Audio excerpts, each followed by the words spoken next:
going to be way too many things just talking to each other.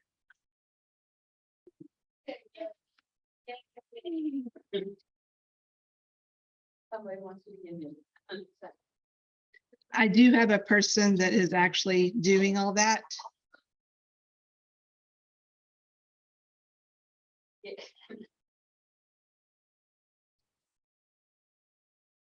And if I miss a person in chat, Pamela actually will DM me and say, hey, this is the question. So,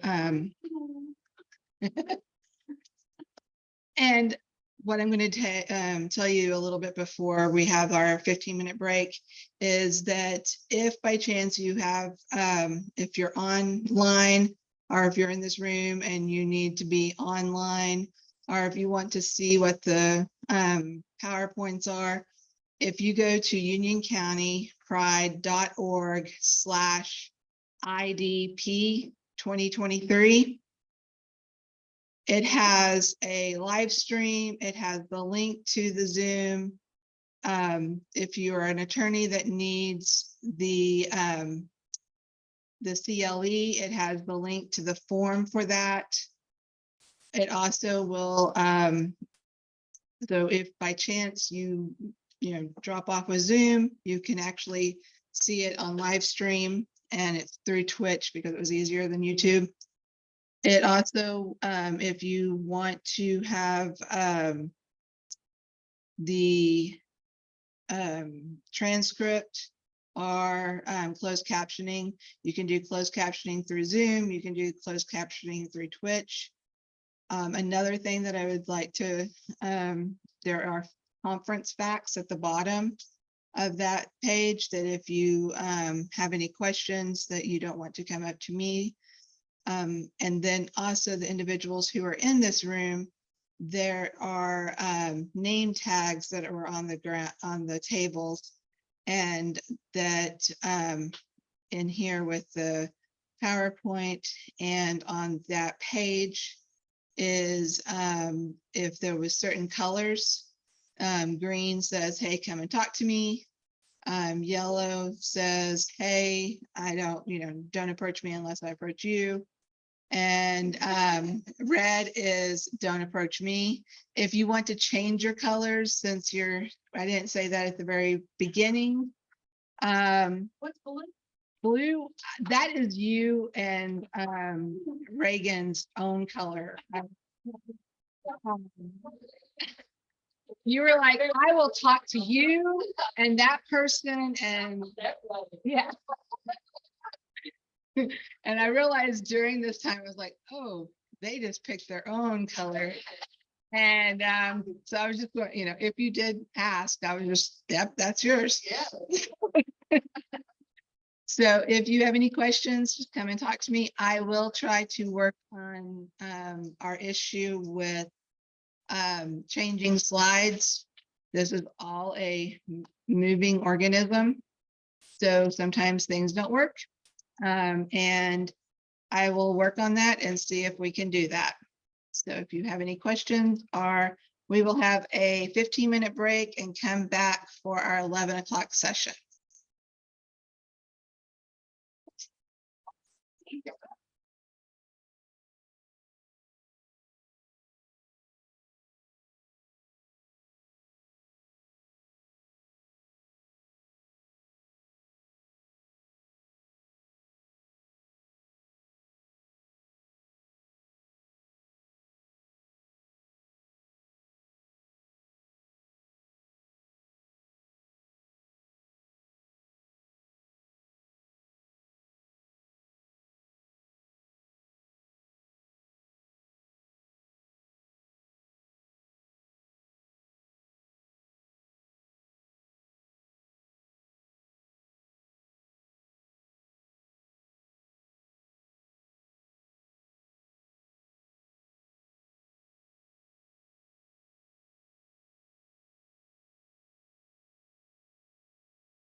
It might be better and newer information.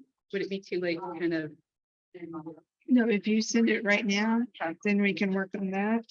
I'm trying to figure out. This one is proprietary, this one, I would definitely just have to give proof of reference to, but it, especially based on the questions people were asking, I feel like.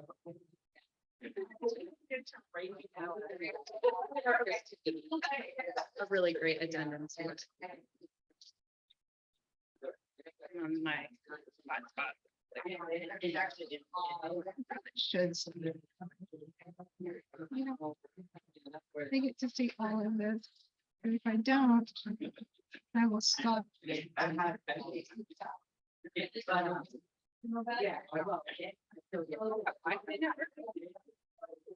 Yeah, the little orange things up there. I have my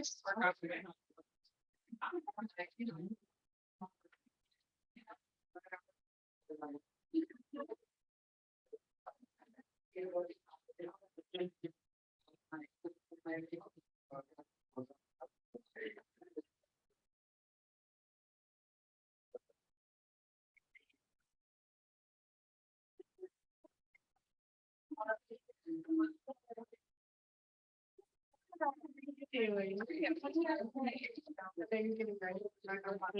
never a bother. I'm changing my presentation the last minute because Sorry, I can't. So What?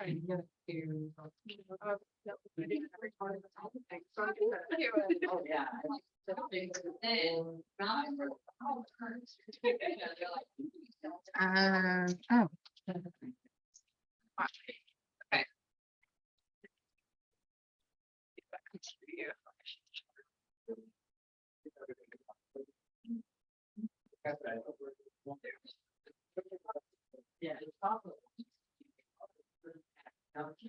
I don't mean to make Kelsey co-host. Remove co-host permission. I'm gonna pop into the restroom, but we don't get that. Yeah.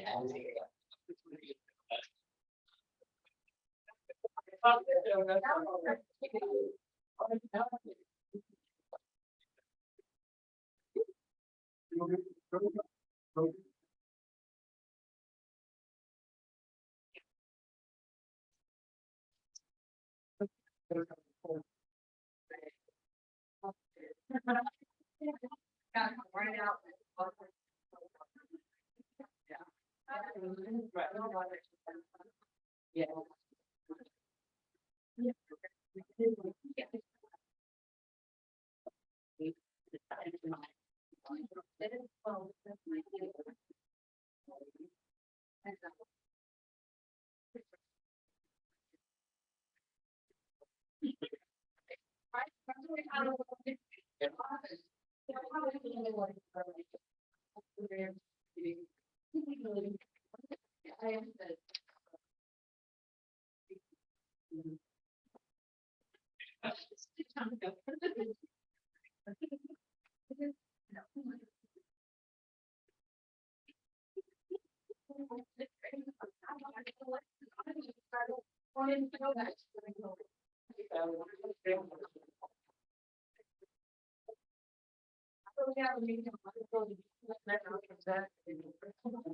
What? It is. Yeah, it's back on. Thank you. Yeah, it froze up.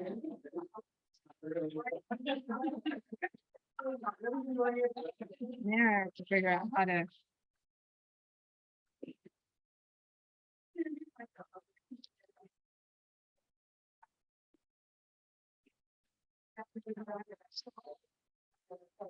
Let's check and see if there's anything that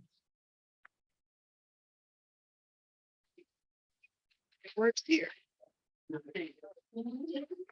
And I finished first line too, so they're on the drive.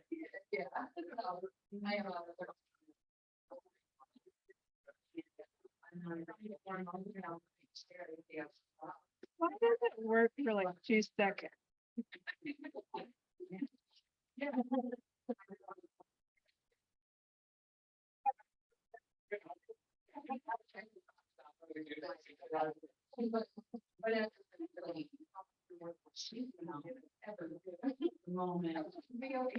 I know, right? And I feel that never.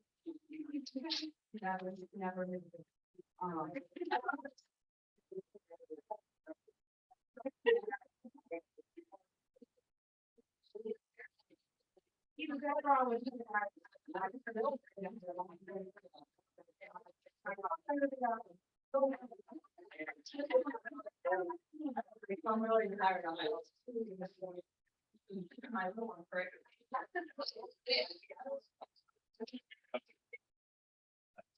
Yes. Yeah. Yeah.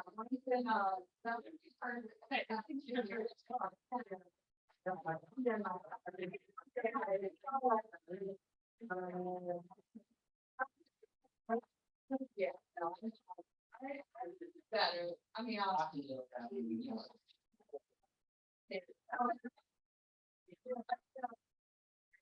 never.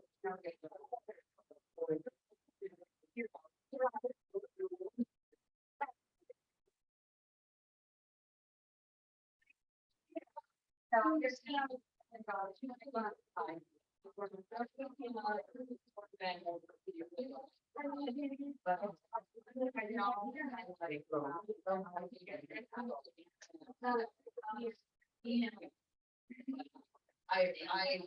really.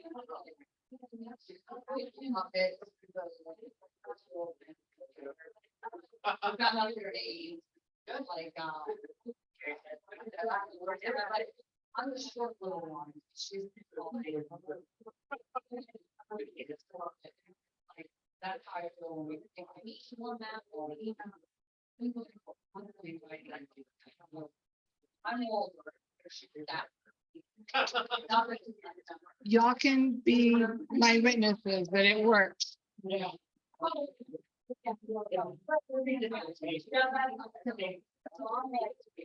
It did.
Welcome back, everybody.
I'm not Jesus. Thank you. Okay, let's start that over for the people that are not in the room. I'm so sorry. Thank you very much for coming today to the 11 a.m., which is now 11:01, but hey, gender affirming services. Educate about the mental health, social support, and education services available to trans and gender expansive folks. Bethany Corrigan is going to be the speaker. Pronouns are they, them. Carolina Care Partnership is where they work. I met that person. Bethany is a gender equity, diversity, and inclusion specialist with over 14 years of experience in social justice and human rights in over 50 countries worldwide. They have a Master of Public Health degree from the University of Georgia and a Diversity and Inclusion certificate from Cornell University. In 2016, Bethany directed a program that was cited in the World Health Organization HIV/AIDS guidelines and was a contributing author to the 2016 Stanbian National Adolescent HIV/AIDS guidelines. In this national publication, they successfully included a section on the specific risk and health needs of transgender youth. Bethany joined Transcend Charlotte as a member of the board of directors, and in 2020, they transitioned from a voting board member to the role of executive director. In their free time, Bethany is a beekeeper and motorcycle enthusiast. I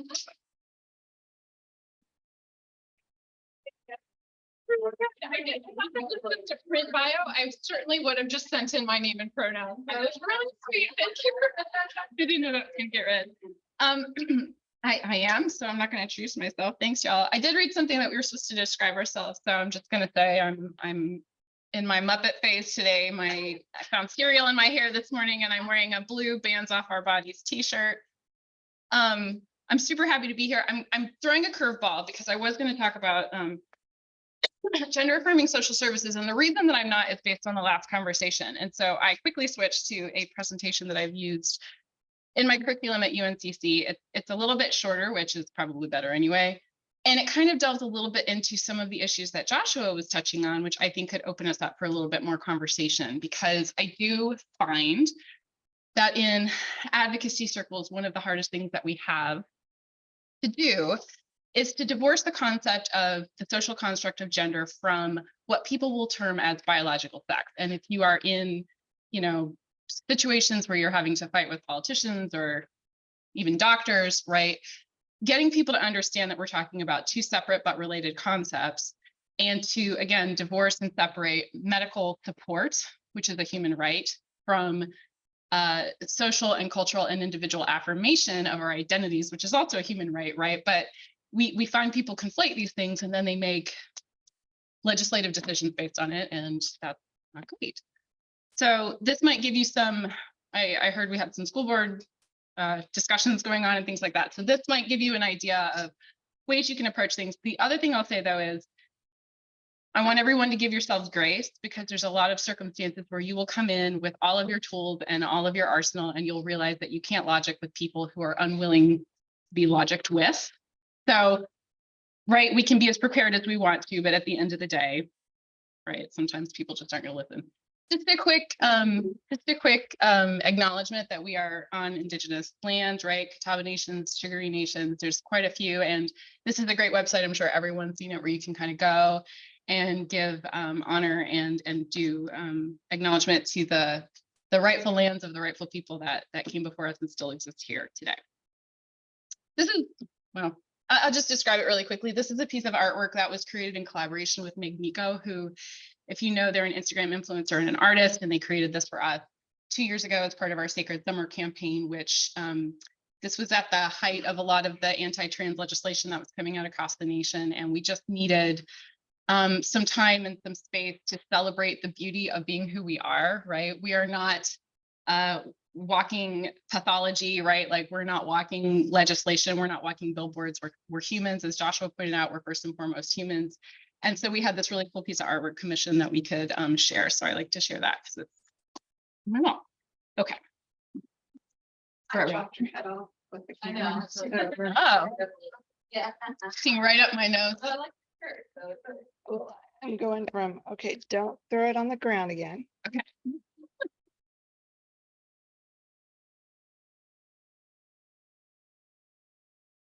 Glorious.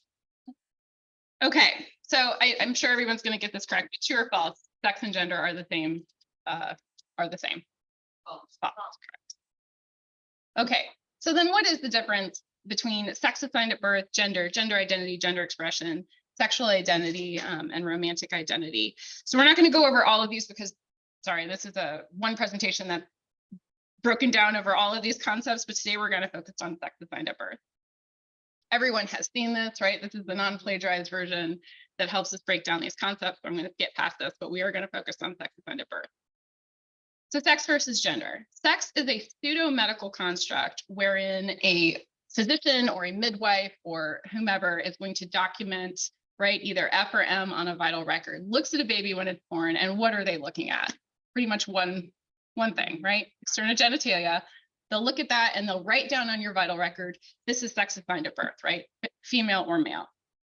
Gender is a social construct, as we know, that is as a overarching construct. We have cultures and societies over time and space that will impose roles and expectations on people based on, again, that one little indicator on a vital record. Now we know gender to be much more complex than that, and it encompasses our identity and the way that we express ourselves and the way that we interact with the world. But the main takeaway of this slide is that they are not the same thing and they are not dependent on one another. But because our documentation systems and our medical system and our political systems, right, have forced that, a lot of times people have a really hard time divorcing one from the other, but it's really important to do so. So here's another question. Which of these are a spectrum? And by spectrum, I mean multiple options that bleed into and overlap with and expand over one another, but also could be separate from one another. So is sex a spectrum? Is gender a spectrum? Or is sexual identity a spectrum? Yeah. Right. Yeah. Look at the room I'm talking to. Read the room here. Right. This one is my favorite slide, though, especially in allied circles. When I talk to ERGs, people are like, this is a true question. I know it. Okay, so Joshua touched on this, and this is really, really important to, this might be a little too granular, but I think it's really important because a lot of times I am a non-binary person. I'm obviously a gender advocate across the board, but I think that a lot of times, and especially in medical circles, non-binary identity gets left off the table. So it's really important for us to understand, even in queer spaces, what we mean by binary and non-binary. So what do we mean by binary? Right. One or two options, right? Binary, bi, 1, 2. And when we're talking about gender, the binary is representative of male identity and female identity, right? But we know that gender is non-binary. We also know that sex is non-binary. Nature is non-binary, right? I think a lot of times we are so used to one option and the other in a lot of things in our culture. Gender being one of them. We talk about even the way that we speak is very binary, right? Apples and oranges, the sun and the moon, day and night. But think about all of the things that I've just discussed, right?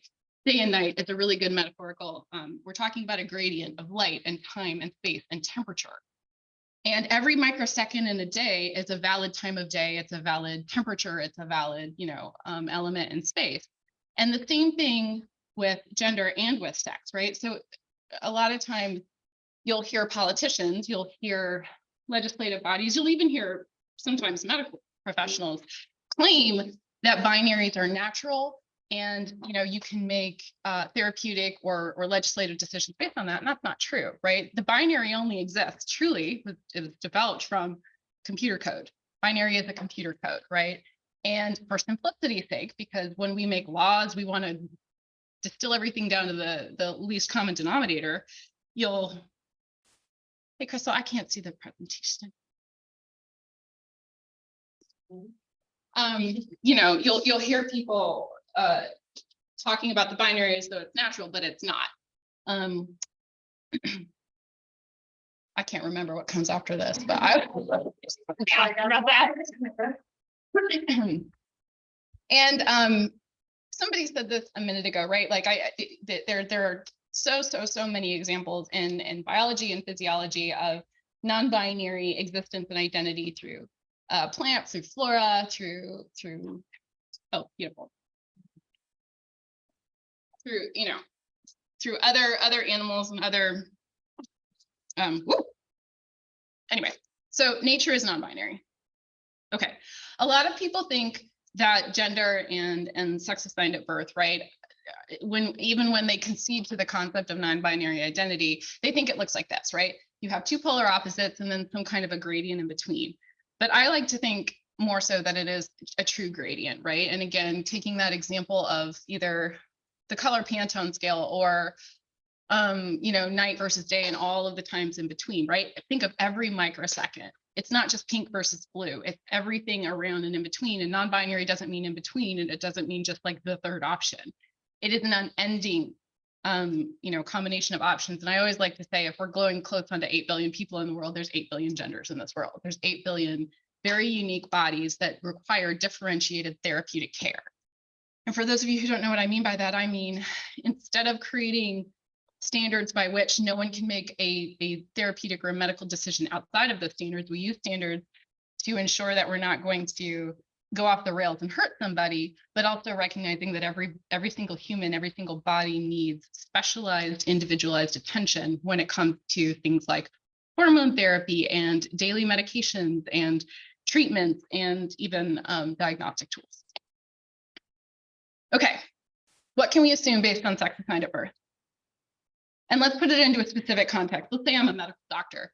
You walk into my office and the first thing I look down on your chart, it either says male or female, because unfortunately most medical offices don't recognize non-binary identity. What can I assume based on that? Can I? I mean, they do. Right, well, yeah, I mean, that's what likelihood maybe. The likelihood of the doctor. Yeah, yeah. Yeah. But candy bars, assuming everybody's not allergic to them, I throw them out right now. You can't assume anything. Absolutely nothing. Let's take this out of the context of gender diversity and just say that, like, let's assume somebody walks into my office and they're cis and I know it. I can't make assumptions. If someone walks in as this person and they are femme, I can't assume that they have a uterus anymore. I can't assume what hormones their body's producing. I can't assume what, I can't assume anything, right? What surgeries they've had, what experiences that they've undergone. And this is really, really important because across the board, across this country, we have people making therapeutic decisions without doing correct diagnostic testing, without asking appropriate questions around a person's anatomy, physiology, their hormone makeup. So much so that a year and a half ago, the American Medical Association wrote an open letter to call for the removal of sex assigned at birth on vital records, because the American Medical Association recognizes that by having this binary characteristic on a legal document, all it does is provide opportunity for discrimination and marginalization. And a lot of the legislative arguments that we're getting into nowadays, especially with banning kids from sports, et cetera, could be completely eradicated if we did not have these documents to fall back on and say, little boy, little girl, because your birth record says so, right? Okay, so when we talk about, wait, who said something? I was just gonna say, along with that, the North Carolina High School Athletic Association this year added sex assigned at birth as one of the questions, sex assigned at birth and your current gender identity. It wasn't on there before. Mm-hmm. And we're, I don't know if I have a slide on this, honestly, because I drew this up about an hour ago and I hadn't gone through it last night. So I apologize. It's not from a lack of wanting to be prepared. I just thought this conversation could be better. One of the things, so for those of you who don't know, Transcend Charlotte is a nonprofit that focuses on wraparound social services for people who are trans starting at 18. And the idea being, much like Gender Education Network, we saw a need for people who were aging out of youth services, but still young adults. Our oldest client is 85. So we just really wanted to ensure that, from birth to death in the state of North Carolina, there was somewhere for people to go. Recently, we merged with Carolina's Care Partnership, which is a larger public health and housing initiative, to try to expand our services. I forgot where I was going with that. Oh, we help. One of the things that we do is consultation and support with different agencies to try to expand their data system, because this is a catch-22. Queer identity and the needs and gaps in equity around healthcare and housing are probably some of the least collected data in this country, which is ridiculous because we also know that our communities face the largest discrimination and the largest inequities. And so one of the things that we try to do when we're approached by affirming or allied organizations is help them rethink their data systems. So one of the things that's really important is to collect more data, but appropriate data and not use it in inappropriate forums. So I think a lot of allied organizations think, oh, okay, so sex and gender are different. I need to collect sex assigned at birth and gender data. But do you really? Do you really? If you're not a medical organization, why do you need sex assigned at birth? First of all, we also know that that indicator doesn't tell us much. So one of the things that we encourage medical organizations to do in their EMRs is to collect a demographic information table where that's easily opted out if someone doesn't want to participate. That provides people with the demographic information they need for things like funding or reporting to the government. But when it comes to therapeutic decisions, we encourage people to do an anatomy inventory or some other type of scale that does not focus on the F or the M, but talks about what's going on in your body as an individual and how can we make therapeutic decisions based on that. And then collecting things like pronouns so that interacting with that person, you can affirm them. The county, Mecklenburg County, up until October of last year, in their housing authority, never collected mainstream identity indicators around for queer folks. So basically, someone would call 211 and say, I need to go to a shelter, I need this, I need that. And as of a couple of years ago, finally, the shelters were letting people self-ideate and they could go to the femme shelter, the masked shelter, but that was it. So when we as advocates would go to the county and say, we need funding, we need shelters, we need this, we need that, they'd say, well, there's no data to say what you're saying is backed up. And we would fire back and say, you're not collecting it. So it's a catch-22 because we need these data to be collected in a standard fashion so that we can justify funding, so that we can show trends in inequity and gaps in services.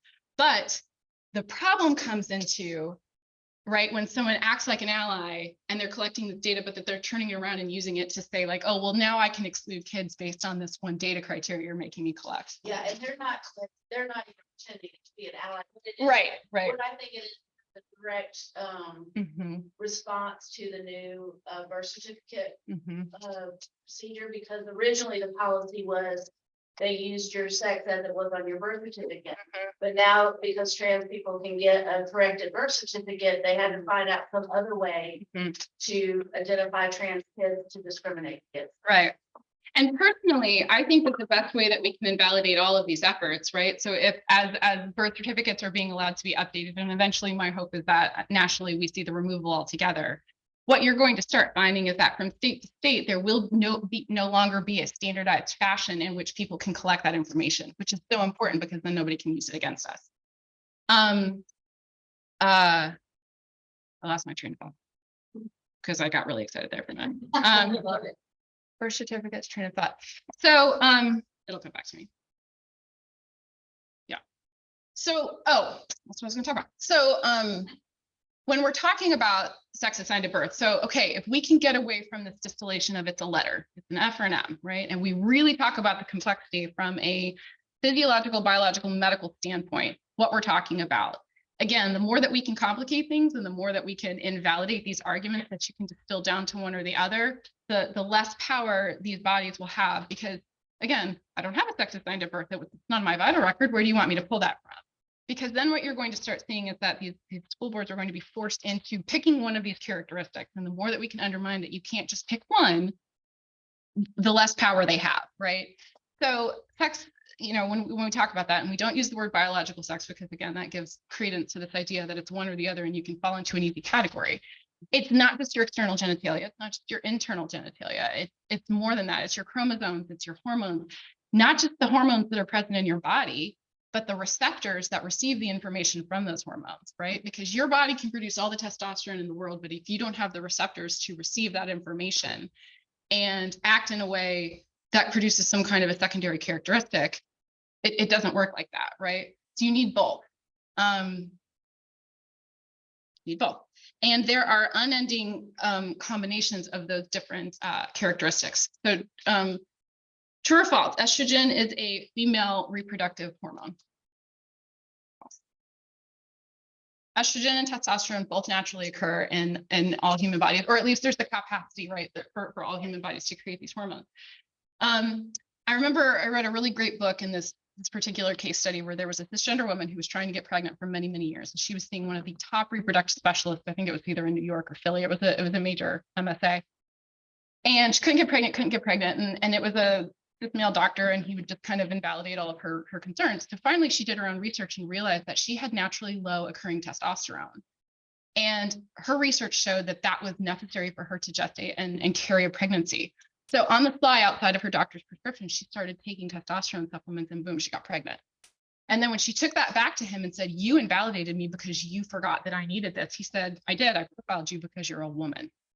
So again, that's a case study outside of the gender diversity discussion, but it is so salient because it kind of proves that the more that we categorize things in oversimplified buckets, the less opportunity we have to meet people where they're at and achieve the goals that they're trying to reach.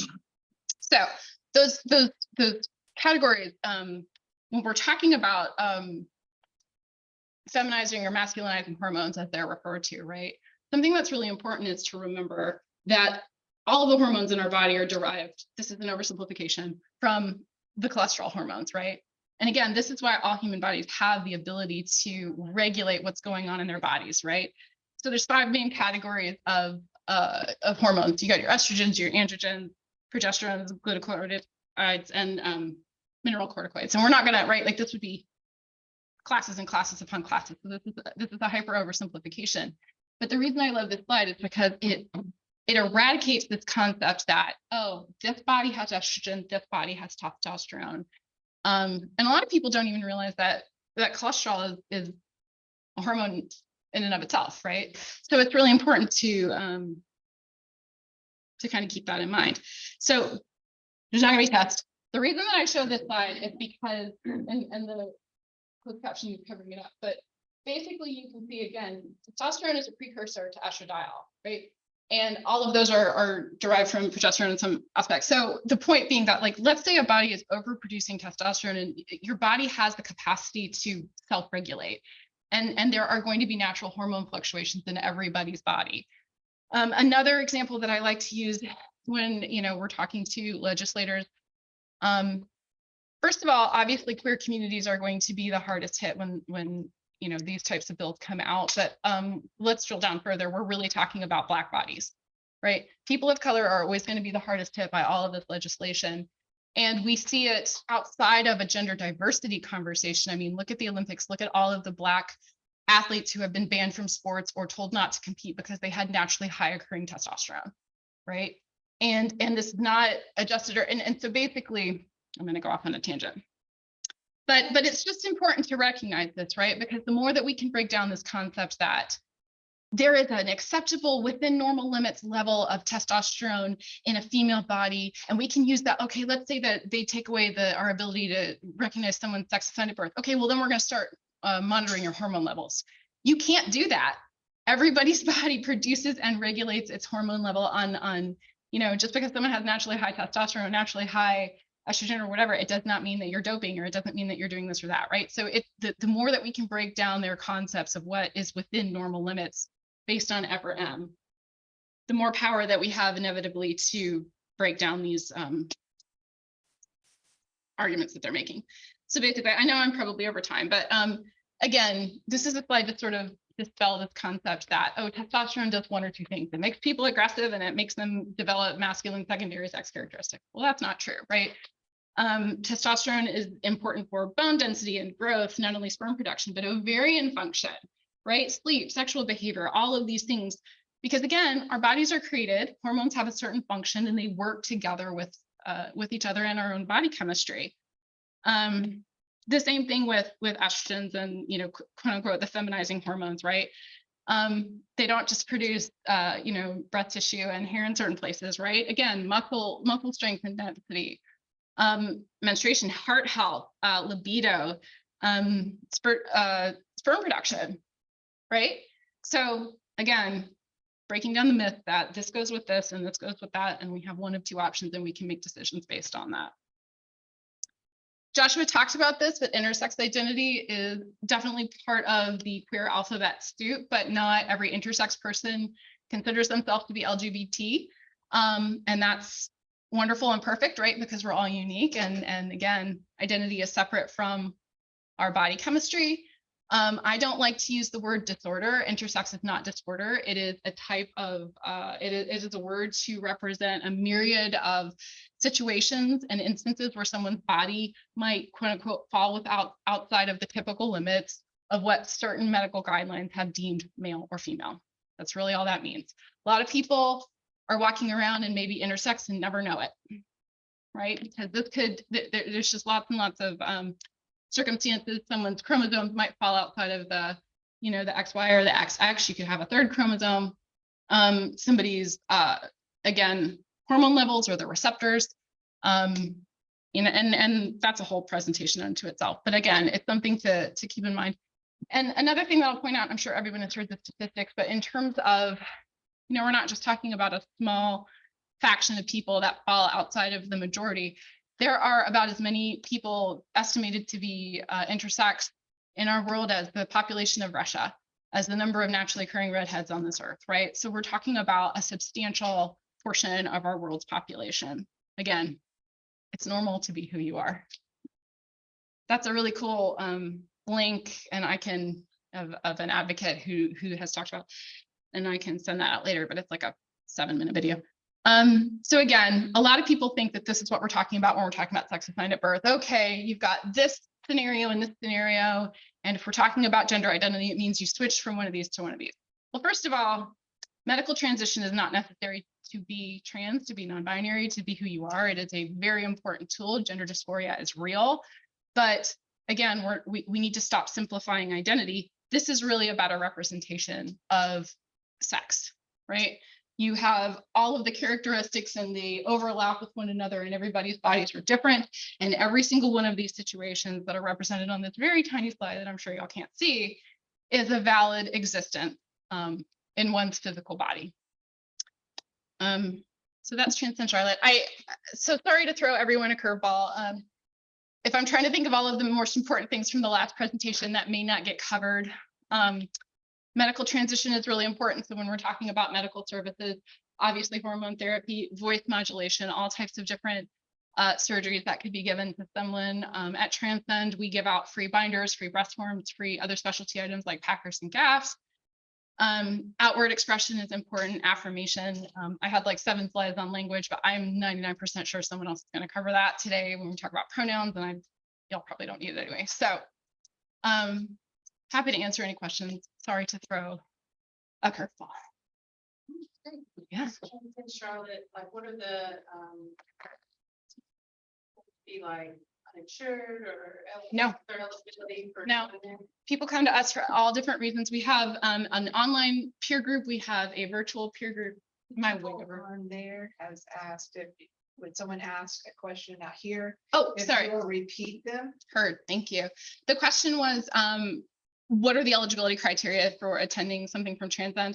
Basically, it's the honor system. As long as someone is over the age of 18, and we do that not only for liability reasons, but just from a mission perspective. We are very close allies, both with Gender Education Network and the Time Out Youth Center, and there's no need to replicate services there. So as long as someone is over the age of 18, and that's just, again, honor code, we're not carding anybody, and someone identifies as gender diverse or questioning, all are welcome. We have had to ask, you know, allies who showed up in, you know, to group or something and said, well, I'm just here to observe and to learn, you know, we'll very gently say like, okay, there's other opportunities, like, you know, let's go out in the hall because it's a very sacred space. But we have in-person groups, virtual groups. We have a Discord platform. We do bi-monthly name change workshops that have been heavily influenced and input by a lot of the attorneys that are in this room today. We're very grateful for it, Candelaria and Katie especially. Name change workshops, what else do? We do a lot. Case management, we have resource fairs. We just had a queer prom a little while ago. So yeah, no, we have people of all different income levels, all different ages between, like I said, I think our oldest community member right now is 85. Yeah. Yeah. So then, this is very educational and very interesting. Cool. As a identifying cis white woman who's a mother of a trans kid. Yeah. I say she, her is my pronouns. How do you feel after that presentation? Because I'm kind of like, oh, maybe I shouldn't be like. How do you feel when people walk around with their pronoun signs? Like, I love it. I am a huge pronoun proponent, and I'll tell you why. Language is adaptive. And when we have folks that come, I'm sorry, the question was, how do I feel about pronoun, the displaying of pronouns.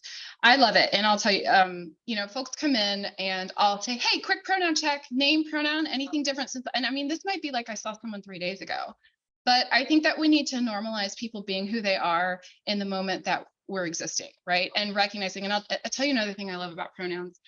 I am a very private, very protective person, as I'm sure everyone in this room, right? We've all been sort of forced to be. And I love it when people normalize not making assumptions about one another. And so by wearing my pronouns, I am giving you permission to know this about me. And if you want to know more, ask. Right. And so my pronouns may change from day to day. I am fluid.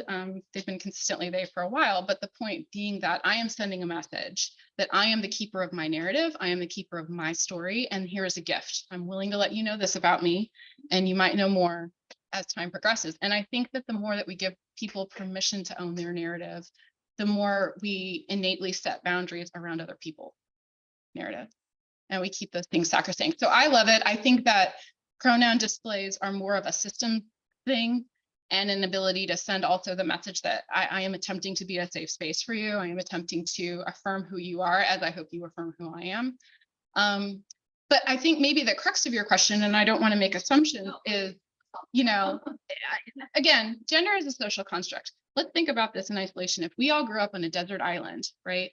And we were not forced to defend ourselves or define ourselves, or let me think about this down to a granular level, because somebody's going to come up and pick a fight with me today.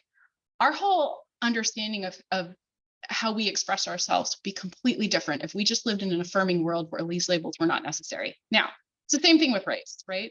Human construct based on a couple of outward facing characteristics that have really no influence over anything except that we've made it important. Now, it is important because identity is wildly important, and we have had to commune and create communities of protection and education and all these things. So it is important. It's not like we can eradicate it.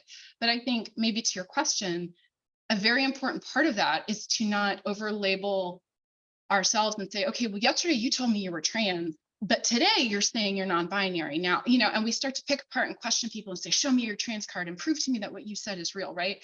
And we start to eat our own. We have to create a normalcy where we believe people when they tell us who they are. And at the end of the day, that's what all of this comes down to, right? I believe you when you tell me who you are. I'm going to stand in the gap for you when someone tries to invalidate that, as I hope you will do for me. So I love it. I love sharing information about oneself when it is safe and appropriate to do so. We have a question from online. Okay. Shelters that get federal funds must house people by gender ID. How can a person advocate for themselves? So this is really complicated. So the HUD regulations and there are protections for federal funding, right? And the problem is that technically, if shelters wanted to fight those bills and go to court, they probably could. But most counties don't want to put up the money to do so. So Mecklenburg, for example, has chosen to allow folks to self-ideate. So in Mecklenburg County, Gaston County, when you go to a shelter, if you just say, I am femme, I am mask, whatever, they are, according to their own policies now, as interpreted from HUD regulation, they are required to allow someone to go into whatever shelter they feel the most comfortable. In rural counties, I would cite the HUD regulations, and the most that you can do is to stand up for yourself and to self-ideate and say, this is my gender identity, and per federal regulations, just kind of stand on the stricter side of that regulation and say, you are required to allow me to, but that's shelter system, right? It gets really hairy when we're talking about our incarceration systems and landlords and there's a lot of discrimination that happens beyond federally funded shelters. We have a lot of privately funded shelters that just throw caution to the wind. We actually had a client who was rejected from a federally, and we have it in writing that they did not take this person because they were trans, but they were rejected from a federally funded substance use inpatient treatment, and we are seeking legal reparations for that because we don't feel like that is appropriate. So I would say that your safety and your protection is the most important. I just give everyone permission to remember that we are not walking protest signs, and there are some days you're going to wake up and you're like, I'm going to burn it to the ground, and I am going to throw my body in front of, this line of attack, and I am willing to, and there's some days when you wake up and you're like, not today. Today I just want to do this, and that's okay. Yeah, and so not every, so I just, in those circumstances where a social benefit is on the line and your safety is on the line, I would say make that your first priority and decide, and then come and talk to our wonderful attorneys and advocates and say, hey, this happened to me. How do I fight the system with your support? But just remember, to be careful in those circumstances. That sounds weak, but I just want everybody to be safe. Question, how do these laws that they're trying to pass affect intersex people? I know they're affecting trans, so I just wanted to know how that's. Katie, you want to take this one? That's the question, is how do the laws that are trying to be passed around, there was one that was recently passed that limits the ability of people under the age of 18 to access affirming medical care, specifically surgeries. There are lots of caveats, and I didn't read it that closely, so I'm going to turn it over to Katie in a second, that make allowances for cis kids, for example. So I think one of the questions people had was, well, wait a minute, what if there's a cis girl who's under the age of 18 that wants breast augmentation? Well, that's still legal. Katie, do you have any thoughts on that around intersex identity? She made a comment, this is my daughter, Maddie. She made a comment to me one day. I've been up testifying a lot this session, and she's like, look, I'm just trying to live, love, laugh over here. Trying to drag me down. That's nationwide. Their term project and other organizations have stats on this nationwide. It is impacting trans youth mental health. Even if it doesn't personally impact them, maybe they're in a sanctuary state, but just constantly hearing from trans is impacting trans youth.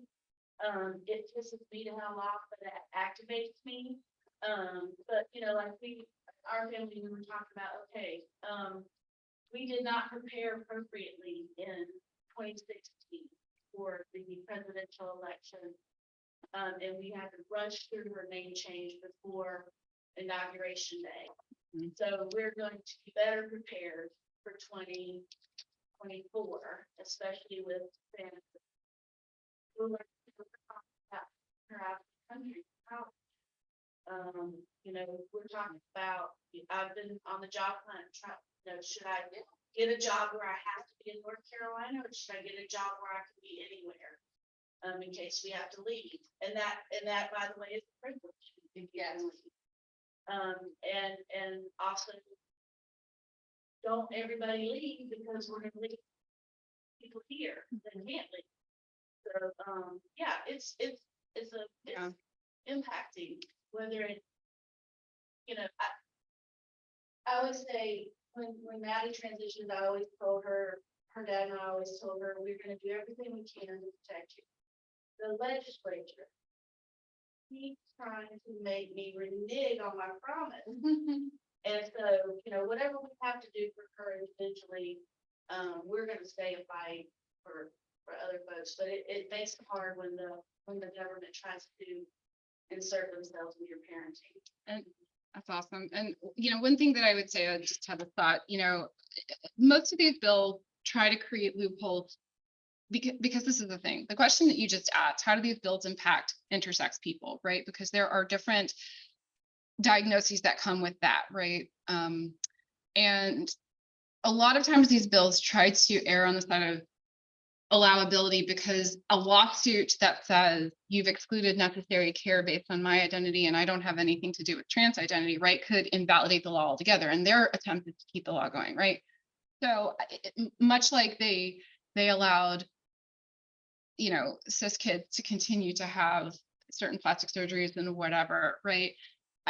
Having read the law, I would think that it is able, they are able to continue to do whatever's necessary for someone who's intersex under different diagnoses. But I will tell you this, the reality of that is that people are going to have a lack of access to care, and they're intersex people amongst others. Because physicians won't know how to interpret the law. They'll err on the side of caution. They don't want to lose their licensure. So they'll say, no, I'm going to have to pass you to a different surgeon. And so what you're going to see are people are going to get bumped from medical provider to medical provider. It's the same thing with reproductive care along, you see this a lot with abortion bans, right? Where there's these loopholes, and then even someone who qualifies for the loophole can't get the necessary life-saving services because physicians are too scared to provide support. And that's what we're going to start seeing. Yeah, because I've heard some of those people need hormones as well. Yeah. Because their body doesn't produce them depending on the chromosome Mhm. combination, so Right. that's scary. It's terrifying. It's absolutely terrifying. And the other thing that I'll say is that reproductive bans, it is not a coincidence that North Carolina just passed the 12-week abortion ban under the Trojan horse of all of these other legislative pieces. And we also know that queer communities need reproductive health care, oftentimes at higher rate than our cishet counterparts. So it's a really interesting question that you brought up. Thank you for asking that.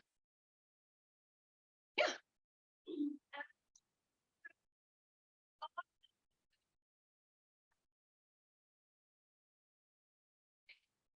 How much about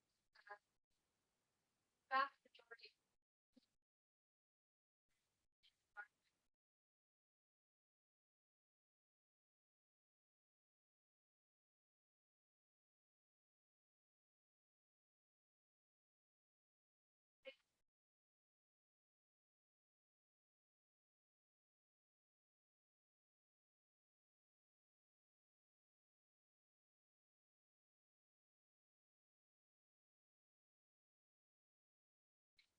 like somebody like my mother trying to explain to my mother, to write it down into bite-sized pieces. It's difficult. And I think part of it is it's hard for people to understand unless they know. And so sometimes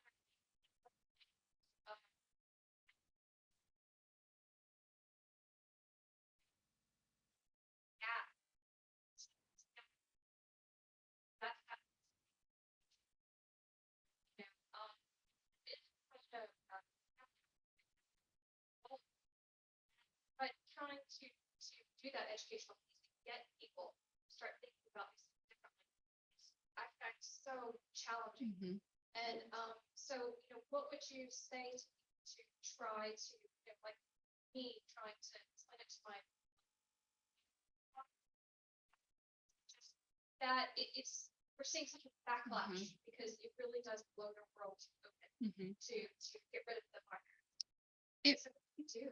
So just as a side note, if you Google intersex experiences on YouTube, there is this phenomenal intersex advocate who has androgen insensitivity syndrome, which is basically her body, she has internally testes and her body produces testosterone, but she was born without the receptors to recognize testosterone. So even though she has testes, her body matured and developed as though it were what we would consider stereotypically femme, right? Breast production and there's a lot of things about her body that are and again externally she presents as female and has very healthy, very natural, and the only difference, right, is that she cannot carry a child to term. She doesn't have uterus. And so I've actually kind of approached people's lack of understanding around the complication of sex, right? By talking about intersex communities and normalizing that bodies are different, and just because not everybody wants to carry children anyway, like what difference does it make, right? Like everybody's body is wonderful and beautiful and unique, on and on and on. And so in terms of how to approach individual people, I'm not going to give you a great answer to this because it is very much so a tailored marketing approach. And so one of the things that we can do as advocates and allies is to be as educated as possible around all of these little nuances so that organically in conversation, we can sort of slip in, well, actually, that's not true. Can I give you an example? Actually, I heard about this story and right? Like, can I share this YouTube clip with you? Because I think we get very excited and we approach things. I don't know anybody in my personal life that would sit down and watch any of my slide presentations. You know what I mean? Nobody's gonna want to listen to me talk, right? Again, My students at UNCC called me the tangent professor because I can't stay on a straight thought. So, well, not much about me is straight anyway. You know what I mean? I do think that a lot of it comes down to, just sort of organic conversations. The word they, you're going to hear people say that's a plural pronoun, right? This is coming from people who haven't thought about what a third person pronoun is for years and years and years, right? Because you have to remember, our opponents, and by opponents, I don't mean politically, I just mean anybody who is seeking our demise, right, are very clever in the way they're presenting their legislative agenda, because they're not just coming after queer communities, they're going after our school systems in general. They're banning everything. There are no books left in our school libraries. And they're reducing down, curriculum to the point where people are not thinking critically. And so one of the things that I've encouraged folks to do, and maybe this is a good thought to leave everyone with, is to question everything. Don't take my word on any of this. Go do your self-research. And I know that sounds very like patronizing, but it isn't. One of the greatest gifts that I think queer folks have is being forced to question everything about ourselves, about the world, about our relationships, right? Because at the end of the day, what somebody told me might be the answer that I'm comfortable with. But if I take that route of self-questioning and knowing beyond a shadow of a doubt, I am who I am, I know this about myself, I'm comfortable X, Y, Z, that reassurance, that confidence is so much more powerful at the end of the day. And the more that we can encourage other people, why do you believe that? Oh, okay, so, but again, why, wait, you said that, well, where did you get that from? And you just start picking apart and questioning, and not in an aggressive way, not in a you're wrong way, let me show you my slide deck, but in a, well, tell me how you arrived at that. You know what I mean? Like, where did you read that? Who told you that? Why do you believe that? And you just start kind of giving people permission to question. You're not going to hell just by asking a question. We're not going, you know what I mean? Like, because people stick to a story that they have been told because they think it says something about themselves and their identity. And so people whose identity are external to themselves based on their relationships are, well, I'm this, political party, I'm this religion, I'm this. And if something about me violates something that they say, well, does that mean I'm not a good insert religion? Does that mean I'm not a good insert political party? But to give people the assurance to know that you can be who you are and think differently on this aspect or this aspect is a really powerful gift. So I would say start there. Try to get people to question. We've never met in person, Candelaria. How weird is that? Great. I think that just to add on is patience, right? Like, and I see it with my own mother and my brother who transitioned a couple of years ago, and it's hard, right? Like we are taught in a society does it a certain way, and I think you can tell when someone is asking questions to learn and to actually become a better person, as opposed to someone that's asking questions to antagonize, right? Yeah. And I think it's just all about patience. And I tell my brother all the time, it's like, my mom is not calling you she because you forgot. It's because it's just who you've been for so long, but like correct her. And like, because I correct my mom all the time when she's talking about my brother, and I'm like, no. And then she later on the whole conversation was completely different, right? She actually remembers. But it's just constant reminders and constant just patience with them that goes a long way as well. We have a hard time, I think, in our culture. That's such a great point, Candelario, of allowing people to exist as themselves without taking it personally. You know what I mean? And that's kind of getting back. I heard a psychologist one day say that identity exists in the presence of the other. I got really offended because I thought, oh, are you saying that identity isn't sacrosanct to the individual? No, they were saying, again, going back to that concept of like living on a desert island, that we are who we are, but the way that we express ourselves and the way that we're challenged and the way that we bear down on things is very different based on who's in our presence at that moment and how we were raised in culture, and the culture that we were in. And so there are a lot of people who are part of the mainstream norm, right? Cishet folks who have never been forced, right? It's both a blessing and a curse, to ask those questions individually and come to the realization of who they are. And so they rest in the privilege of letting their identity be external to them. Again, political parties, our churches, the way that we were raised, our families, or this or that. And so when something happens in one of those categories, that's when they have a crisis of self. Oh crap, well, my church went through this fraud thing.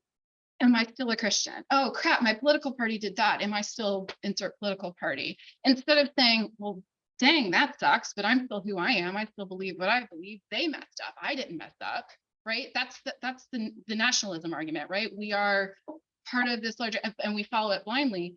And so it is awful that, again, as queer folks, we were forced to go through this journey, but I wouldn't trade that for the world, because you can't shake me, right? I know who I am. And I have the confidence in myself to allow other people to be who they are. Now, it doesn't say I don't misgender people. It doesn't say that I don't flip up. We're all products of our culture. But, you know, Joshua said the magic word, intentionality and mindfulness. And that's something that is probably the building blocks of getting people to start in, right? I know you're trying, you know, I know you're trying. I know you mean well. Can I just call you in here? Because that word hurts me. Let me tell you why, you know. I think too, you know, and I think I see this a lot with parents with their kids. Mhm. You have to start from a place where it's not about you. Mhm. Okay, first of all, and it takes nothing for anybody to just respect people in general. You don't have to learn anything new to respect people in general. Mhm. And I think that's really hard, and I think this really pairs up with what we've seen in racial equity movements too. Mhm. A lot of times people come to you with all this like drama about, oh, I've just known him so long as she, and I just struggled so hard. And it's because they want to be one of the good, Mhm. and they want a title, and they want a flag, they want their flowers. Mhm. And again, they have to say, I don't say it as nicely anymore, but it's not about you. Mhm. And if you can think long enough to ask somebody if their dog is a boy or a girl, so you can say, oh, buddy, or whatever, then you can respect somebody's Yeah. pronouns and learn their pronouns. And remember, feelings are valid because they're your feelings, but it doesn't give you permission. The entitlement factor comes in when you think that your feelings allow you to make decisions or impose those feelings on other people. And so with parents, with partners, I always say, they're not doing this to you, right? You are perfectly allowed to have feelings and have a journey. And we often find that when partners come to us, when one person comes out as trans or non-binary or whatever, a lot of times in those partnerships, the other person, or if it's poly, like a couple of other people will say, you know, I never thought about that for myself. But this answers a lot of questions that I've always had that I never explored. And you start to see this sort of like communal journey taking together. And so, you know, we always tell people, I'm not invalidating that this impacts you. What I'm absolutely refusing to give you permission to do is to put your journey on this person and to steal their joy, right? You need to explore on your own. You need to understand why this is causing you to feel some kind of way, but that doesn't mean that you put that burden on this person. And you know what I mean? And kind of educate people on what support looks like, while also exploring and giving yourself permission to kind of like answer your own questions. Which is why we love PFLAG. It's why, you know, we used to have a parents partners group at Transcend, and it just got a little too, well, too much. So we shifted our model, but you know, PFLAG is great. And everything that Gender Education Network does, we're so grateful. If I could just take those parents and replicate them and give everybody one of those parents, just do that. All of you in this room, I would love to do that too. But the last thing I'll say is this, right? Again, boundaries give us what we need. They don't give us what we want, right? We talk about boundaries and self-care like it's easy, like we're going to get what affirms us at the end of the day. There are people in your life that you might, for your own sanity, for your own health, for your own wellness, walk away from. It doesn't mean it won't hurt. It doesn't mean that taking a break is what you wanted. But remember, you're not responsible for other people's learning or getting them to circle back around to a certain you know, understanding. And you know, sometimes people, there's just going to be an impact. So we tell this to our communities all the time, right? You just have to make those decisions for yourself. But at the end of the day, we're an open door, we're a chosen family, and we're here for you. So thank you.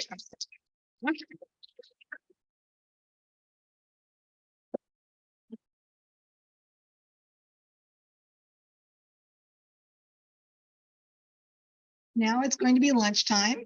Within seconds, they should be rushing in with your lunches. If you've already ordered a lunch, your name possibly could be on it. If not, hopefully you remember what you purchased. If not, I do have the form that I can help you, like, oh, here's a turkey. I can tell you that 52% of the people like turkey sandwiches. So I have it was very interesting to see. Yeah, we did. and everyone like, most people like salted, it's like, ooh, that's a barbecue person. This would be interesting to see, the marketing of how this person likes barbecue versus, I thought it was fun. So, at this point, have a potty break, get your food, come back here, approximately 12:15 to 12:20. We will, be starting the keynote speaker, during your lunchtime. So see you back in a shortly.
Bishop Rawls. My name is Pam, and I am the monitor, I don't know, moderator of the Zoom room. So when you're ready to go, let me know.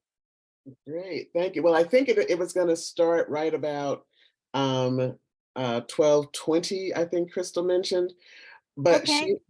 but she has also given me my uh uh, I'm not talking broadly, am I? Yeah, we are. We can go to chat. Okay. I just wanted to let you know that I'm here. So just let me know when you're ready to go. So if you need to chat with me, you can. And I'll Okay, slip the phone number into a message to you. Thank you so much. thank you. Bye-bye.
Hello. Mr. Broad, are you ready? Yes, I am. Okay, well, we can't hear you? I'm not sure.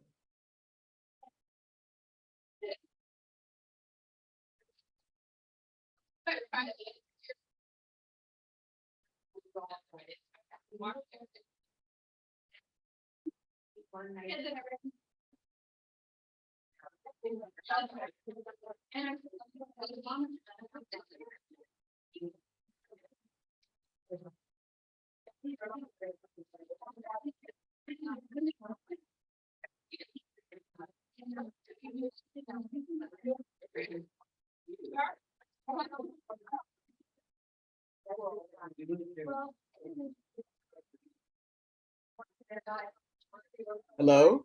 I'm going to try to call into our Uh, conference phone. Okay.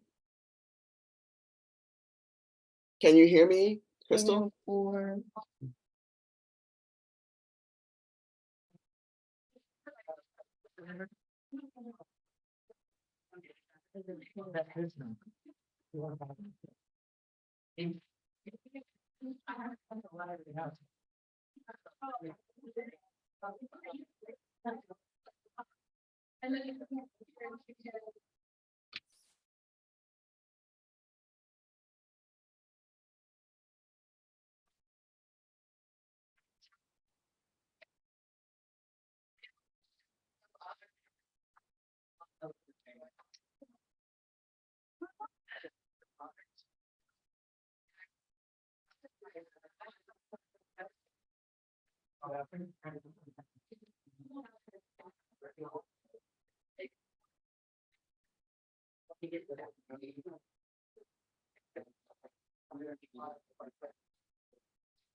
Enter your meeting ID, followed by the pound.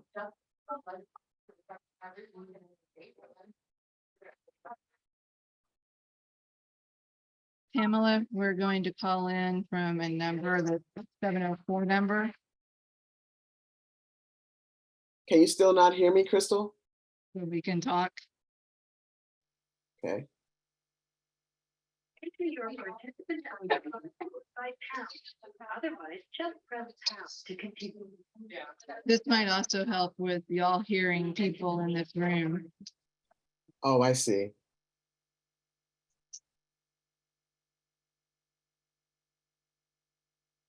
There are 14 participants in the meeting. This meeting is being recorded. Please press 1 to provide your consent to be recorded. You are muted. You can mute or unmute yourself by pressing *6. You have been added to the waiting room. You cannot talk or listen until you are muted. You can mute or unmute yourself by pressing *6. Okay.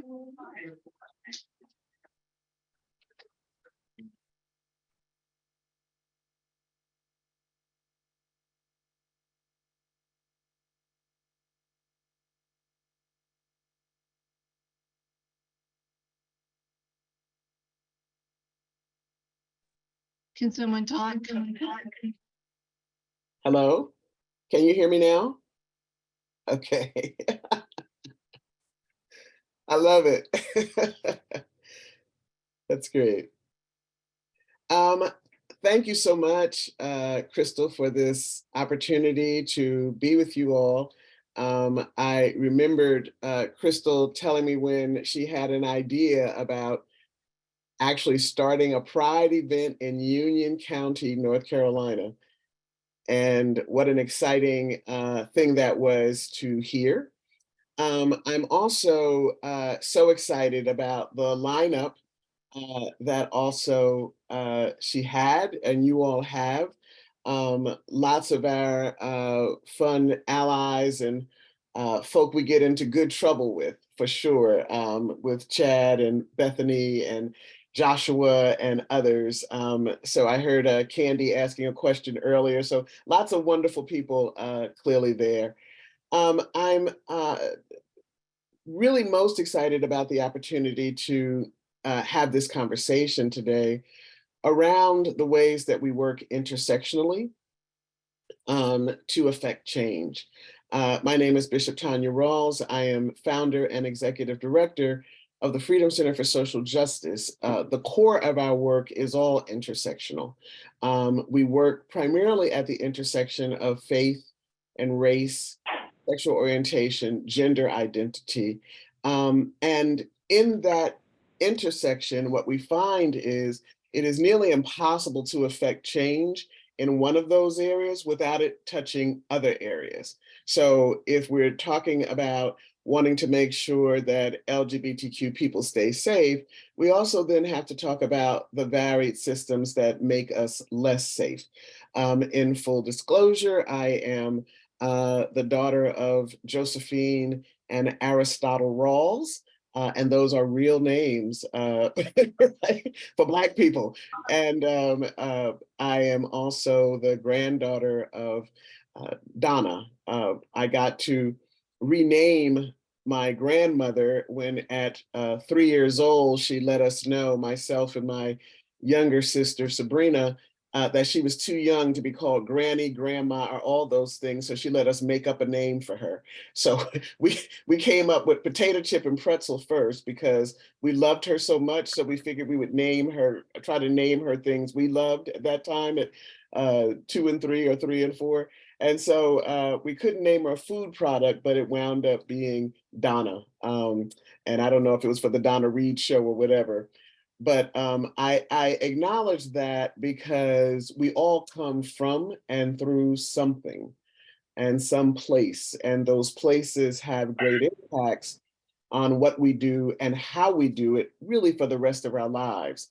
The gift that my grandmother gave was a sense of personal agency at a very young age where we could actually name an adult. You know, that was big for me, and something that I'm clearly, you know, as I just turned 65 last year, I'm still telling that story. Today, for the moments that we have together, I'm going to just center a few slides that talk a little bit about this journey, which is inherently intersectional in terms of moving from the role of an ally into the role of an advocate. Those two words are very different, and it is important, particularly in this season we're in now. I was able to catch some of Bethany's presentation, which was wonderful, in the Q&A as well. And these ways that we understand very few of the issues we're facing now really are single issue scenarios, right? They're multi-issue scenarios, you know, whether it is the ways that medical things impact policy and policy impacts medical, and medical then of course impacts bodies, and bodies are impacting communities. And so we can't ever have any of these conversations in terms of a single issue kind of way. But my hope is that in these moments, we'll have an opportunity to talk about what it looks like when we actually see each other in the ways that othering shows up all the time in our respective worlds. And also that we don't make assumptions. Assumptions can be very dangerous, I think, in this kind of work. And so we'll talk about that a little bit more as well. If we could go to the next slide, please. Next slide, whoever is, oh, there we go. Okay. Thank you. All right. Blind spots. We all have them. I don't care how woke you think yourself to be. We all have blind spots. And where I realized I had one came through an actual pretty painful experience when I became one of the first women bishops in my denomination at the time. And what we were a queer-led organization. We were all loving relationships. But when that shift happened in terms of power shifting, we faced something that we never thought we'd have to deal with, and that was these issues around gender. in a new and unique kind of way. It was extremely painful for me, definitely as a woman, but beyond that, it was painful for us as an entity, as an organization. Our blind spots can actually have incredible ramifications on a range of things. What I did after that experience was I had to ask my own self, well, if these people that I do know love me, and if this space that I do know I am a part of could miss me, then who am I missing? Where are my own personal blind spots? And if we can go to the next slide, please.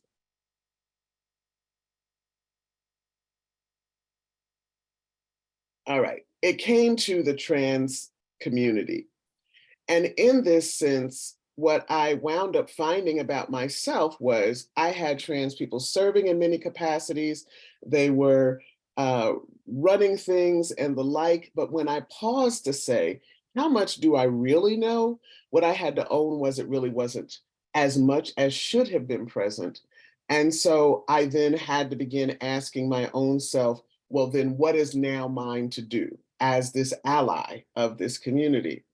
So I want to talk a little bit, and I realize some of this may have been covered in some of the prior presentations, but clearly as we are now in this anti-trans, anti-LGBTQ space, one of the things that is critical to know is that we have these record-breaking numbers of new policies, new bills, new thinking even, and that thinking piece is also very important, that are definitely things that are negatively impacting our trans siblings and also those who are connected to them. Lawmakers in state houses across the country are advancing these record numbers of bills, and they are directly impacting, again, some of our most marginalized. Next slide, please.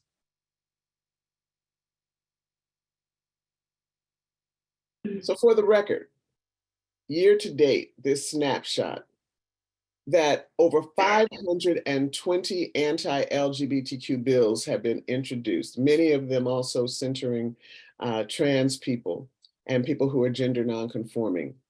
Over 220 bills specifically targeted trans people, you all, and non-binary people. That was also another record, and that's all just starting in January. We also have a record 70 anti-LGBTQ laws that have been enacted so far this year, including laws, as I'm sure have been discussed, banning affirming care for trans people, laws allowing misgendering of trans students, and the like. If we could have the next slide, please.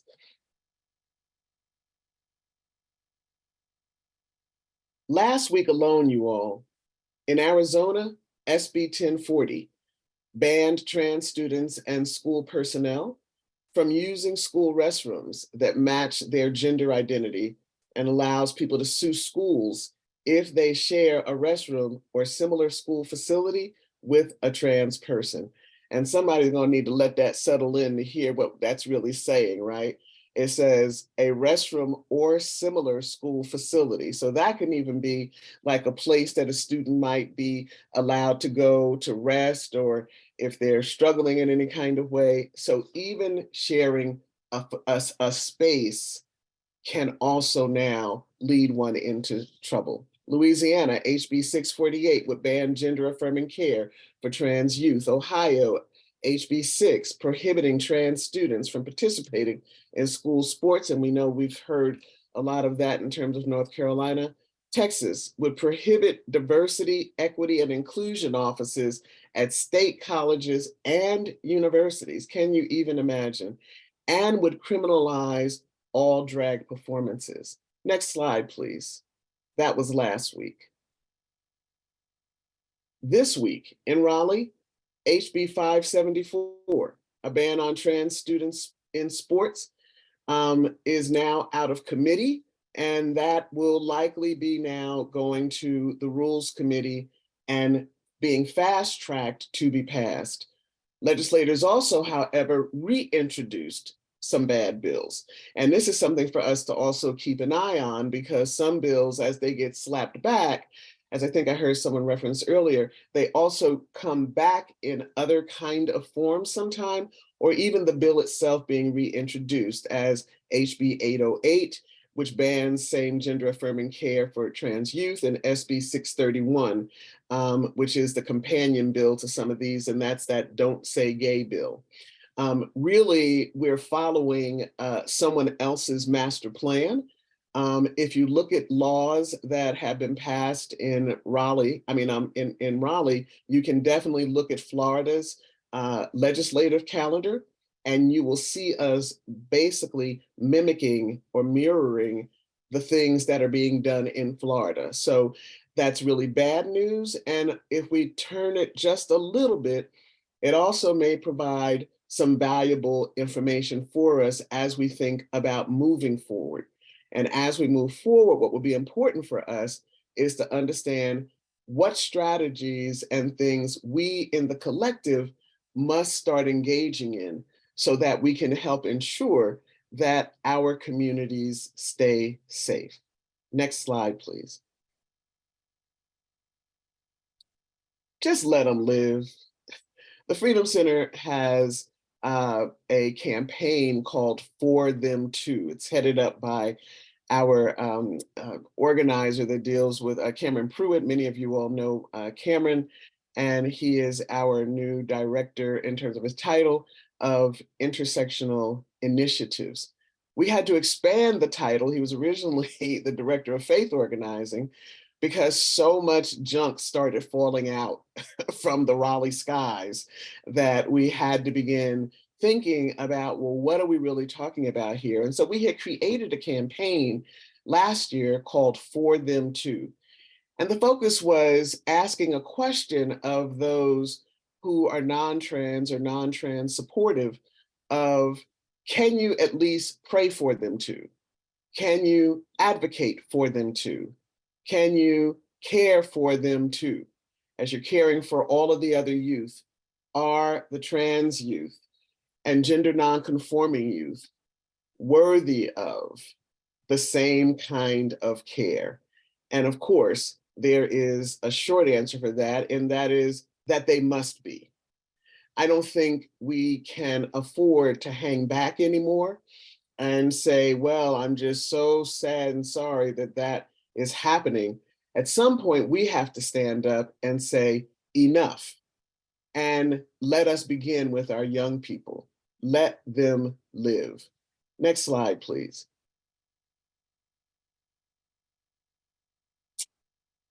I put this slide in the deck because I think there is this notion that somehow the high numbers of suicide rates among trans youth or LGBTQ youth is just because they're trans or LGBTQ. That actually has very little to do with it. It has to do with the mistreatment of these young people, with the alienation of these young people and others, and with the systems that are in no way supporting or helping them, and in most ways harming them.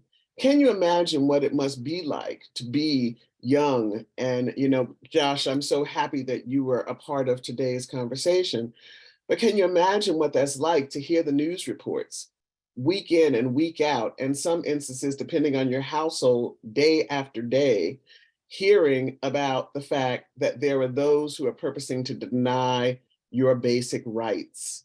While we think young people don't understand and comprehend some of these things, what we have to own is they understand a lot more than we think. And so, as this says, LGBTQ youth are not inherently prone to suicide risk because of their orientation or gender. It is rather because of mistreatment and stigmatization from society and in society. And unfortunately, sometimes in their homes, in their communities of faith, and yes, even in their schools. Next slide, please.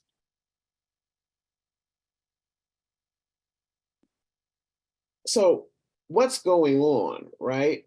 What we see is that suicide among our young is the second leading cause of death among young people ages 10 to 24. and that lesbian, gay, bisexual, trans, and questioning youth are at significantly increased risk for that. And that LGBTQ youth are also more than 4 times as likely to at least attempt suicide. Next slide, please.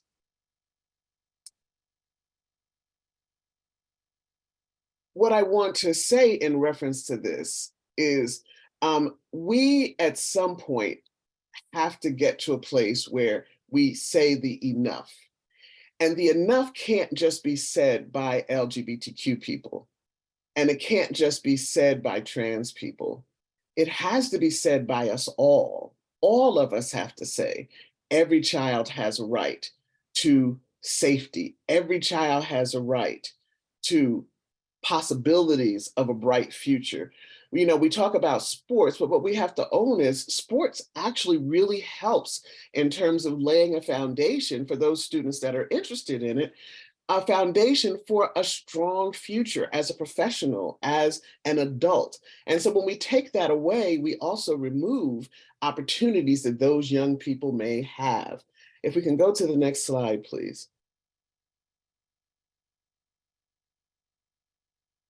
In terms of what's on Americans' minds, what we want to do is also keep in mind that it isn't just about the young people who are being impacted, the older people who are being impacted, the LGBTQIA people plus that are being impacted. Americans in general, despite the way the narrative is being played, actually does not support or do not support many of these egregious bills that are coming down and many of these other things that are beginning to show up around the nation, with so many states now having anti-trans, and I want to say anti-youth and anti-queer policies and laws coming up. Americans in general, at large part, as we can see in terms of the anti-LGBTQ bills, 64% of all likely voters think that it is too much legislation in reference to that. Gender affirming care, 2 recent surveys reported opposition bans and these kind of things, that 54% of the population, excuse me, is acknowledging the fact that we're not for this. So what we have to own is these people are potential allies for us. The question is, though, how do I shift from being an ally to an accomplice? How do we move from these ways of saying, you know what, I don't like what I see, but what do we now do next, now that we don't like what we're seeing? Next slide, please. Steps for moving from ally to advocate. Next slide.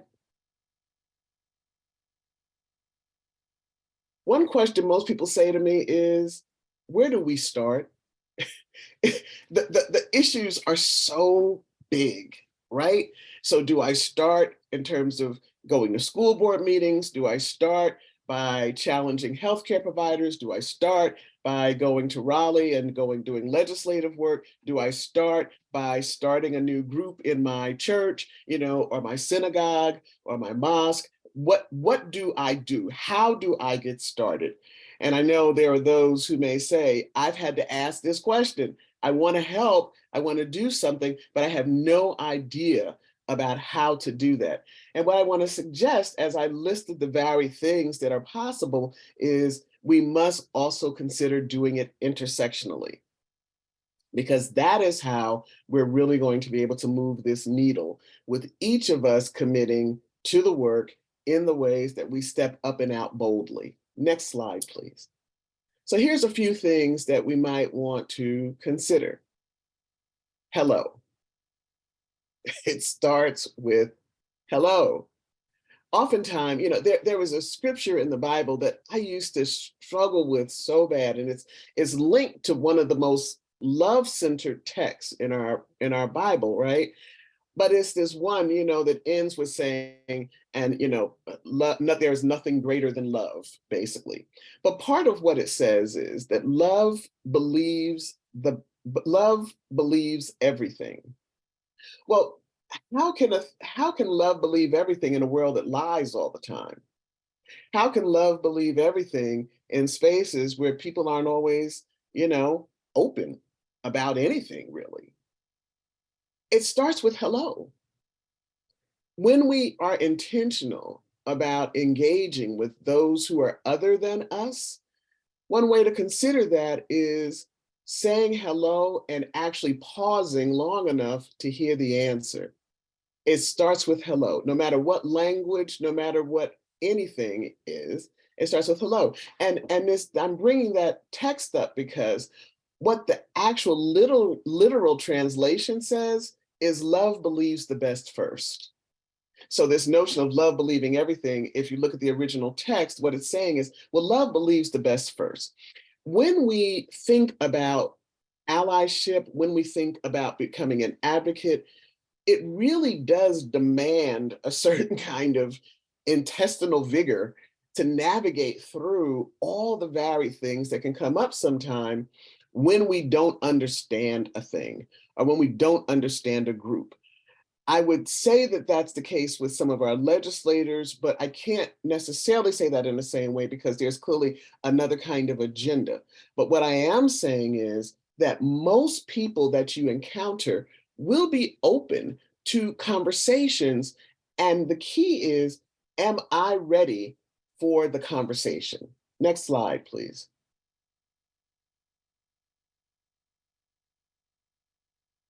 So when I wait for the answer, there's two things that I want to suggest we need to consider. Number one, allow those different than you to be their authentic self.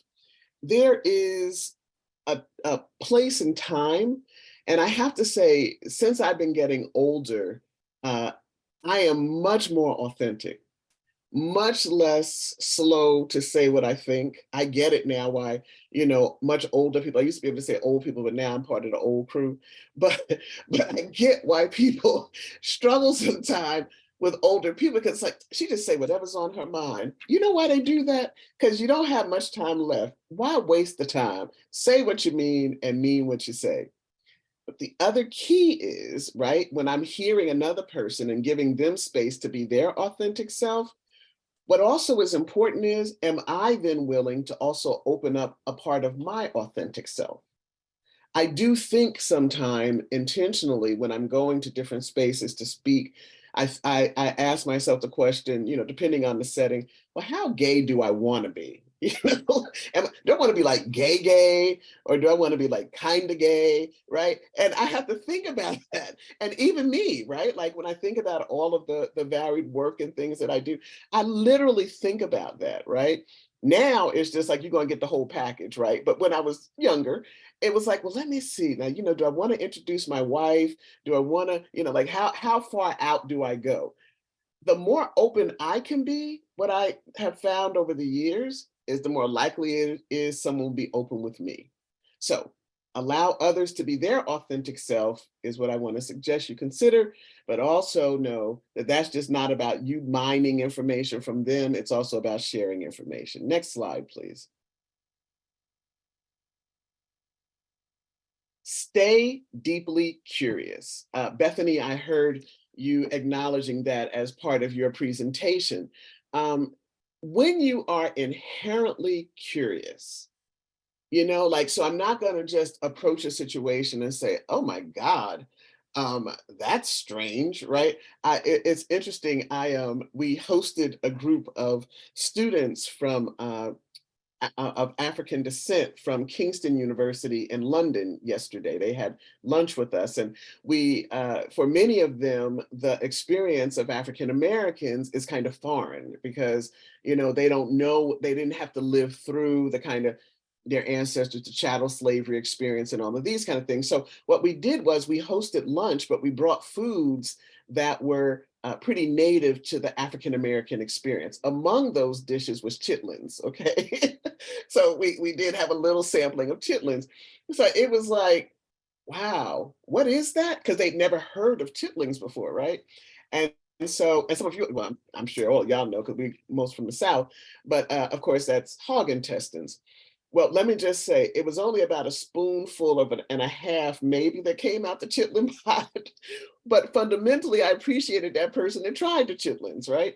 when we think about engaging with others and with difference, and I want to say to those who are LGBTQ in the room, we've got to do this in our own community, like among our own letters.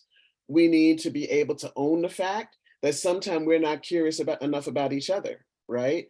Like when I gave my opening statement about the fact that I had to own, I was not nearly as curious as I needed to be and engaged as I needed to be in reference to my trans siblings. My whole life changed for the better after I had that epiphany, that moment of, oh my God, me and my quote unquote woke self had an unwoke area because it was a blind spot for me, right? So stay deeply curious and assume, and I know this is going to be a news flash to some of y'all, you really don't know everything about anything, okay? And if I was at church, I would say tap your neighbor and say, you don't know everything about anything, okay? But you can tap yourself, because I know I don't know everything about anything. And somebody's looking at somebody right now saying, I told you, I knew you ain't know everything about anything, right? But that's important to own, because that is how some of our biases come up and out. It was interesting because one of the students was telling me yesterday that she thought I had an accent. Now, they're talking with a deep British accent, and I'm speaking with an American accent. And for her, it was like, wow, you all have an accent. And I said, well, you guys have an accent. They hadn't, it was like amazing that, oh my goodness, I have an accent, right? That's these ways that we assume our presence and our realities is everybody else's. And that's just not the case. Next slide, please. Don't be afraid to stretch yourself. It will do you good. You cannot become an advocate or an accomplice for anybody if you're not willing to stretch. The whole idea of it has stretching inherent. Now, I, of course, put this very aspirational image here for some of us. I would have 15 broken bones if I tried any one of those, except the guy that's standing with his hands straight out. But this notion of stretching, while it is good for the body, it is also good for the social and the emotional self, right? In these ways that we own that, and that we go in knowing that part of the stretch involves some things that are uncomfortable. Part of the stretch is going to involve me maybe even needing to get some help, knowing how to move safely, right? Like you don't just put your leg up over the back of your neck safely without somebody kind of guiding in a way, or at least you owning your limitations, right? And so the key though is that there be a commitment to stretching and to opening out oneself, that we might be our best and better self. Next slide, please. Step 4, do the personal work. Okay, so if my goal is to stretch and I want my leg to go up the back of my neck, then I might want to start by just walking a little. Okay, like start where I am, but own the need to do personal work. Do the personal work that is needed to address your own issues, biases, and fears. It is not everybody else's job to make you feel comfortable. That is not the world's job. It is not the world's job to make sure that your issues are their issues, right? It's just not how things go. But at the end of the day, if I can own, well, why did I have such a volatile reaction to this person or to that situation or to this community? What is it in me that is causing that response? Okay. And the truth of the matter is, we all have biases. We all have blind spots and fears, right? As a 65-year-old woman, you have to know that I am working continually through issues around racism, around classism, around trans and homophobia. I am, in fact, it's interesting because I've been moving closer and closer to a they pronoun and calling my own self queer. There was a time when I never would have used those words ever, right? And then now there are more definitions for who I actually am. I see myself more broadly. I see myself more differently, right? And so where the word queer in the past for me used to be a derogatory term, you would never think of calling definitely a Black queer person, LGBTQ person queer, because it offended us, right? Many of us. But now what I had to own was, well, you know, my stuff is a little more blurred than I thought, okay, in the beginning. And so queer catches more of it for me. But I had to own that bias to a word, or I had to own my own issues connected to that. Because even when I would hear it, it landed kind of like a clang on my ear. If you can't own the fact that you have biases and you got issues that need addressing and that you do have some fears, then you're really not walking authentically. And I can say that with certainty because you're a human being. You're not a robot. We have feelings, we have things that show up. And so it becomes vital for us to think about that and doing the personal work. If that involves a psychiatrist, a psychologist, some medicine, a gym, whatever, get a friend, okay, do something, but that you are continually working on being your best self as you're challenging other people to be their best or better selves. Next slide, please. Advocates take action, period.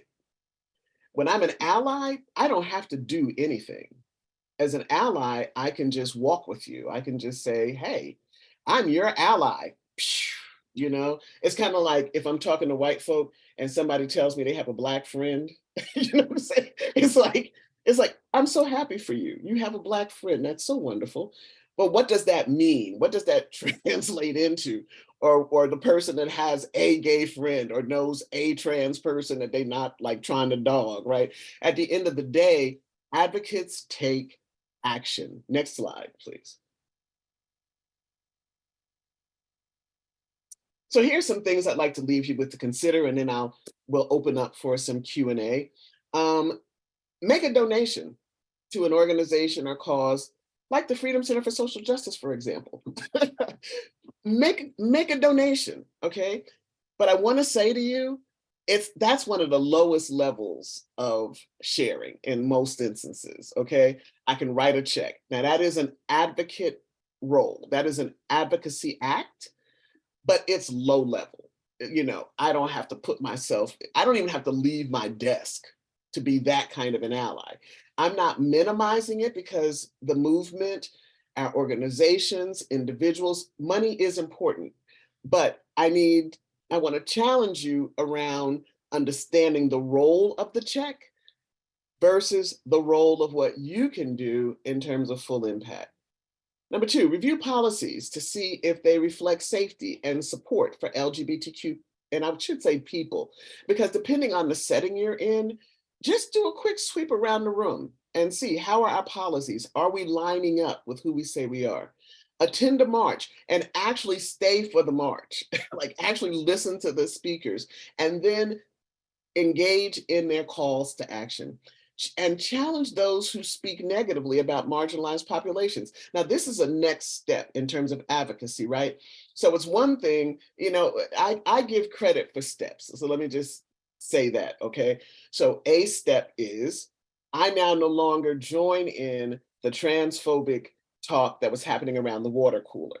Okay, and that's a step because before, if you used to join in and now you don't join in, that's a step. But another step, if I want to be the true advocate, is I then say that is not okay for you to say that. It's not okay for you to talk about trans youth, for you to talk about queer people, or to talk about John, who is our co-worker. I don't accept that, and I don't think that that's appropriate here. That's when we're really getting into that next level of advocacy. Next, please.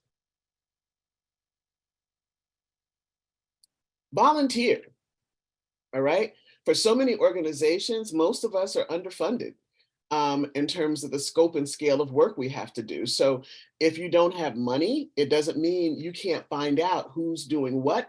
And what I suggest is find things that are, in some instances, linked to things that you already think about, that you would be normally engaged in, because that increases the chances that you'll continue to stay.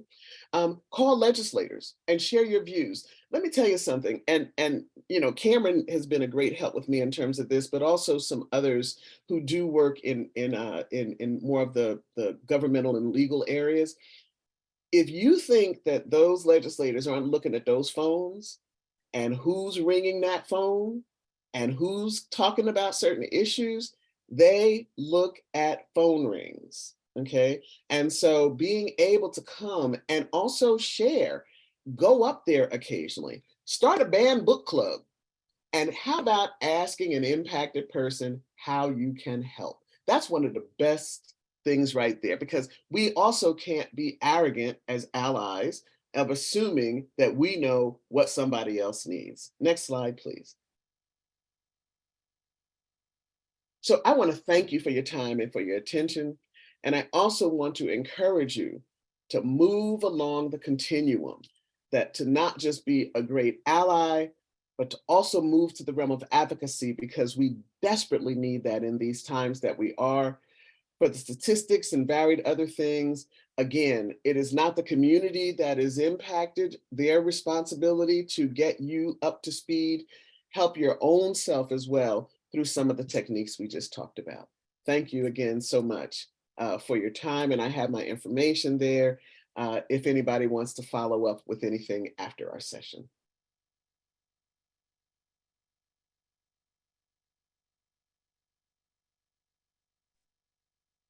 Y'all have any questions?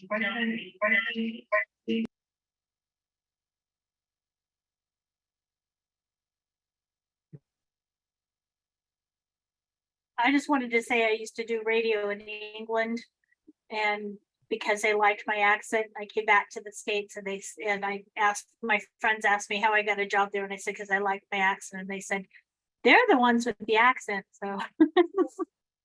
Absolutely. And that ties very closely to this sense of, and definitely as Americans, as I'm sure, it's no news flash to anybody, there is a kind of nationalistic arrogance that we can have at times that is very difficult, right? For many, because we come assuming that everybody else somehow is less than we are. And so when I think about here in our own country, do we not also have similar things that it get in the way of us being our best selves as it relates to how we see and envision other individuals? Within our own country, we also have the same thing with regional accents. If you have Yes. a southern accent or a really thick city, accent, yeah. But I like what you said about the intersectionality. I'm a person with a disability and LGBTQ as well. And trying to be an advocate for other marginalized communities. I do believe that it's all about intersectionality. Yeah. Yeah. That can be complicated at times too, because we're so used to kind of being with our tribe. And that is this is the time where it's important for us all to own that we have to actually break out of our tribes. That yes, we own the tribe we're a part of, and we own the fact that it's going to be so vital for us to advance even more in terms of how we engage with one another, particularly in some of these insidious fights that we're having to face. I just have a hard time because I feel like I'm being like, I keep trying to say when people say this is attacking LGBTQ and Black community, and I'm like, and I go, and the disabled community. This Yes. is it. Please, we're out here too. And that's Well, why I really applaud Crystal for making sure that that was included in this. yeah, I think that was really a powerful, powerful piece. And one of the things is, Pam, acknowledging the varied forms of ableness issues, right? And so when I talked about doing personal work, I have a family member that has multiple emotional challenges, and in that process, we have had to learn as a family how to walk with one who is differently able. And that is a huge piece, particularly around mental and emotional, as well as the physical disabilities.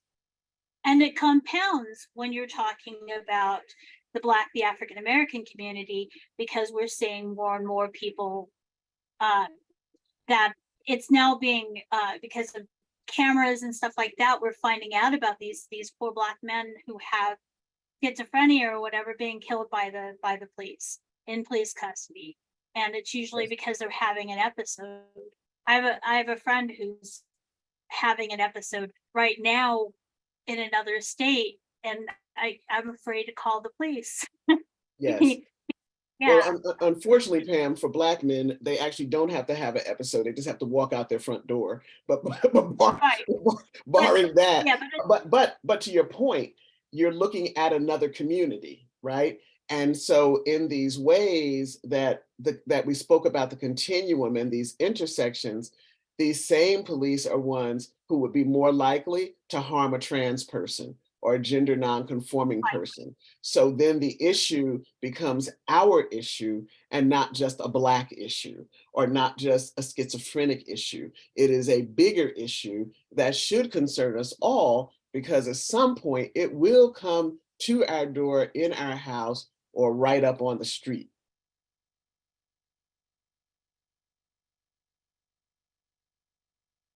so and Julie brings up a very important point. We need to go on break to keep up the schedule. Sorry about that, but Julie says a lot of us in the disabled community, persons with disabilities, don't really like the term I differently saw abled. that. Thank you. What is the preferred term, Julie?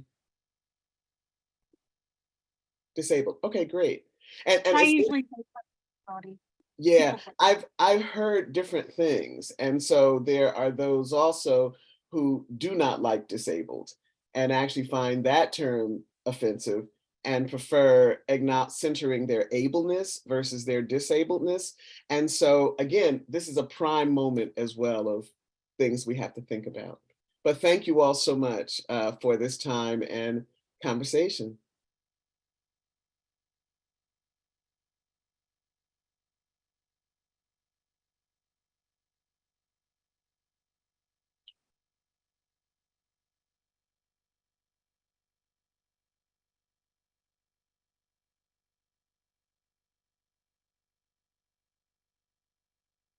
Thank you again for attending and some very thought provoking.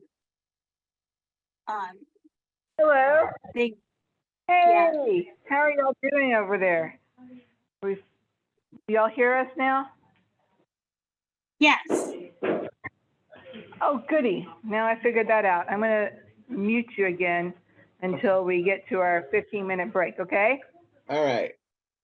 Okay. Thank y'all so much. Be back at about 1:15.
I was thinking, We are not doing anything yet.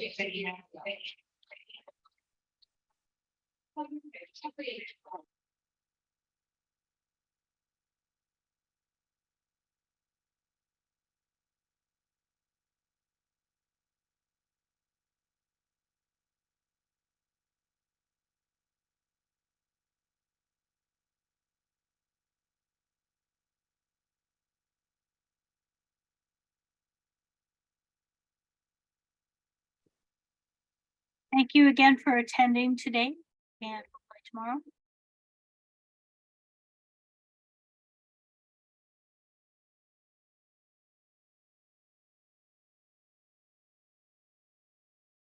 Feel free to have conversations in the chat too.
Good afternoon.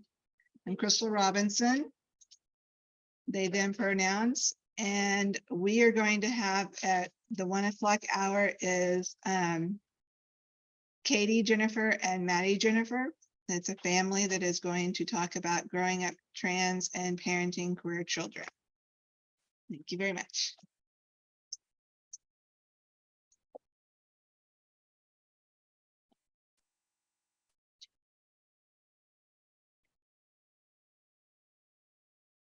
Hi, I'm Maddie. I'm trying to go to the next slide. Okay. It's just like, does like weird things. Can you use this? We can. There we go. Okay, just go ahead. I'm Maddie. Your pronouns. My pronouns are she, her. Speak up. I'm 16. What do you look like? And I'm tall and I'm wearing a genderqueer shirt and I have blonde brown hair and white skin. So yeah. Okay. And I'm Katie Jennifer. I use she and they pronouns. I'm a large femme white person, and I'm wearing white glasses and a genderqueer shirt. So you go first. What do you remember from the early part of my transition? So what I remember, Maddie first was able to verbally express to me that she was transgender around the age of 4. And we started the process of looking into what we needed to do to be affirming parents. At that time, I was familiar with the queer community, but I didn't, if I knew anybody transgender, I didn't know they were transgender. So being the person that I am, I'm one of those like dive in and do research kind of thing. And the more I researched, the scareder I got, the more scared I got for Madison, not because she was transgender, but because of how society treats trans people. And so it was scary. I remember being really scared about how other people were going to accept her. I was scared that it was going to create a more difficult life for her. I was scared about potential violence. I was scared about our family's reaction. I also at the time was working full-time for a church, so I was scared about that. But what happened really was by far the majority of our family was supportive. We lost a couple of people in our family that we don't have a relationship with anymore, but that was fine. Our community was surprisingly affirming. At the time, we lived in Cumberland County in Fayetteville, and that's where formerly known Fort Bragg, Fort Liberty is. And so a large part of our community, especially in our church community, were military, and a lot of them were very conservative folks. But surprisingly, a lot of them were supportive of our family because they knew us. And I even had a large contingent of the older adult community in the church come and say, I've lived long enough to see what happens when families turn away from each other and the hurt that causes. And so we're not going to do that to you here. So that was surprising to me. There was some not great folks too. A lot of people left the church. A lot of people asked for me to step down from my position. And we did receive some anonymous, I would call it hate mail. But at the same time, we got a lot of nice cards too from people.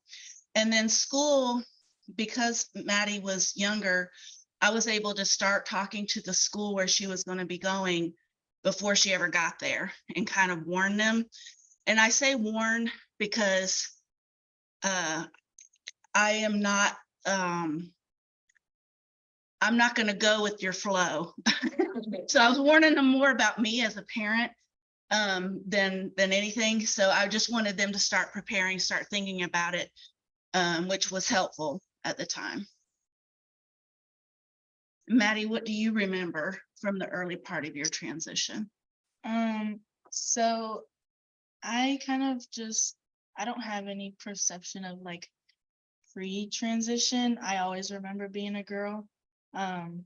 And what I can remember is part of school and just that all of my peers and like people around me were really supportive, including teachers and stuff. But then when it came to like changing my name and stuff, it took people a while, including some family members, but everyone got there somehow. Yeah, I just remember being supported and yeah, I'm still very supported now, but I've definitely now in high school received some, how would you word that? Like what we're trying to say, group, like, I don't know how to explain it, but like, As she's gotten older, the threats of violence become more real. yeah. Because now it's bigger people being. Yeah, and now I get them and my parents still do, but like now I receive them. And so it's like become more real that like, oh wait, people aren't okay with this sometimes. So yeah, but I've been pretty supported by the people I surround myself with, and I'm lucky for that. One thing Maddie said as we were preparing for today that she remembered at school was the kids in her class. So she socially transitioned the summer between kindergarten and first grade. And she remembers that like the kids in her class didn't have any issues. Like they're like, okay, so this is what we're calling you now. Cool, let's go play. It was more the parents that had issues, or school administrators and that kind of thing. And now I see kind of people I went to elementary school with and people I grew up with, whose parents are kind of maybe not the most supportive. Their kids now, I've kind of changed their past and stuff, and kind of opened their eyes to know, okay, this isn't like, it's kind of normal. So yeah.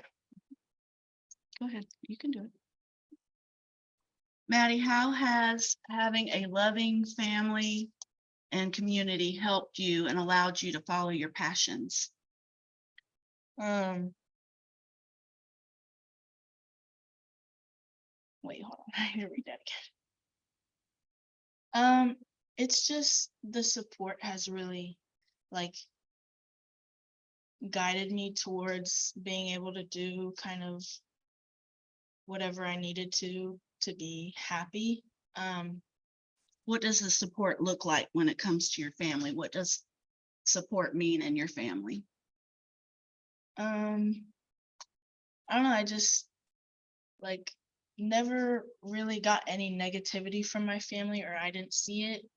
And so that's kind of just been support for me then. Like I don't know, it's been quite positive. And what does support look like in your community? Again, it's just like most things are positive around like me being trans. It's like when I walk into a room, it's not like, oh, there's the trans girl. It's, oh, there's Maddie. Like, to be honest, being trans for me is sort of an afterthought. It's not always something on my mind. So, and I see that in like my friends and my teachers, well, most of my teachers don't. But I see that around. What about in school? What does support look like at school for you? I just said it. Oh, you did? Okay. And I will say that we moved, and for me, for school, support has been okay. Elementary school was not as supportive. And some of that was for at least that administration, they had not had a trans student.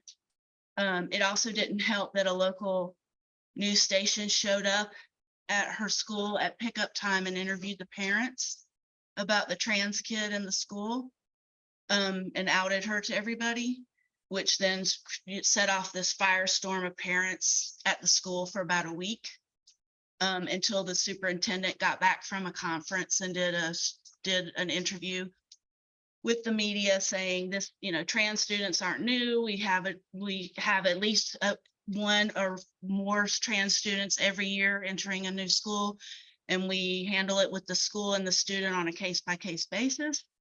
And then that killed the story.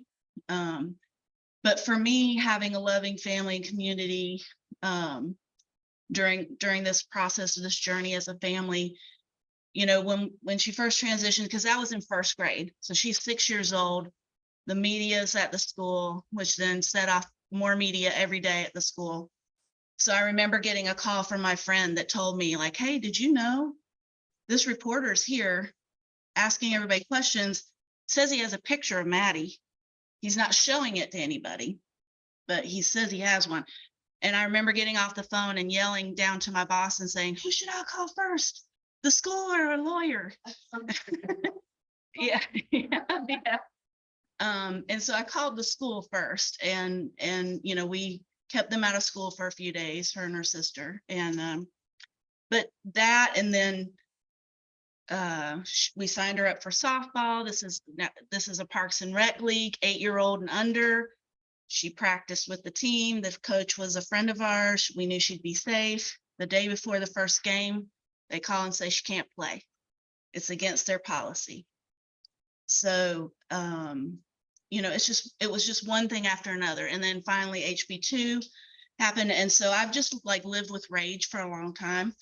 And so we sat down as a family and just said, we need a legal advocate. I'm calling an attorney, feels like every other week.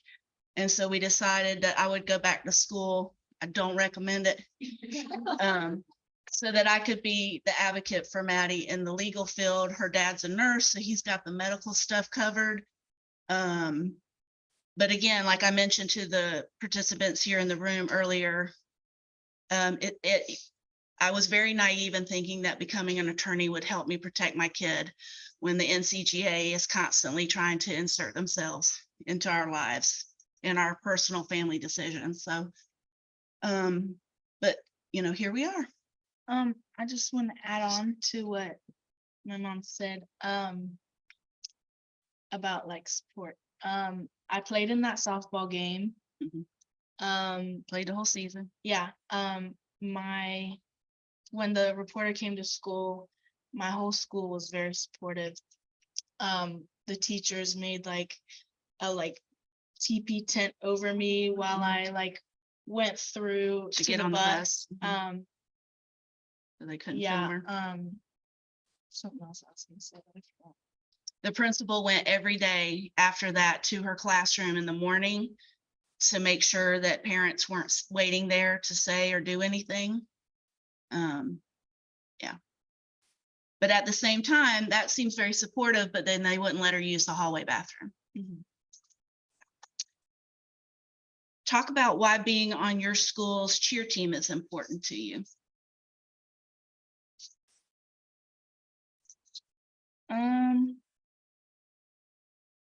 I put in my notes that it's a school team, but it's not about school. It's more for me about making friends, and it's more about the social part of it. I'm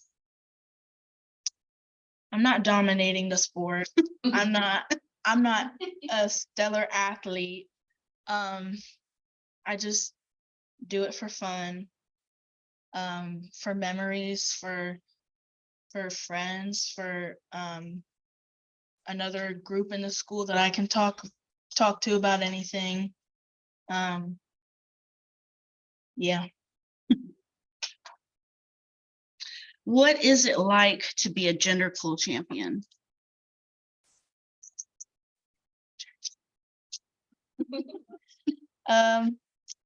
So being a gender cool champion means having a bunch of families all over the country that I can just go to.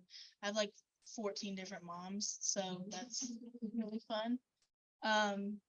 Yeah, it's just there was a retreat sort of thing in Chicago last year that they invited everyone to. I was a brand new champion.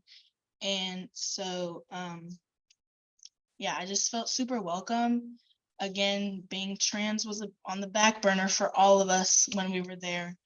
But if we did need to talk about something, there were 20 other people who'd gone through the same exact stuff there that we could talk to. And it was just, I don't even know. Yeah. It was awesome. Yeah, and Gender Cool, for those of you who don't know, and Crystal has it in the information about the conference, it's a youth-led organization, and their goal is to, for all the folks out there that are making these horrible decisions against our kids in our community, a lot of the reason why we think that happens is because they don't know anybody who's trans. And it's been brought up in this room several times about when you have a face to put with something, it for some reason that makes a difference, although we all know it shouldn't have to be that way. You should just care because there are humans that are being harmed.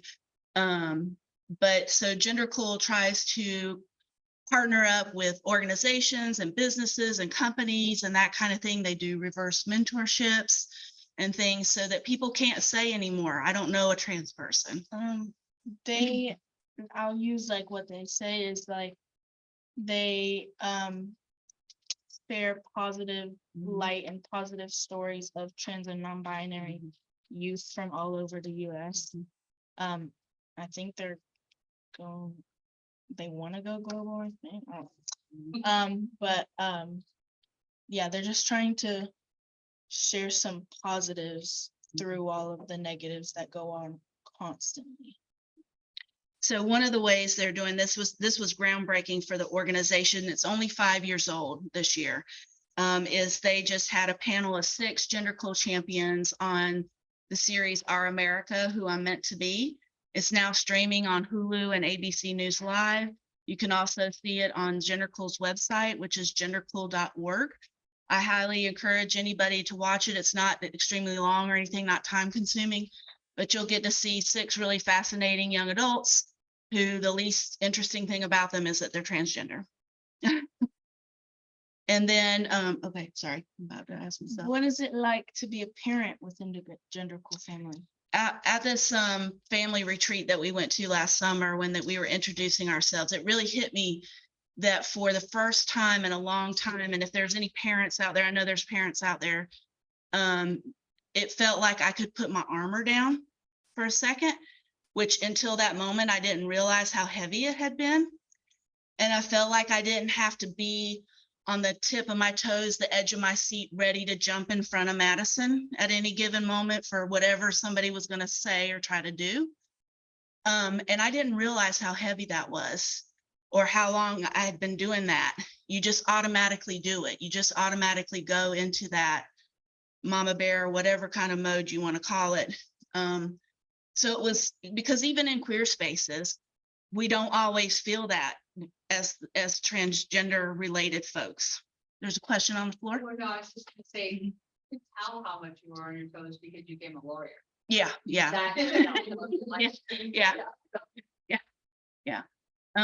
But yeah, you even in queer spaces, you're not always 100% safe. It feels like.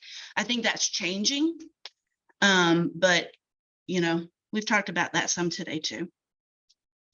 Maddie, what do you hope people will learn from today? Well, I'm pretty sure everybody here knows that trans kids are just kids and we're really just trying to live our life. As I've said many, many times, being trans is an afterthought to me for myself. My life goal was not to be an advocate or anything like that, but it's kind of turned out to be like that, which I'm not too mad about because it's fun, but I like to just try and be a voice for those who may not have one and try, and through Gender Cool, I'm trying to give a voice to more kids like me that are trying to just live, love, and laugh. All right. Yeah. I'm gonna flip it around to you. What do you hope people learn from today? Well, I was just going to add on to that. The option to be stealth was taken away from Madison in first grade. She no longer has the ability to be anonymous. And so she turned that really scary and bad situation into something positive by trying to, like she said, use her voice for folks who maybe it's not safe. And it's not safe for her still. But she tried to turn that into a positive. So what I hope people learn from today, I like to leave everybody with the action step, but I mean, I could go on and on, be happy to talk to people offline. I'll have my email address up here, but I do a lot with Equality North Carolina. I go and testify. I think I testified 5 times so far this session just on sports bills, which is going to pass today. It's in the Rules Committee. Which is interesting. If you look at, there were 3 bills originally, and they all had little bits difference. One wanted to go all the way to college. One wanted to ban girls from all boys sports, which would hurt cis girls. There's a cis girl in our school district who plays football. She's been interviewed by Sports Illustrated, so that, people don't think about that stuff. So I think the one now is they're going to ban only trans girls from playing girls sports all the way through college, including middle school. So the way it currently is the North Carolina High School Athletic Association, middle schoolers don't get asked all this stuff. So middle school, they could play whatever. Maddie did cheer and softball in middle school. It was only going to impact high school. But now with this new ban, it'll impact all kids. which is interesting. I mean, that's just opening all kinds of litigation because the NCAA already has a policy. The North Carolina High School Athletic Association already has a policy. So they're just going to step on everybody's toes. But just I don't know where I was going with that, but just listening to the testimony of the opposition, which of course they had no time limit, whereas public comment, we had a 2-minute time limit. On the healthcare bans, you all need to know this as voters in North Carolina, there was no public comment at all. The testimony, it was so interesting to me, the one they brought in, I'm not gonna share names because I don't want to give them another platform, but this collegiate swimmer had this stellar career, talked about all these awards and trophies and medals and everything. And it sounded like it all was ruined because she tied with a trans swimmer in one race and they only had one trophy. And they took the picture of the trans swimmer with the trophy instead of her. So that ruined her illustrious career. I don't get it. And then we know of the high school person in the western part of the state that was harmed in a volleyball game. And my question there is, the trans player spiked the ball and this girl got hit. I mean, is spiking unusual in volleyball? No. I just want to say my French teacher is a volleyball coach. I don't know how many times he's come back to school after a night of volleyball game and said, "Oh my God, this girl got whacked in the head." Like it's so common. It is. And So, I looked it up. It's the most common reason for injuries in high school volleyball is spiking for boys or girls teams. So it's not, anyway. So what I hope that people learn is we need everybody. We need every voice. It's already been mentioned. Call your people, call people outside of your people. Also know that at the federal level, Ted Budd, is that his name? He does not look at any auto-generated emails, so you need to email him or call him directly. If you go through like ActBlue or any of those, he's not going to look at it. Call, anybody who's a possible swing vote, or you could probably, if you feel like you could talk them into not showing up. We need everybody on the phone. You can testify. Equality North Carolina does regular trainings on storytelling, how to tell your story, op-eds and newspapers. There's lots of different ways to get involved. And then for the action item, if you're interested, I do a lot of pro bono work with the LGBTQ Center of Durham, as well as Transcend Charlotte, all the law schools in the state doing name and gender marker corrections.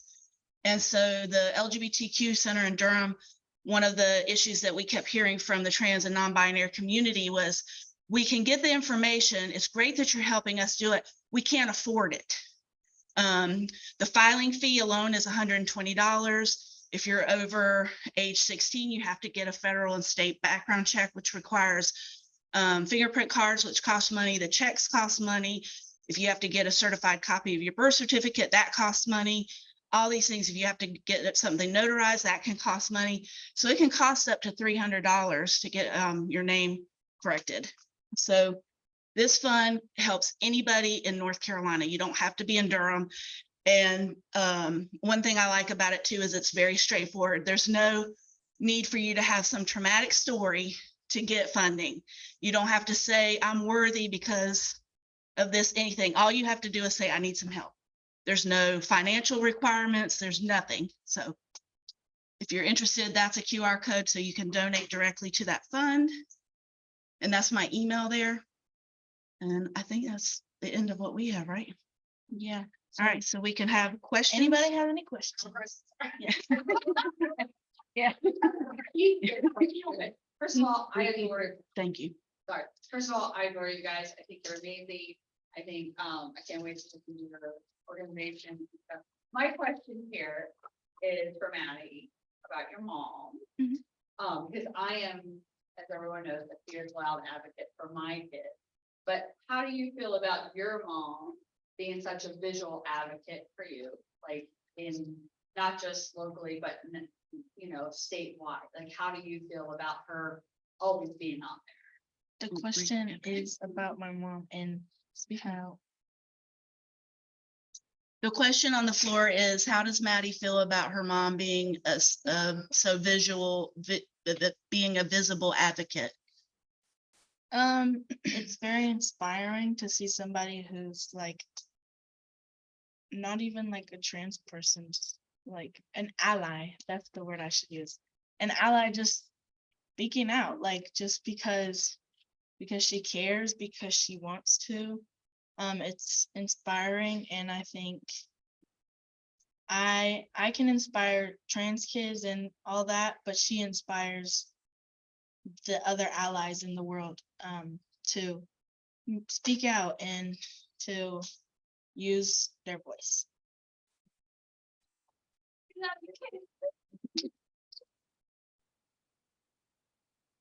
Maddie's voice is the important one. Yes, another question.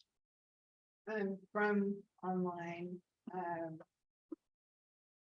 Hard to overemphasize how fundamentally undemocratic the North Carolina General Assembly has begun. They do not give a rip about us. I think that's just a statement. I don't think that's a question. Yeah. But It's a fact. yeah, that's a fact. Mhm. The question is from another person. Do you anticipate issues with the voter ID laws? You want to answer that? I think that's for you. Yeah. Yeah, I mean, voter ID laws we know are discriminatory, especially against our BIPOC community, and it's all in an attempt to keep voters from coming to the vote. I mean, any ID laws, any kind of restrictive ID laws hurts the trans and non-binary community. And someone earlier said, I think it was Bethany, you know, this has changed in advocacy circles over the years about really pushing for an X marker. And now really the push is, let's just get rid of all the markers. We don't need more boxes to try to put ourselves in. Let's just get rid of them. They're not necessary. So I think anything that is trying to restrict a person's trying to identify in a box or a label is harmful, because I think that's one of the things I don't get about the opposition side always yelling about freedom and liberty. How do you have any freedom or liberty if their basic fundamental right to be in charge of your own autonomy is not there? And that's where the last speaker, where the intersectionality really comes in. We're all fighting the same fight. We've got to start playing the game that's being played. We have not been playing the same game. And some of it has to do with our ideals and our values and our morals. And I'm not saying to give that up, but we got to play the same game. We've been sleeping on judicial appointments. We've been sleeping on school boards. And now we're seeing Moms for Liberty all over the place, and school boards going to be partisan. I mean, we've been asleep. We've been out there celebrating marriage equality, and our trans people are here going, hey, wait a minute. We threw the brick for y'all. Where are you now? Any other questions? I can keep going on this stuff. Thank you so much. Yeah, I think we had another hand. To say thank you guys so much. I mean, here in Union, you know, I've known on a personal level a lot of teenagers, both well, all across the LGBTQ spectrum, but especially the trans kids that you know, they are just trying to survive, and they you know, do not feel comfortable sticking their head above water to do any kind of advocacy work. And so that's one thing we struggle with. Union is just, you know, trying to figure out how to elevate the voices of the students that are able to advocate, but also trying to communicate to policymakers that there are a lot more kids in fact they just can't, they're not in a position to advocate. So I just want to thank you, because I know it you know, it doesn't come for free. It takes something out of it, and it's just really important work that you do. Well, thank you. Thank you. That was a comment from the floor more than a question. Thank you. So, and anybody on the Zoom or here in the room, if you have any questions about name or gender marker corrections, feel free to reach out. I do about a Zoom a week with folks that are referred to me from the LGBTQ Center in Raleigh, and I'm happy to help. We also have a listserv of attorneys and organizations all across the state who do this kind of work. So we have a spreadsheet with like the quirks from county to county, because clerks have a lot of leeway in how you do this process. So some counties, you have to have your certified birth certificate has to be, you have to have received it within 60 days.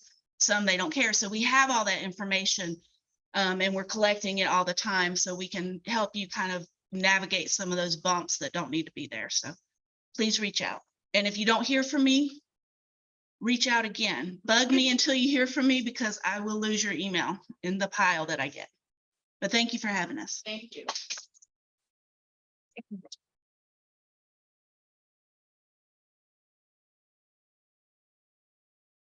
Thank you very much. That was very eye-opening, like all the other ones that have been today.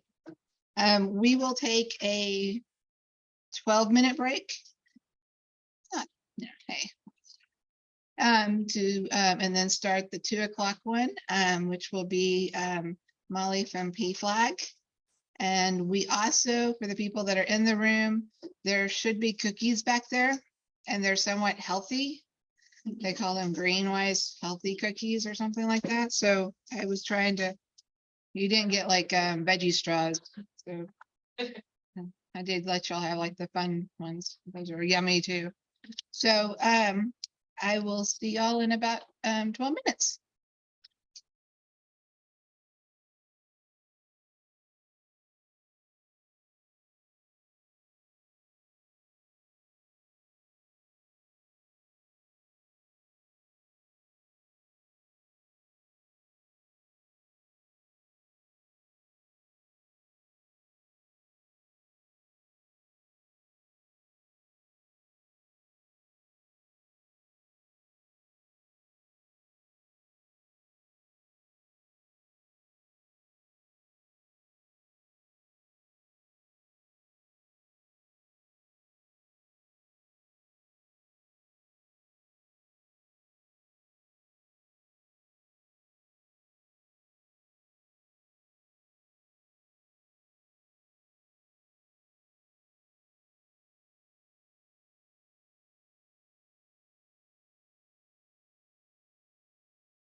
we're going to get started.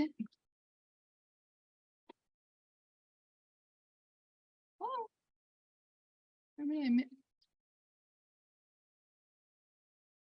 Thank you, everyone, for coming back.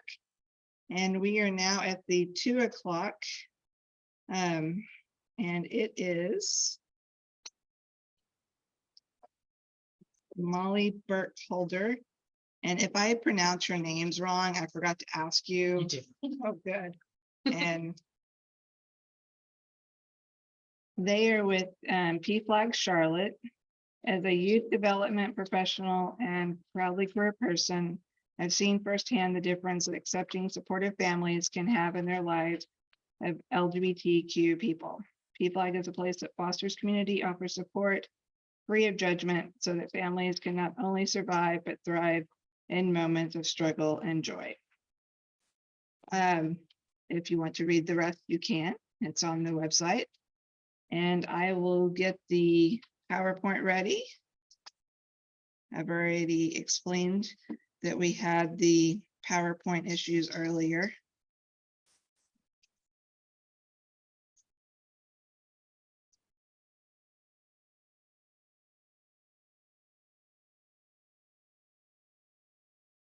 This should work. Thank you so much, Kristen. Thanks. And if you want to, you can move the thing up and down. Okay.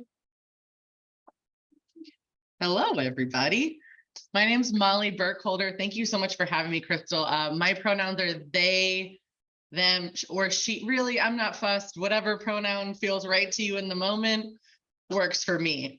So I am the educational programs manager for PFLAG Charlotte. And I'm going to talk to y'all a little bit about caregiver support. I also am going to cheat a little bit, and I'm using some of the materials that we use in our allyship workshops to give y'all a preview of what that looks like. So if you think that your workplace or your kid's school or your church or healthcare providers could use some education on LGBTQ allyship, a lot of the stuff that's in here is what we talk about. So find me after and we can work on that.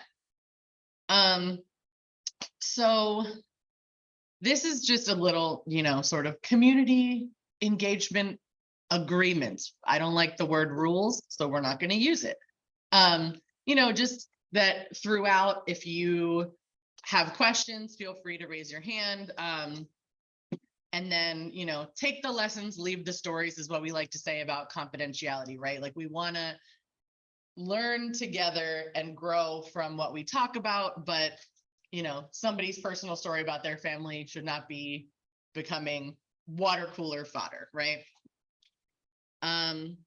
So I'm going to skip this because I think at this point in the day and in this room, everybody knows what these words mean, but that is not always the case when I come into spaces, so it remains in the deck.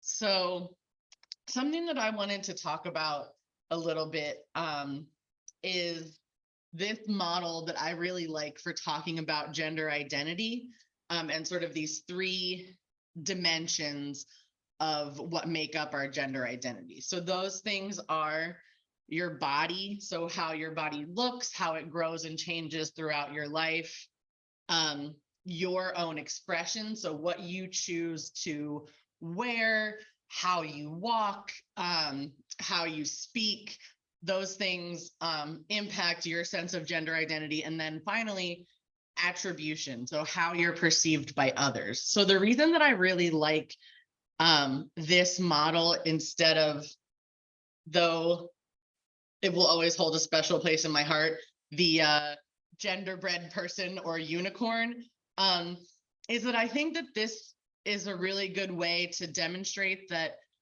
gender identity is something that every person has and negotiates throughout their life. It's not just something that trans or non-binary folks need to worry about. Like I have this haircut for the same reason that a parent puts a bow on their bald baby girl's head, right? Is that like hair in our culture is something that is connected to how people perceive gender. And so I feel affirmed because I assume that people assume that I'm queer when they see my haircut, and parents assume that people assume that their baby is a girl when they see a bow on her head. You know, and also when it comes to expression, we all make choices, right? We all, you know, whether you're cis or not, or whether you are under part of the LGBTQ umbrella or not, we all make choices about how we present our gender, and those change throughout our lives, right? You know, so things like puberty, like aging, like menopause, these are experiences that change our bodies, and that changes how we think about our gender, right? You know, like women getting pregnant talk about how they feel so much more. I should stay here. Sorry to everyone online that I'm wandering around. You know, talk about feeling more connected to their femininity when they go through the changes that their body experiences during pregnancy. Things like that, you know, and I think also it's important to, when we talk about things like gender affirmation, again, not only something that is for trans and gender nonconforming people, right? So that, you know, if I'm an AFAB person and I go to the grocery store in my like grossest sweats and my hair in a baseball cap, and someone says, "Excuse me, sir," I'm going to feel a type of way about that. That's a cis person being misgendered, and they're going to have feelings about that in the same way that a trans or non-binary person might feel about being misgendered. So that's not only an experience that can happen for trans and gender nonconforming folks. You know, and things like puberty blockers and HRT, those are medical affirmation tools that were developed for and are still mostly used by cisgender people, you know, by, you know, cisgender women aging take estrogen supplements, and no one is trying to ban that gender affirming care. You know, like it's 10 times easier to get Viagra than it is to get birth control, and no one is banning that gender affirming care for men. So just something to keep in mind, especially if you're trying to navigate some of these difficult conversations with folks who are not supportive of the trans community or are misinformed about what gender affirming care looks like, is that these are all things that, and same with puberty blockers, were developed for kids who experienced, I think it's called precocious puberty. Just, yeah. So like, these are things to talk about when we talk about gender affirming care, is that it's not new, and it's mostly by the numbers, not even really for trans people. It's for everybody else. So these are just a couple more terms, and I wanted to touch on, because Bishop Rawls talked about the term queer and how for her it's something that she's come into. I would say if you're not a queer person, wait till someone uses that term to describe themselves before you put it onto them, because like Bishop Rawls mentioned, there's a history of it being used in a derogatory way, and so it's something that like the queer community is starting to reclaim, but on a case-by-case basis. You know, and I think another thing that I want to highlight from this is the idea of intersectionality is so important in these conversations. And I think is, especially today when we have like all these different historically marginalized groups represented, is that the powers that be and these like bad actors in our, you know, crappy government these days, you know, their goal is really to divide and conquer, right? Is to create these false narratives that the enemy of working class white people is the success of Black folks, or that the enemy of traditional family values is queer people existing, right? But really, the bad guy is people trying to come into our lives and tell us what we can and can't do, and exert control in places that is none of their business. And so, yeah, I think like particularly that's when we look at what is the goal of white supremacy or patriarchy or capitalism. It is about that. It's about making people feel like they are the only person who experiences this. And so then everything outside is a threat, when really our power comes from building community and building relationships. Just a note about pronouns. Again, this is not necessarily for the people in this room, but something that just to like a tip that I like to share when, you know, when you have folks that are really adamant about being the grammar police, which first of all, you know, we don't want to be the police. They're not our friends most of the time. Speaking for myself in this moment, but you know, that it's not grammatically incorrect and it's not new or uncommon to use they, them pronouns for a single person. You know, like if you're at a party and you see a set of keys on the coffee table, you don't say, oh no, someone left his or her keys on the table. That's what's weird, right? You would say, oh, look, someone left their keys, right? So it's not new. It's not just, you know, people need to get over themselves. And I think with neo pronouns, it's the same thing. Like it can be intimidating to learn new things and change is scary, but if someone uses neopronoun, you don't have to be an expert on neopronouns, because if someone uses them, they are an expert, and it's okay to ask how they want to, not even just okay, but like good and respectful to ask someone how they want to be referred to. All right, so to get into a little bit about PFLAG.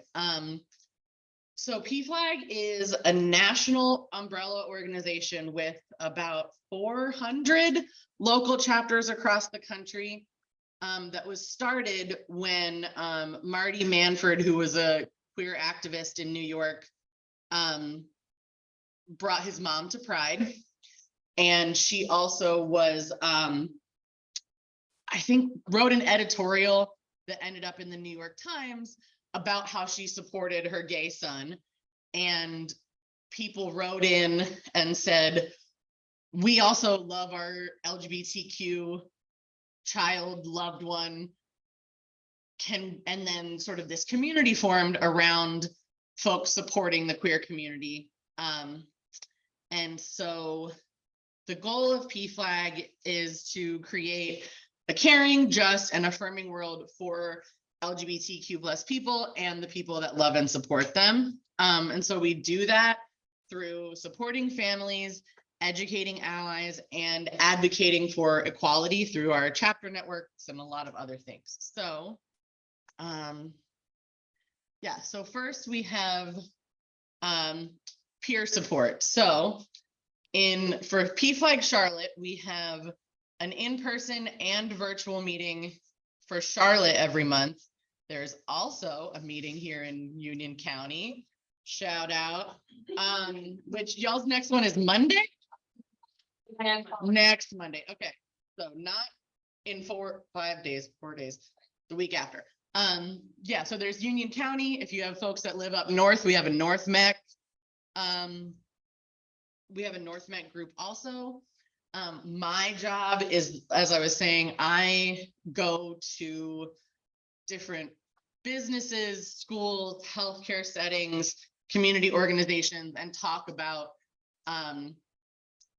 fostering allyship and building more inclusive spaces for queer folks. If you follow us on Instagram, you'll be able to see all the amazing events and community engagement opportunities that my colleague Lisa puts together. There's a ton of stuff. If you are a beer fan or a queer fan, tomorrow at Highwire Brewing in South End, there's a Pride vendor market, and part of a portion of the profits from that event are going to be donated back to PFLAG Charlotte. So come hang out. So to talk a little bit more about why this stuff matters, right? And I apologize. A lot of this is going to be treading over similar ground as what Bishop Rawls covered earlier. We know from the 2022 survey on LGBTQ mental health that was done by the Trevor Project that we see these scary and disheartening numbers when it comes to LGBTQ youth mental health, depression, suicidality. Also that queer youth are more than twice as likely to experience homelessness as cisgender or hetero youth, and that these numbers are even higher for BIPOC youth. On the flip side of that, we also know that youth who identify that they have a supportive family, that their school affirms their gender identity and their sexuality, or that they live in a community that is accepting, those youth have the same rates of any of those mental health concerns as cisgender or heterosexual youth. And so just to really reiterate the point that Bishop Rawls made earlier, is that these mental health outcomes and these scary statistics about suicidality are not because of someone's gender identity or sexuality. It's because of the stigma, the lack of access to affirming care, discrimination under the law, things like that. And again, all this crazy stuff that's happening in our state legislature, other state legislatures, and around the country and the world. Particularly, we know that youth are being targeted, and that any of these bills disproportionately affect BIPOC and trans and gender nonconforming people who are already highly vulnerable and marginalized. And I think that goes back to the conversation about intersectionality, right? Is that really, when we talk about this fight that we're in, reproductive justice is queer justice, environmental justice is racial justice, right? Like all of these things are connected. And so how we, to piggyback off of what Katie was saying earlier, how do we play the game that we have gotten left behind in?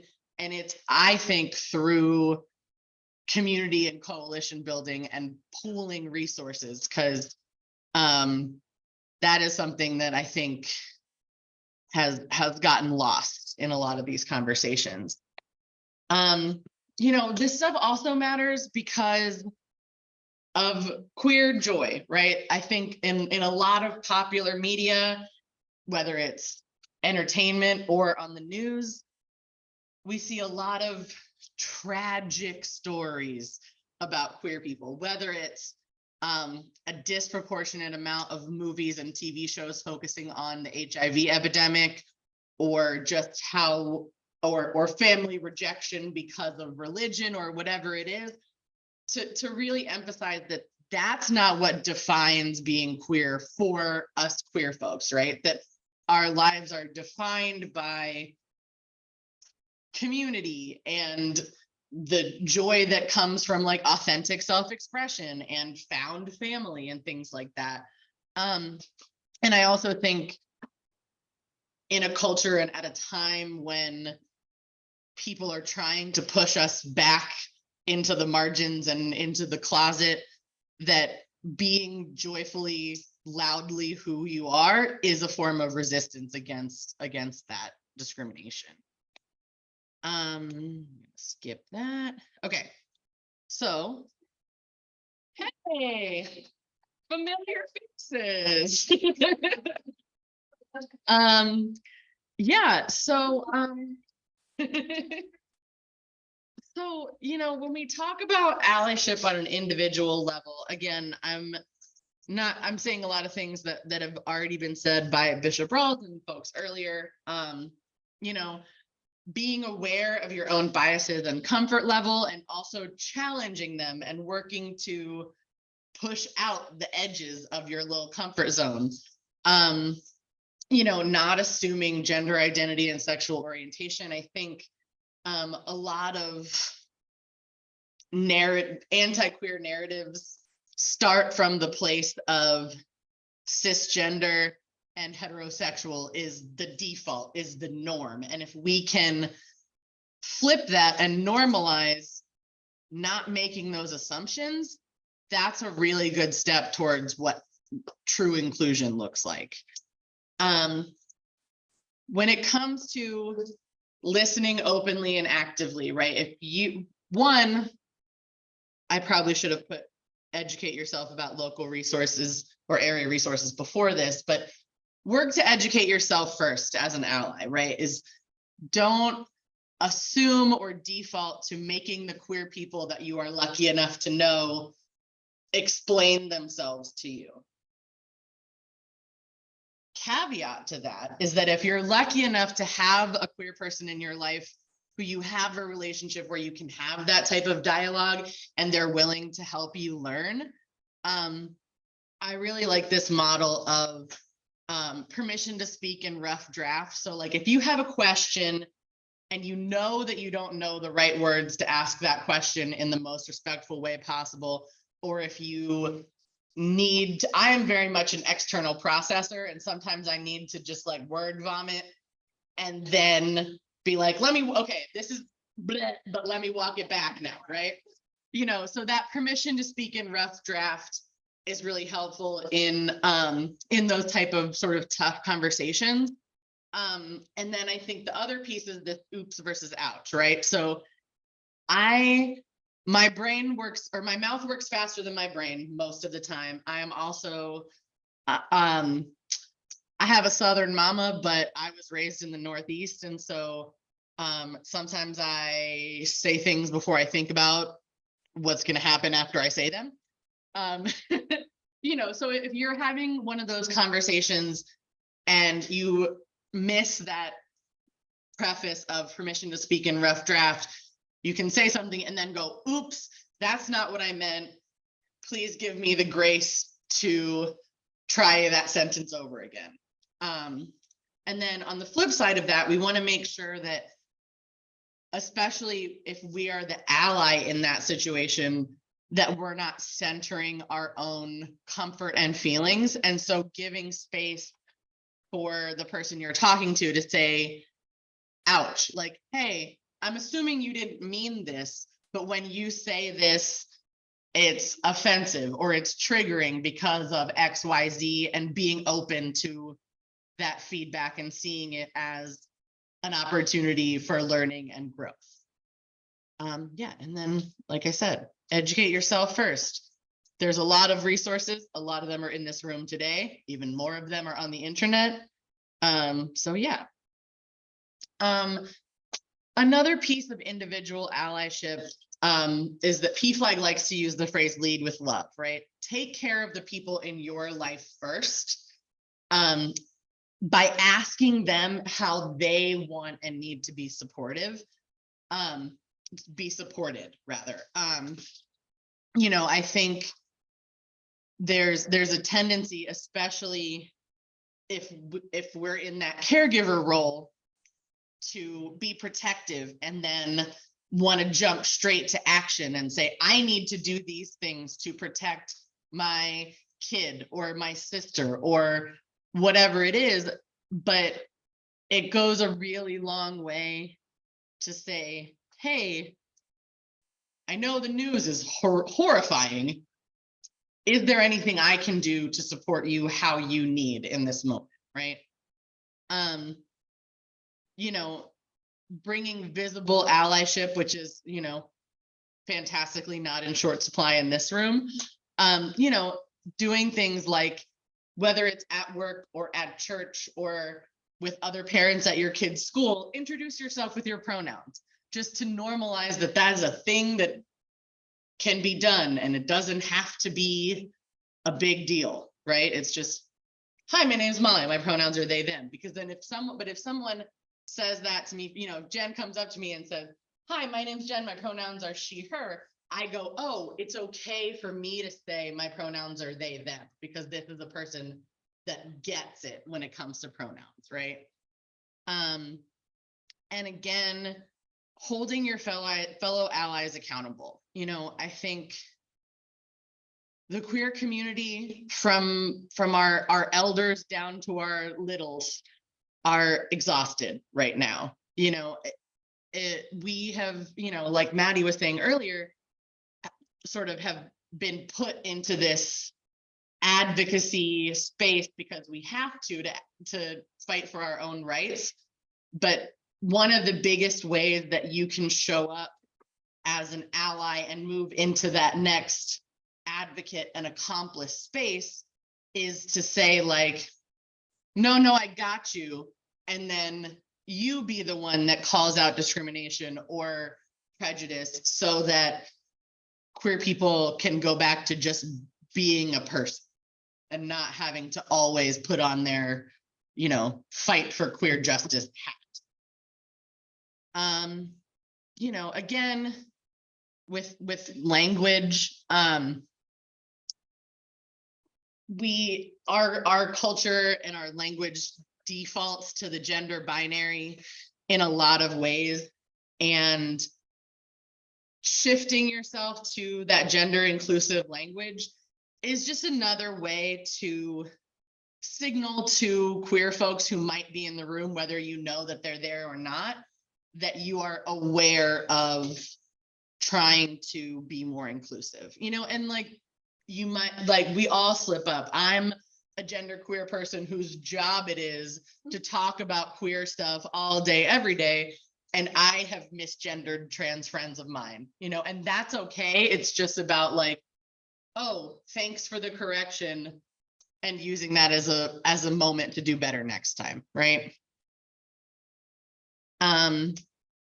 Another thing that I think is really important when it comes to folks coming out to you is listen, thank them for being vulnerable and sharing that important part of themselves. Maintain confidentiality. Just because someone comes out to you in one moment doesn't mean that they're ready to be out in every space you might encounter them or with every person that you have as a mutual acquaintance. Another thing that I think is really important, and I have a bone to pick with popular media about how this has gotten portrayed, is that I think a lot of cis or straight folks think of coming out as a thing that you do one time, maybe sometime between like 17 and 25, right? Like, depending on what your context is, and you say, I'm here, I'm queer, and everybody has to deal with it. But, you know, just being aware that that confidentiality is important, because sometimes we don't want to have to deal with it, you know. And it's not to say that we're not proud of who we are, but like, if I'm at the grocery store and I'm buying a tub of ice cream and a bag of chips, and the cashier says to me like, oh, you have a lucky husband at home, like, then I'm negotiating, like, do I need to come out to the cashier at Harris Teeter right now? Like, is that something that like I'm really going to prioritize right now? If I don't do it, am I going to feel bad later? Like I didn't like I'm not proud to have a wife, or, you know. So like, these kind of things are happening for queer people. Yeah, my wife, I want to talk about her all the time, but maybe not to strangers at the grocery store. You know, so I think that's something to keep in mind when we talk about coming out, and when we talk about if you are someone who is a safe person for queer folks in your life, recognize that not everybody might be that safe person, and someone that you as an ally see as a safe person, maybe their queer spidey senses were like, oh no, something was off. They said something weird. And like, one of my like secret spidey sense things is if people use the term female too much instead of saying women, I see you and I don't like it. Because in my experience, that has been a slippery slope to turf behavior. But yeah, so then here's a cool list of resources. So again, I know y'all heard from Josh from Jen earlier, who is one of my favorite humans. Yeah, so like I said, upcoming opportunities. We're also working on, I think they're happening in July now, peer support in Spanish and another iteration of the Navigating Your Journey workshop in Spanish, the peer support groups I mentioned earlier, our High Wire event. If you find yourself in Oakhurst, Cotswold area of Charlotte, we are the charity of the month at Common Market. Get yourself a sandwich. We'll get some money. So that's really all I have. I wanted to leave y'all with, this is one of my favorite quotes. Don't let your learning lead to knowledge, let your learning lead to action. You know, yes, as allies, it's really important for us to educate ourselves. And like Bishop Rawls was talking about earlier, you know, just because we're queer doesn't mean we can't be like, I can be, as a white person, I can be a better ally to my BIPOC queer friends.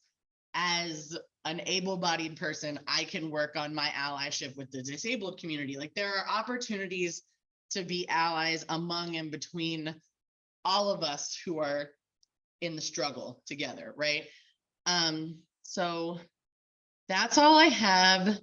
Thank you all. And if anybody has any questions, yes, ma'am.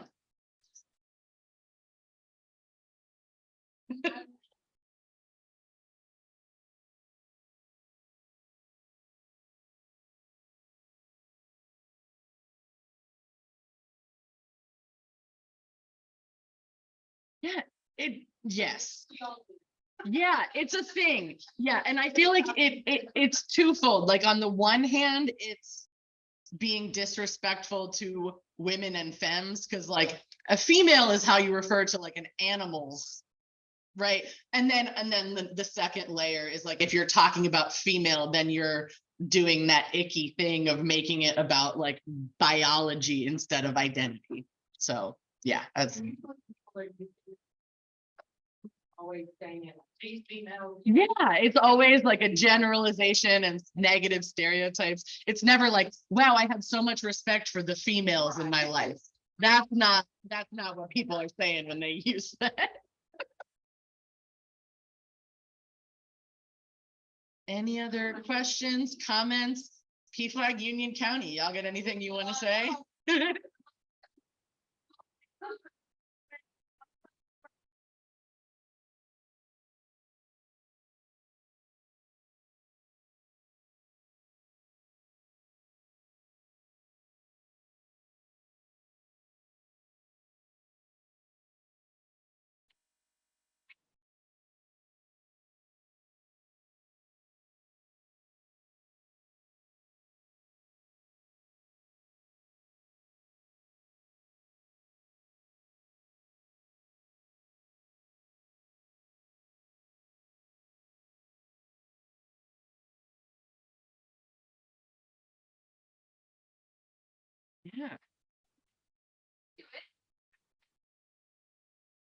Yeah. Yeah, and it like, it's such a small, simple thing that like really, and I think that's like another one of my biggest sort of like takeaways, is that at the end of the day, often it is those small things that, as allies, it doesn't take any more energy for me to say, hey, y'all, than it does to say, hey, ladies and gentlemen. But like, that makes a difference to people that are in the room, that even if they're not part of the queer community, just to say like, oh, let's normalize that this is a respectful way to talk to all people.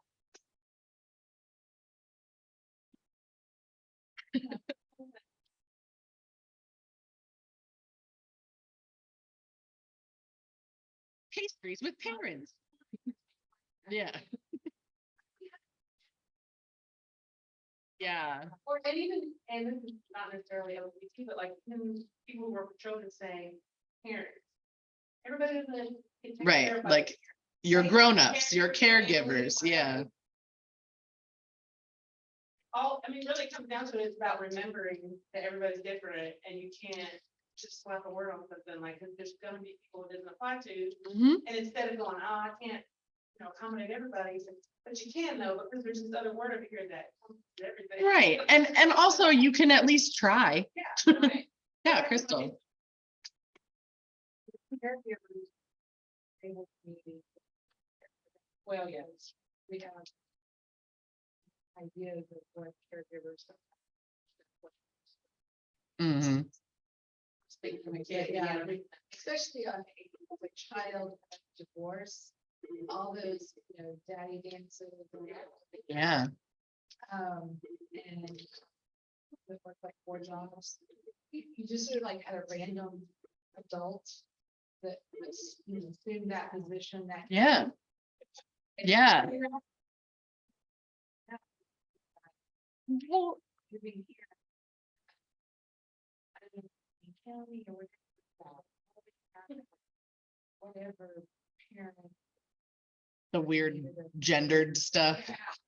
Yeah, I mean, I think it's also, it's interesting because I think historically that idea of like the only people responsible for a kid are the people who like contributed to their DNA. Yeah.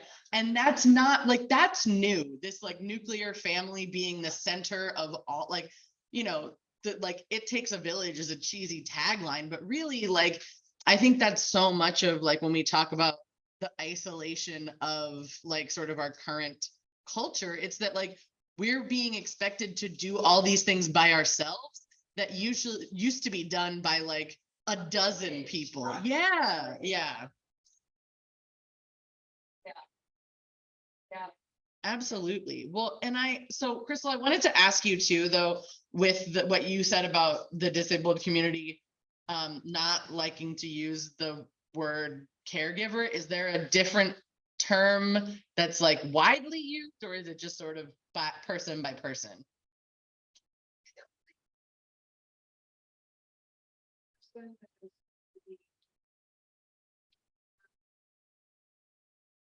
Just that people.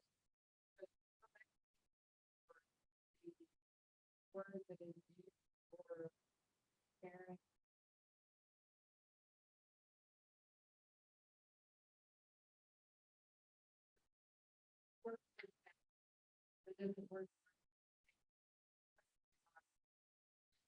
Gotcha. Yeah. No, that's helpful to know because my mother-in-law lives with my wife and I, and she has Parkinson's, and so there are things that we do for her or help her, but I mean, and she's not plugged into the disabled community more broadly, but she has mobility challenges and balance issues and things like that. So thank you. That's helpful to know. It would be good to look at, or she might be okay with it. Right. People that are younger than me. That are in the disabled community, so I'm trying to be myself. Mhm. Because. Then doesn't. The person. The caregiver. Sure. Well, it implies that the relationship only goes in one direction, and which is the problem. I think another thing that I'm just thinking about, like when we talk about all these different dimensions of identity, is for my family, like my wife's whole family is Puerto Rican. Yeah. Oh, I'm sorry. Thank you. You keep your sorry. But from now on, I will. Yeah. I was just gonna say, so culturally for my mother-in-law, like in the Puerto Rican community, it's an expectation that kids take care of their parents as they age, and that's not necessarily universal. And so I think for my mother-in-law, we are her caregivers because even if she wasn't struggling with Parkinson's, she's in her 70s and she would have come back to live with her kids anyway. And that is, particularly for white folks, not necessarily the norm. So yeah, did anybody else have questions or comments or anything they wanted to share?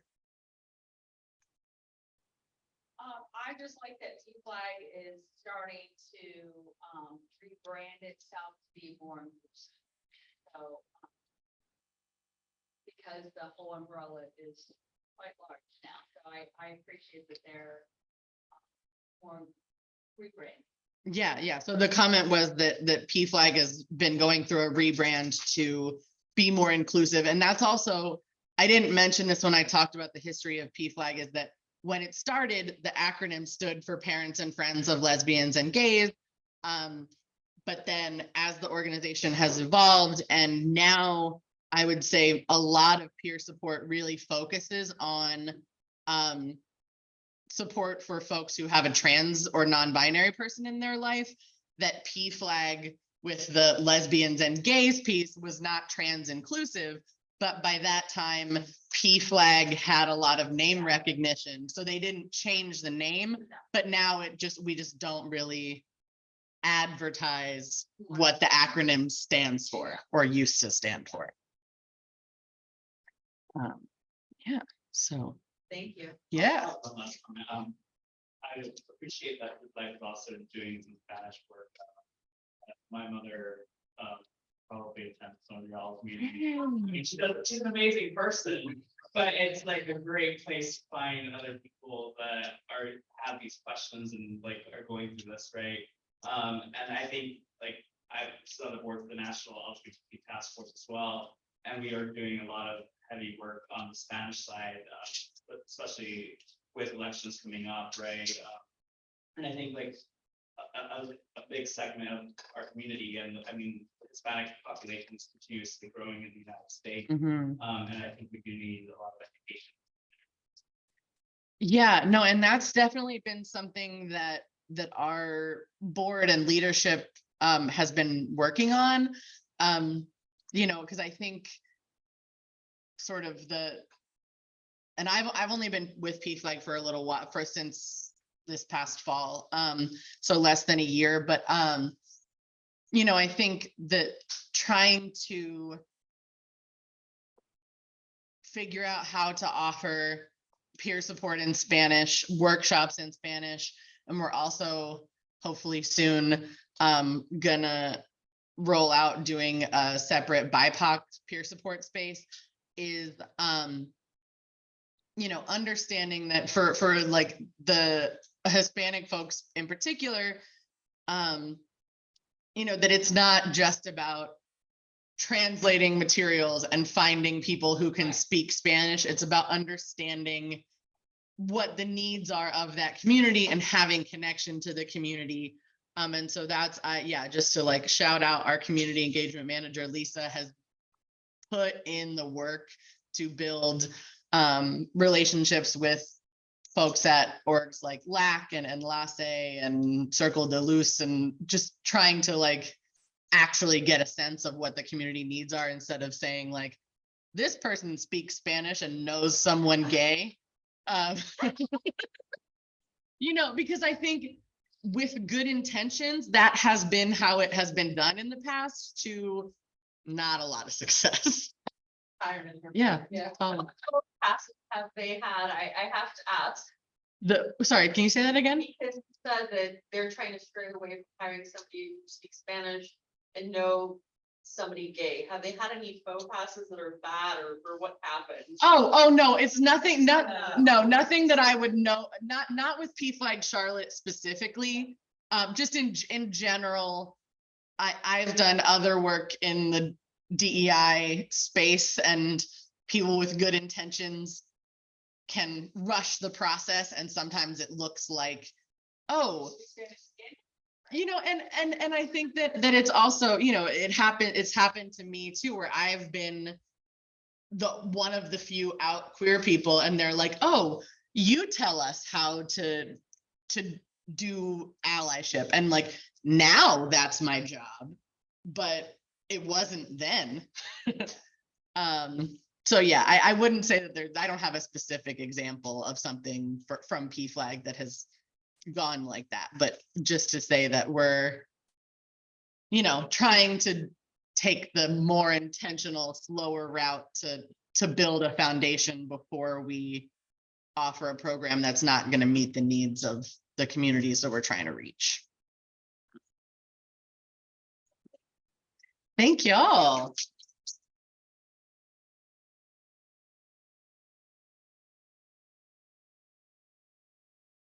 We have 2 more speakers today. And so let's have a 15-minute break. That helps out with the people that have small bladders like myself. That's probably why you know that we have a 15-minute break, because I made it.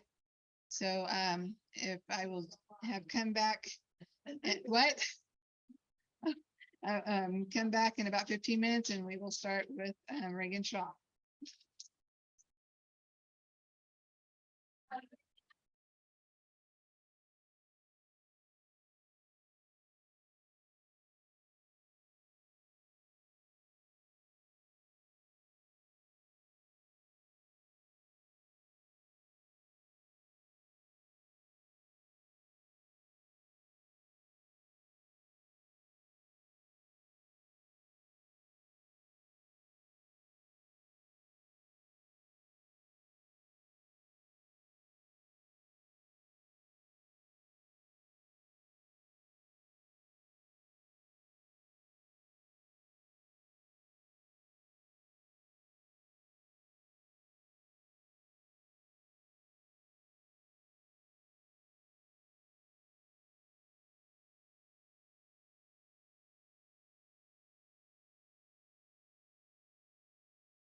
checking or. I'm not.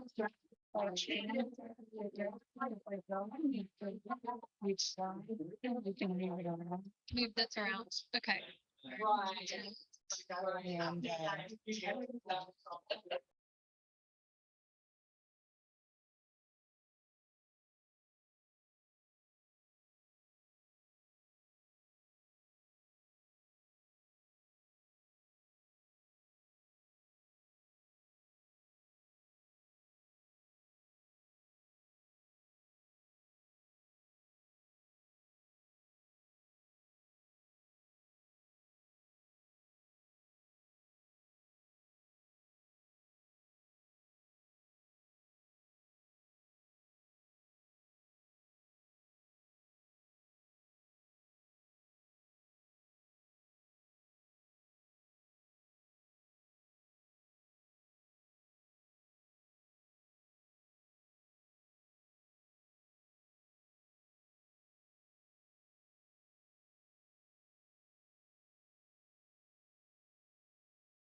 Wait, thank you.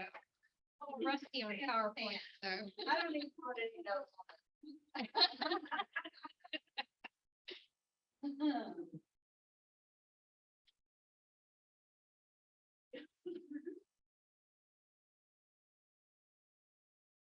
Good afternoon, everyone. We are going to the second to the last for today. And that talking about local activism. The individual speaking is Reagan Shaw.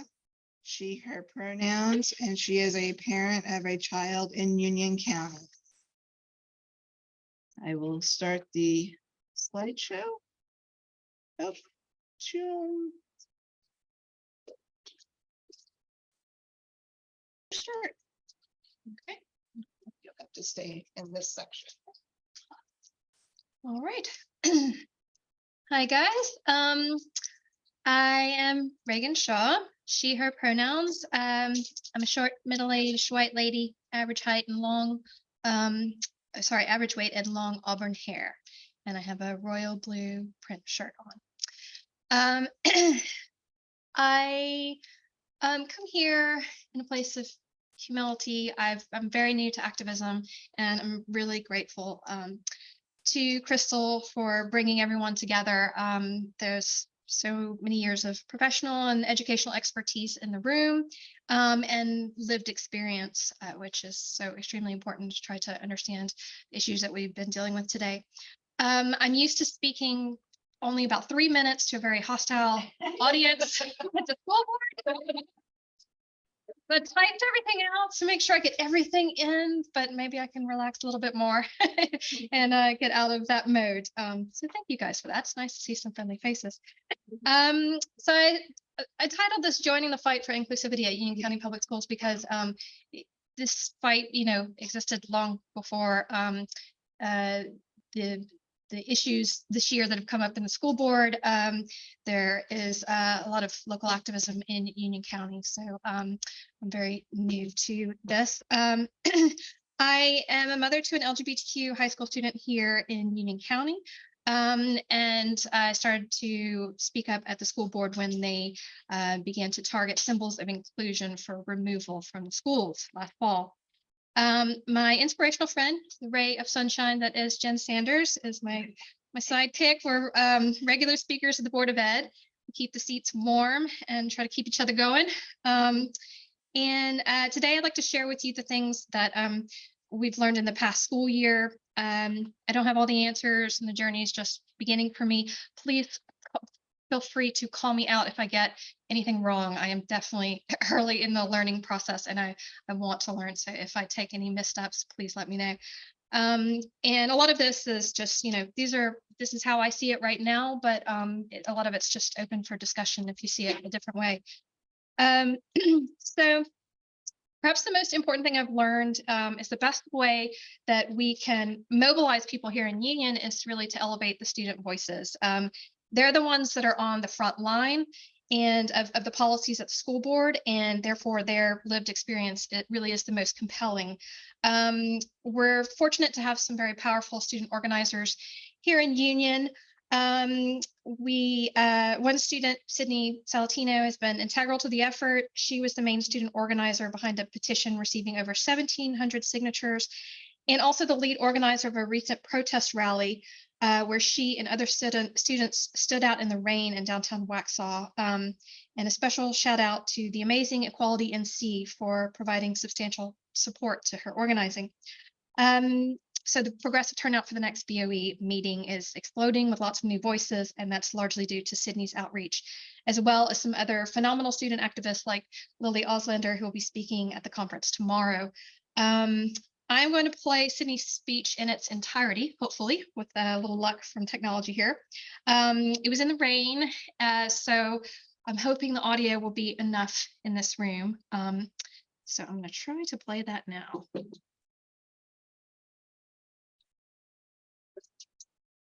Let's see. So I get to the main screen. So you're trying to get out? Yeah. This. Okay.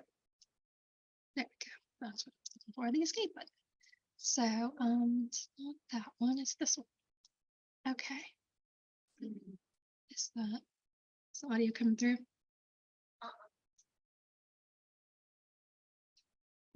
It's not even coming in here.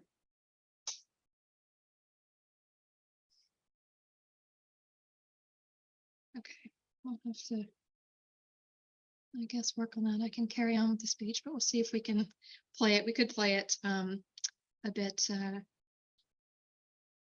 bit more later. We'll see if we can get her speech going in a little while. I'll give you an idea anyway about what she's referencing in the speeches, in the speech. So I'll use the screen here to present some of the and explain some of the items in the policies she's referring to in her speech. So the main policy controversy that we have right now at our school board is revision to something called Policy 501, selection of instructional materials. So at first, when you read this, the wording seems fairly innocuous. Classroom display should be limited to materials which represent the United States, the state of North Carolina, the school name and mascot, and or are related to the curriculum. And I believe that's the same as Johnson counties. And in terms of books, content that would be considered inappropriate includes, but is not limited to, sexually explicit or graphic materials. So at first you may think, what's the problem? But of course, if you're paying attention to the news of what's going on with these policies, you know that the vague policies are masks or how they're trying to what they want to do with these policies. So if you stop and think about what this policy would mean in implementation, if they actually did exactly what it said, what items are non-curricular? So if you've been to a classroom of a really great teacher, you know they have all sorts of stuff on the walls. They're trying to connect with their students on all sorts of personal levels. If the school board were to use this policy exactly as they say it would, then the classrooms would be stripped of all sorts of things. So talking to teachers and students about what is in these classrooms, their college pennants, professional sports team banners, motivational quotes, Broadway playbills, the list goes on and on and on. There's all sorts of stuff in the classroom.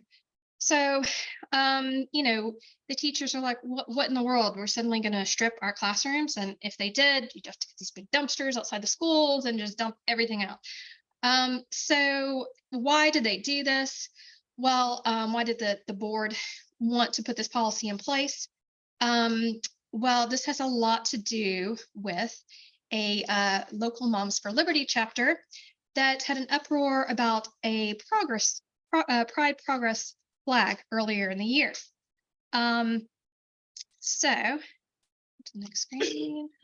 Why it's not doing that? There we go. I got it.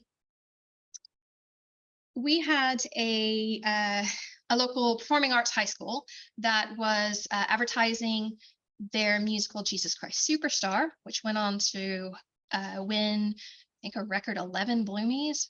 Amazing. So they were advertising this on their school Instagram page. And you can see the Progress Pride flag is incorporated into it. That's in reference to the fact that there was gender neutral casting. Well, the local Moms for Liberty saw this and lost their minds. And so we have a school board member called Gary Sides. He is part of the Moms for Liberty Facebook group. He's very close to these guys. And so he was bragging about it will be handled. It is being handled. So that caused a big uproar, and they tried to tell the school that, these pride flags were going to have to come down and they have to take pronouns out of their signatures in emails, and caused a big uproar. So that started to open questions about what the policies actually were at the schools about these different symbols and things. So now it's important also to remember that this person, Gary Sides, if you don't know, well, he is a bit notorious for his social media feed. So he's demonstrated on his social media feed that he doesn't have any respect for transgender people. And I'm going to present a couple of his posts now as an example, and I want to put a trigger warning out and apologize for the comments if there's transphobia in here. So if you don't want to see that, just please look away.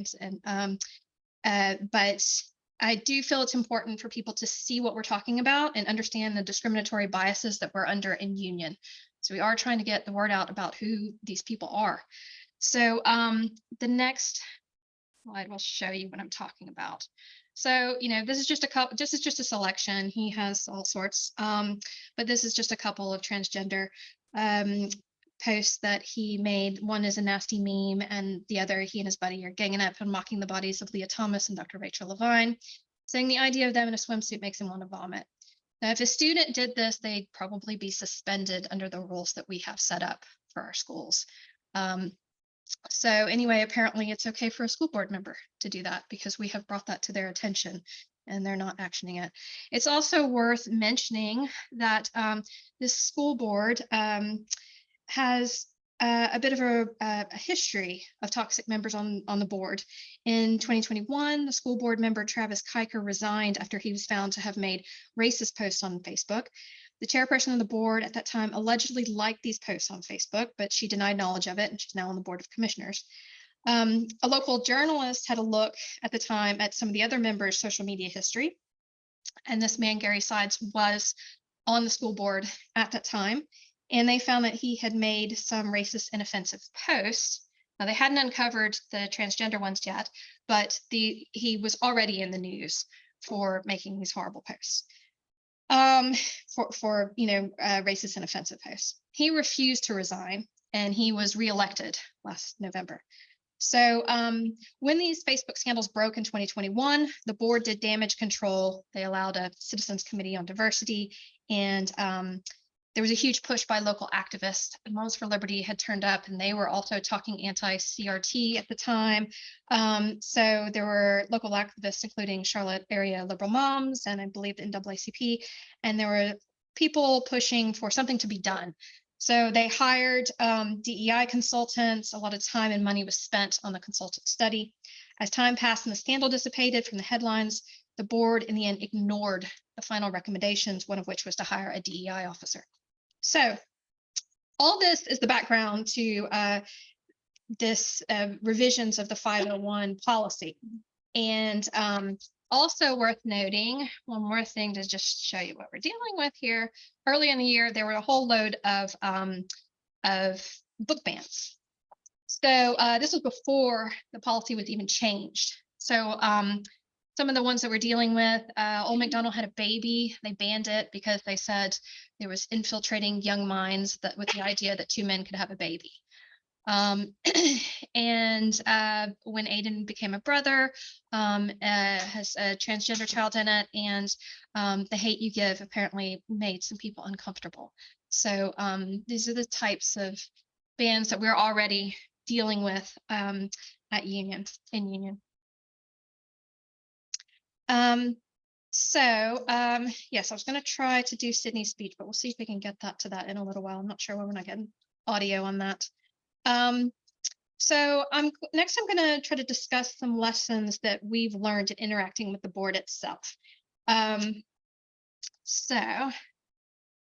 kind of mid-afternoon, but we get a little spicy to spice things up, see what's happening.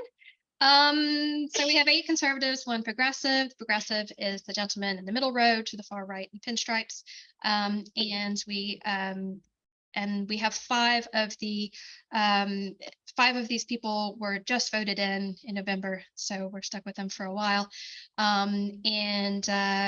Gary Sides is the man on the back row in the middle, and the 2 ladies in the front have close ties to Moms for Liberty. So let's see. So why should people care about what's happening in Union if you're happily ensconced in a blue county and you think, well, it's just kind of crazy out there. That's just the way it is. Well, we've been told by people in the know that Union is a guinea pig for the rest of the state, sort of a proving ground. And you can see that it's pretty obvious. They challenged the COVID mandates. They're pretty far out, end up getting sued by the state, I believe. They challenged the state calendar and got sued. And Gary Sides was on a statewide steering group for school boards. I believe he rolled off recently because his term had ended. But these are people that are very influential in setting the norms, testing the waters for other school boards. So if it happens here, it may be coming to a school board near you. And, you know, overall, just if you look at North Carolina, there's a lot of, we've got 100 counties and most of them are rural.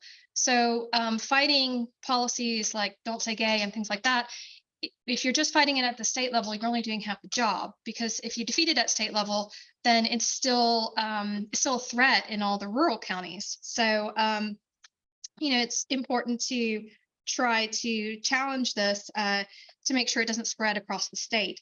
And more broadly speaking, if we're allowing Moms for Liberty to really cement that power in rural counties without resistance, that translates to state and national power. You know, these people are very influential. We need to counter them in every area that we can. So what do we do? So besides elevating the student voice, I've been focusing on calling the board out on its BS. So I'm not naive in thinking that all of these policies are so vague and silly that they're going to go away quickly. I know there's some of them that could have some staying power and really do some harm, and there are already some that are already doing harm. So, you know, we have a huge challenge in front of us, but some of these policies, they're just like gobbledygook when it comes down to it. They're so vague and ridiculous that it's hard to take it seriously because it doesn't really mean anything. So when they're making policies that ban orientation and gender, how can you, we all have an orientation and gender, you know, how can you do that? And my son was like, well, they like no love stories, no Romeo and Juliet, like how are you going to ban orientation and gender? So one thing that don't know if this is going to work with me or not, but if I do escape and then I go, see if we can get some audio.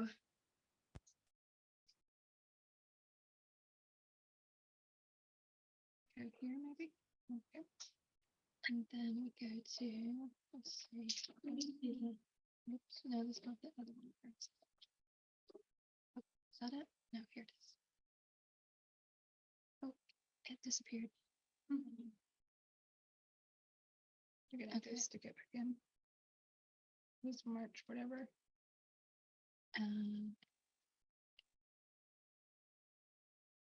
Just Google it.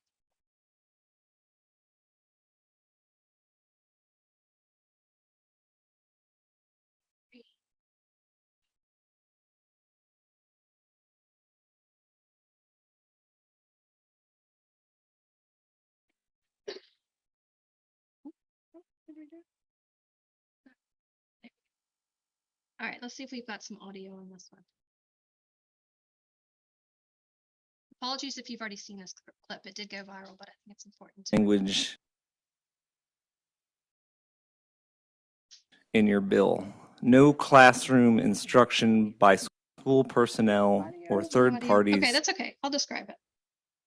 So basically, if you haven't seen this, I suggest you look it up on the internet. It really made the rounds. It's a Missouri lawmaker who is challenging a woman, another lawmaker who has put forward a bill to ban sexual orientation and gender identity in schools. So we're seeing a lot of this across the U.S. Gary Sides had tried to do that at Union County. In the end, he did not get that wording, but he tried it on. But this idea of banning orientation and gender, it's so easy to pull that apart. So in the video, the lawmaker just basically says, so under this rule, would I be allowed to mention Martha Washington? How would that be allowed? And the lawmaker really gets in a knot about trying to figure out how this fits in with the bill.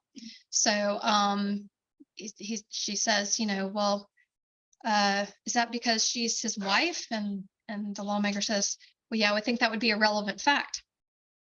So, and he says, I'm just trying to figure out whether we could mention Martha Washington or not.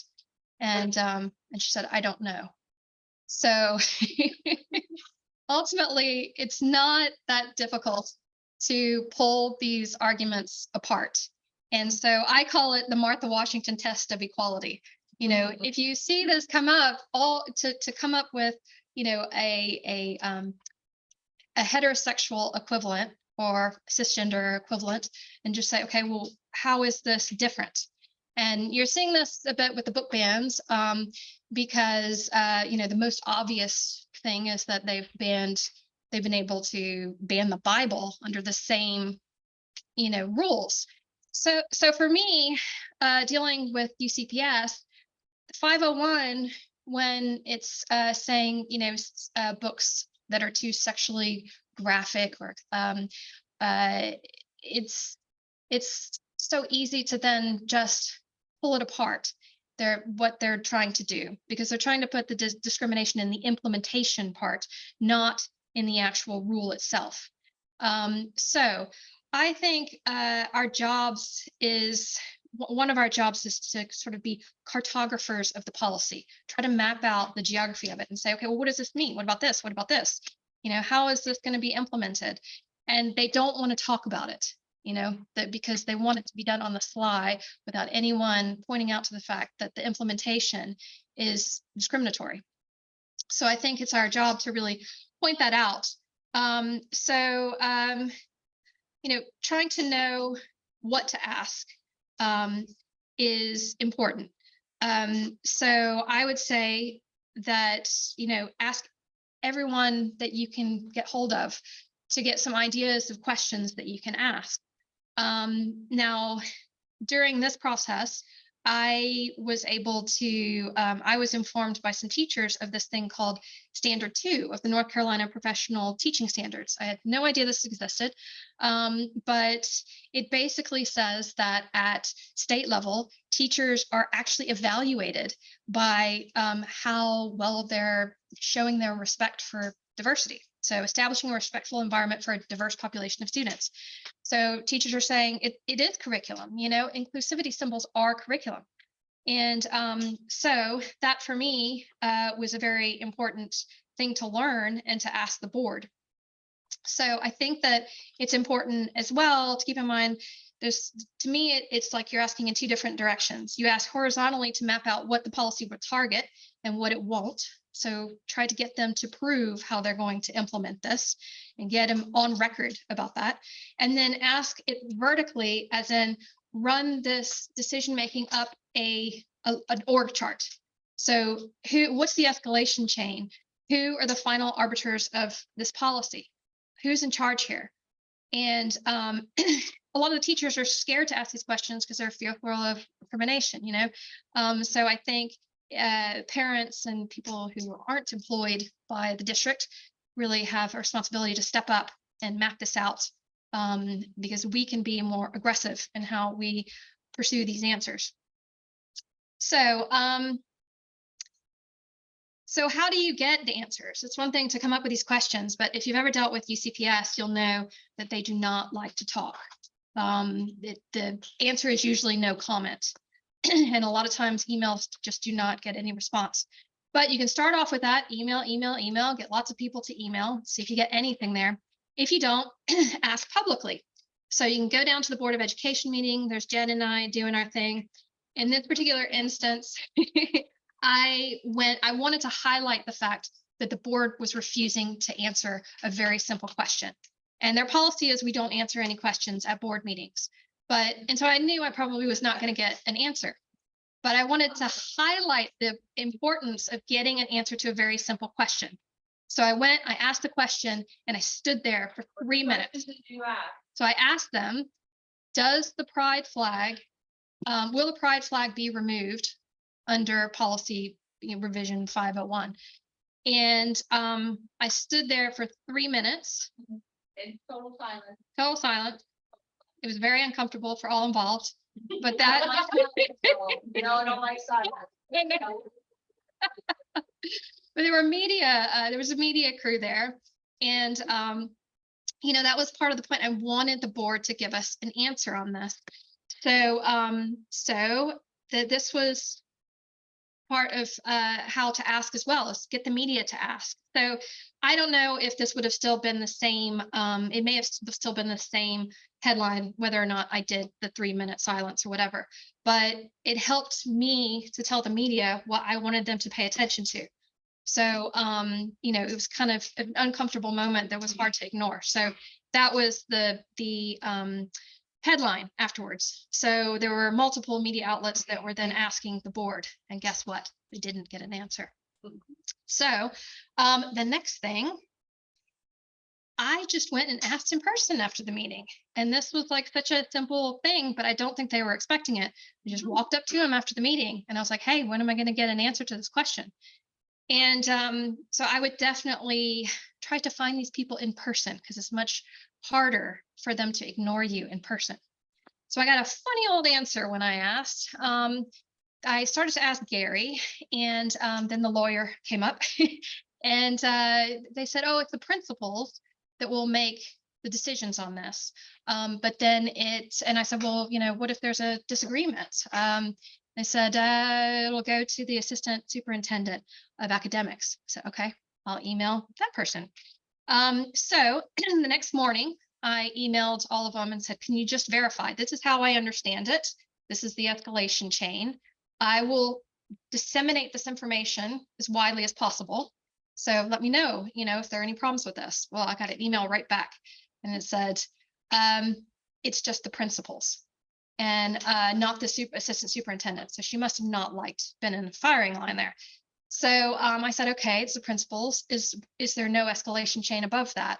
And I finally heard back, okay, it's the school performance officers. So we have 4 of them at UCPS. I said, all right.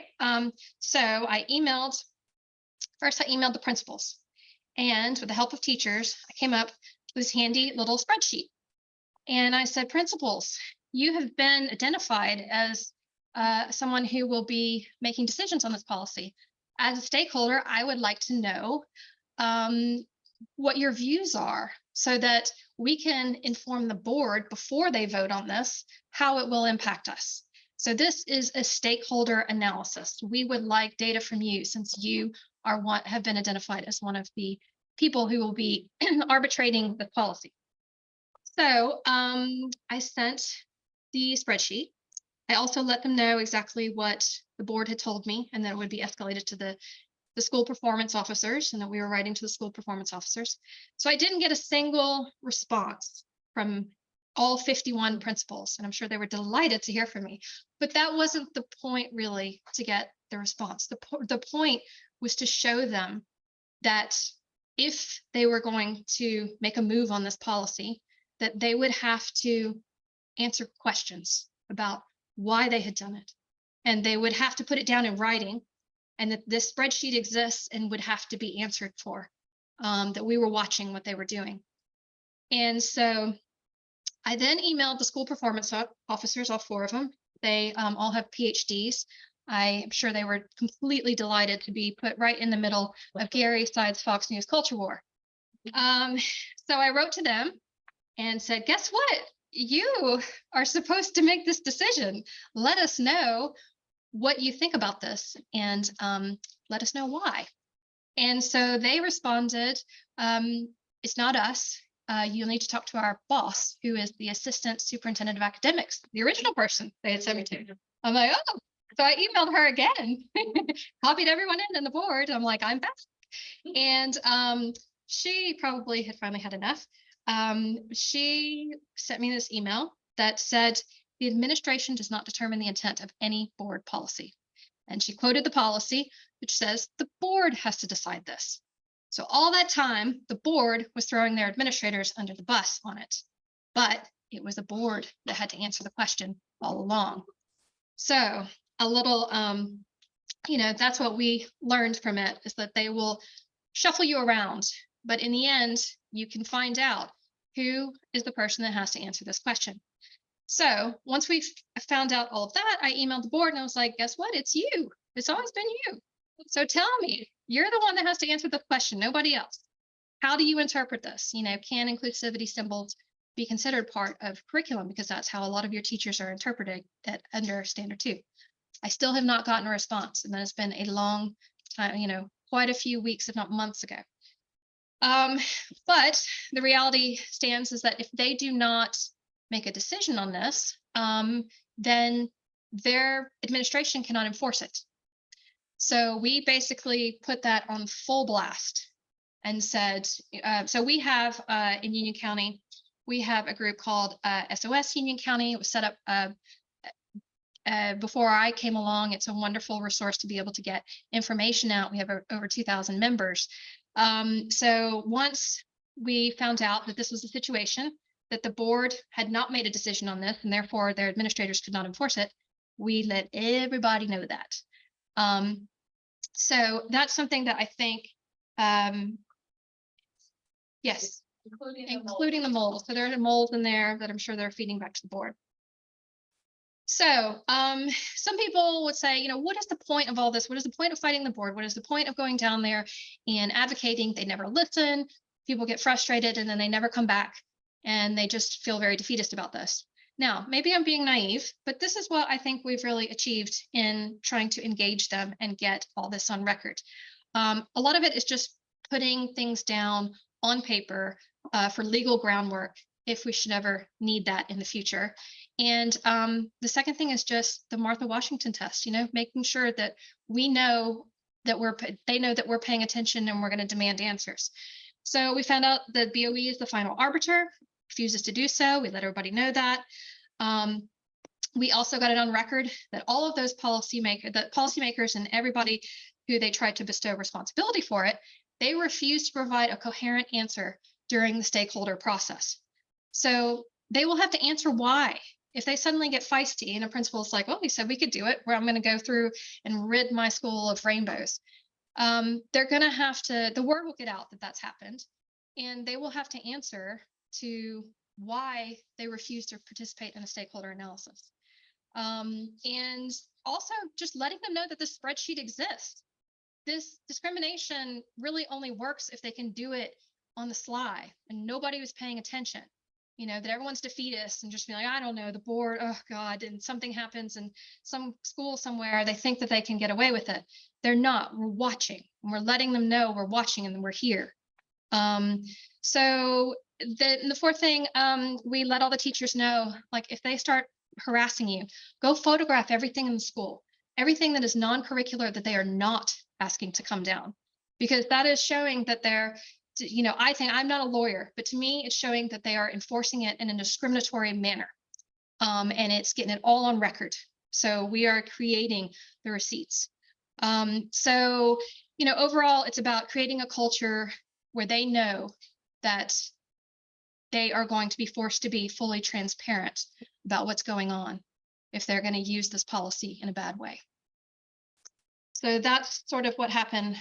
That's where we are so far on 501. Now, you know, this was decided in May 2nd is when they voted on it and approved it. So, you know, we've been chasing them to try to get to the bottom of it. But at the same time, it's sort of a ceasefire right now that if they're not going to enforce it, then, you know, it's kind of useless at the moment. But school starts, you know, next August, and principals will have to brief new teachers and all that on policies. So that may all blow up then, and then we'll have to figure out, you know, well, we pretty much have a strategy on how we're going to address that with the principals of the board. If they start to do that, you know, we're just going to have to get them on record again and see what it is they're going to say. A word about the book banning. So, you know, there's a bunch of books that are problematic in terms of why they ban them. This one, the attempt to infiltrate young minds with a false belief that men, as shown in the book, can have a baby. What's that? I know. Said that they birthed the baby, you know, it's like, yeah, it's like, no, it's, yeah, I brought the book with me if anybody wants to look at it. Almost every single book, every single page in the book is the farm animals helping the man care for the baby. It's just like 2 or 3 pages where it shows that he had a partner who, looks male, but I don't know. I mean, there's nothing in here. That is not the story. The story is the farm animals helping this person take care of a baby. That's why it's fun. That's why you read it. That was the whole purpose of the book. But I went and some of us, not just me, informed the public and the BOE in public that this has happened. So it wasn't banned in all the schools, it was banned in one school. So we informed them that, basically put them on notice. We're like, this has happened and we are drawing your attention to it officially. You can't say that you didn't know, although I believe that they were all notified by the original person that complained about it. Still waiting on the emails. We did a freedom of information request on it. But we're letting them know that this is something we have an issue with, and we've given the board a chance to fix the problem. And so far they have refused to do so. So just establishing that, I think, is important, not letting it just go unaddressed. So we'll see what happens with that. It's kind of a bit of a pet project of mine. I really want old McDonald to get justice. It's like personal for me. I feel like I know old McDonald. So you probably heard us chatting about the latest spitballing from Gary Sides, as he wants this anti-trans bathroom and locker room policy. So that will be discussed at the next policy committee meeting. I am not a lawyer, but many people that we've spoken to, smarter than me with law degrees, have said this cannot stand. So we've got plaintiffs in the waiting, and hopefully we'll be able to nip that one in the bud before it does any harm to the kids at UCPS. But it does go to show, I think, that even when you're giving everything you've got to try to fight a board, it doesn't, it can go different directions. I mean, obviously he's gotten even more aggressive here. We did have a moment earlier in the year that we thought that they were backing off a bit. And that was when I dug up Gary's transphobic post on Facebook. And I was like, what are you doing? You've got somebody that's proven to have a discriminatory bias, and this is the kind of stuff that you're doing. And they backed off. And for a while, the 501 stuff disappeared from the policy committee meeting. And I was like, woohoo. And then all it took was one Moms for Liberty person to show up and create a big stink. And she was scolding the board that they had stalled and said, I've spoken to people at state, and they said that you should get on with it at regional level, at county level. So do it. We got you elected. You've got to do it. So then voila, it was back on the menu. So I think it can have different effects. Sometimes you think that the heat that you're putting on them is working. Other times they'll just go off in the other direction. So that's our experience in Union so far.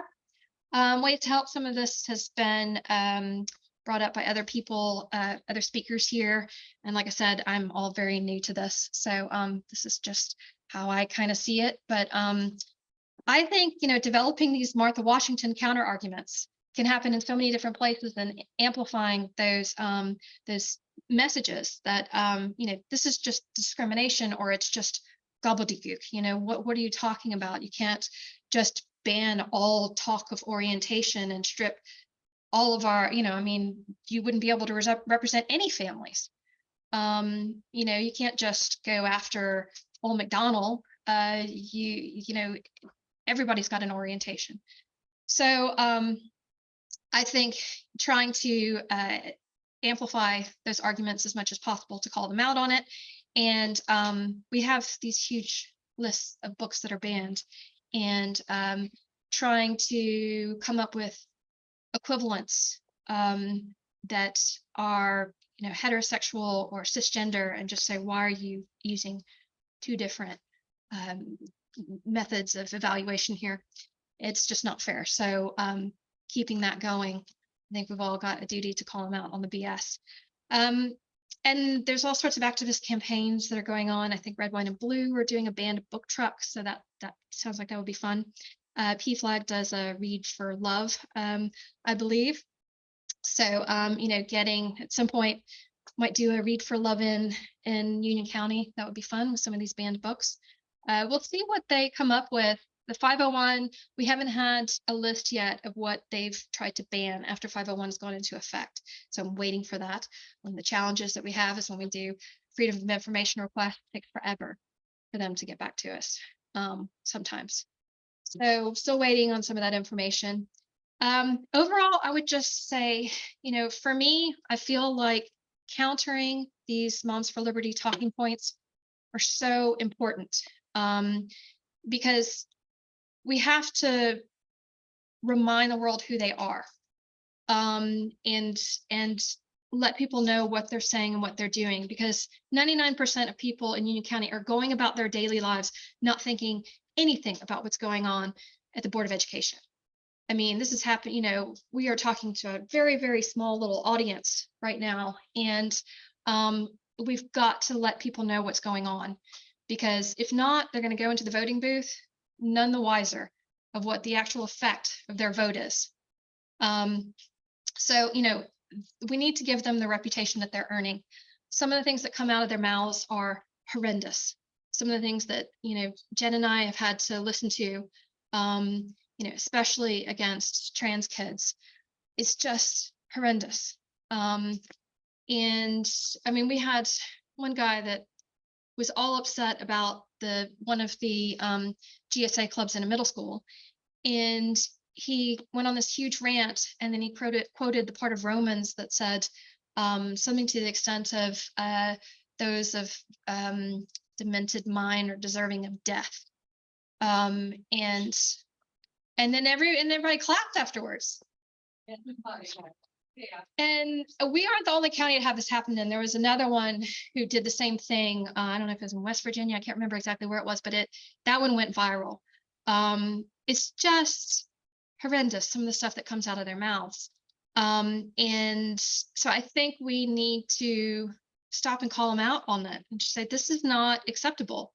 And how does this behavior marry up with your anti-bullying policy? You know, how can you tolerate this kind of hate speech? And we need to just spread awareness about the harm that these policies do. Especially from a student perspective, you know, letting the students tell their story in their own words about how this affects them. And, you know, letting people know about social media histories and all of that, talking to the media, trying to get the word out about that. We have Reverend Jimmy Benson on the board. He very publicly came out against HB2. I don't even think he was a school board member then, I'm not sure, but it was just an issue that he felt very passionately about. And he was giving speeches in Raleigh, which were just, you know, if you can't respect the right of a transgender person to exist, what are you doing making policies that affect these kids? You know, so I think we really need to call them out on that and let people know what they've said. So, you know, educating voters in all sorts of different ways through media pieces, interviews, letters to the editor, word of mouth, and having a presence at the BOE. I really do think it's worth coming down. Like I said, the different things that we've been able to do just to make sure they know that we're paying attention and that we're going to follow up when they're crossing the line. Even if people just come and watch and observe, you know, just to have our side clapping at the end of a speech, just to show them that there is community support and that you know, this stuff is not going to happen in a vacuum, is important. And speaking at the BOE, it's only 3 minutes. You get used to it after a while. It doesn't have to be, you know, a perfect speech or anything like that. But I really do believe that it helps. So I just encourage you guys to come out if you can. And Jen likes to say, we're shining a light on Union. So, you know, come shine a light with us. I think it's important to note, you know, what's next. You'll hear us more of this tomorrow if you come. I believe Susan Books is coming. What's her name, right? What a wonderful name. for someone in education. Susan Books from Save Our School. Wow. I'm looking forward to meeting her. I'm sure she'll talk about this more. Jen and I are involved with Public School Strong, which just got started. What's next for this group? They sort of move around different maypoles, I think. We don't hear as much about CRT, although we're still feeling the effects of it. Some of the books that are being banned in the news and all of that are, coming from that talking point, but you don't hear it as much. And I think that's because the longer that they spend on a particular issue, the longer they spend on a particular issue, the more it gets in the public discourse, and people start to get a more sophisticated understanding of what it actually is and how when it's enforced in the extreme, how bad it can be. So they sort of move. And I think the next one is just talking about our public schools failing. I think that's going to be the next talking point. That's what a lot of people say. So maybe that's for next year. But yeah, sorry, I've been rambling on forever. Yeah, so that's it.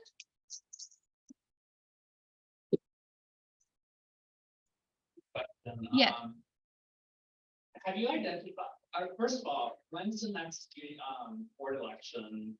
And then have you identified any candidates that the community can get around, including maybe like even getting like Victory Fund involved in that campaign? So that way it's Write that one have a seat down. at the table. Yeah. And then also have a seat at the table, and then also, try to activate things that way. No, I'll take that one. Yeah. One moment, let's repeat. Sorry. Oh, yeah, sorry. The question was finding out about the next election cycle and whether we can get funding from the Victory Fund to rally around candidate.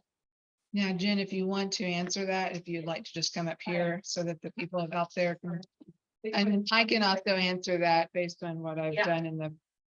I'll be quick. Put a picture to her name. There we go. Hi.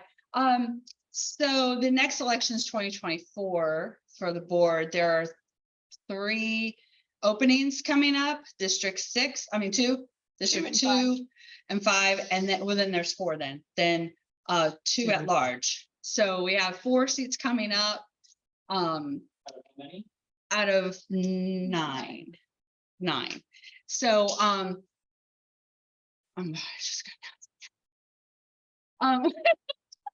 am highly considering running for the Board of Ed. So that's my To be brilliant. yeah, that's my thing. So probably for District 2, because that is my actual district. Helms is the guy. He's up for re-election. If not, then probably an at-large option, but at-large is harder because you have to go countywide. But it is really important that we just find candidates in general here in Union County just to even run. The chances of you winning, who knows? You might be surprised, but we can't get any Democrats to even stand up and try to even run. There's 38 positions available for this next election in 23, and we have 2 candidates so far as of yesterday that I know of. And we are only like one of 5 counties, our school districts are mainly county-wide. And that in 2018 is when Union County went from nonpartisan to partisan for their school board. So most other school boards are nonpartisan. But they also realized, since 2011, the west side of the county has had more growth.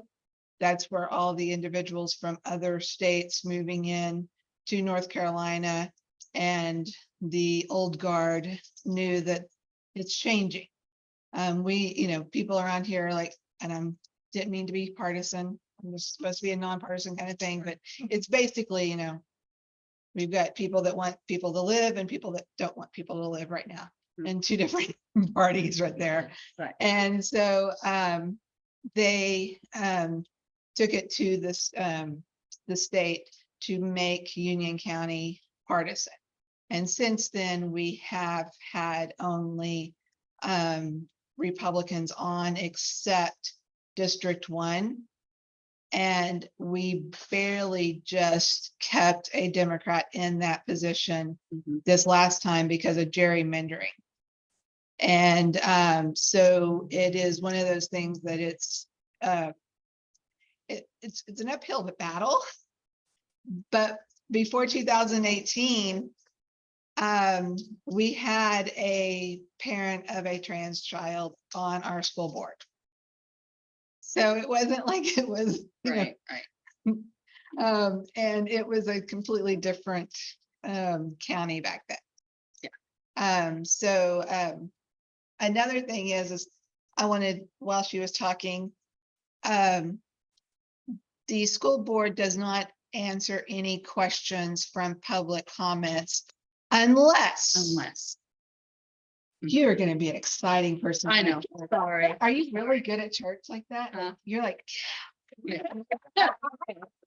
I grew up totally rolling in the church aisles, man. I was like, no, if I went to church with her, I would not fall asleep. yeah, sorry. No, I'm sorry. I could just see you like, Yeah. and you can keep doing it. It just gets this whole time. I'm like, but Gary will answer, and most of the people are very quiet.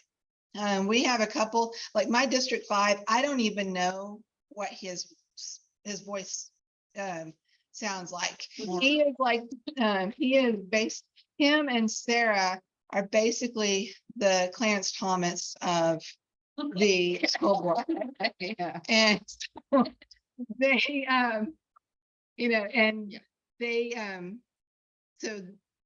but if you are a child that walks up there and talks about, people don't like me because I don't like gay people, he will jump out of his seat and say, come over here and let's talk after the meeting.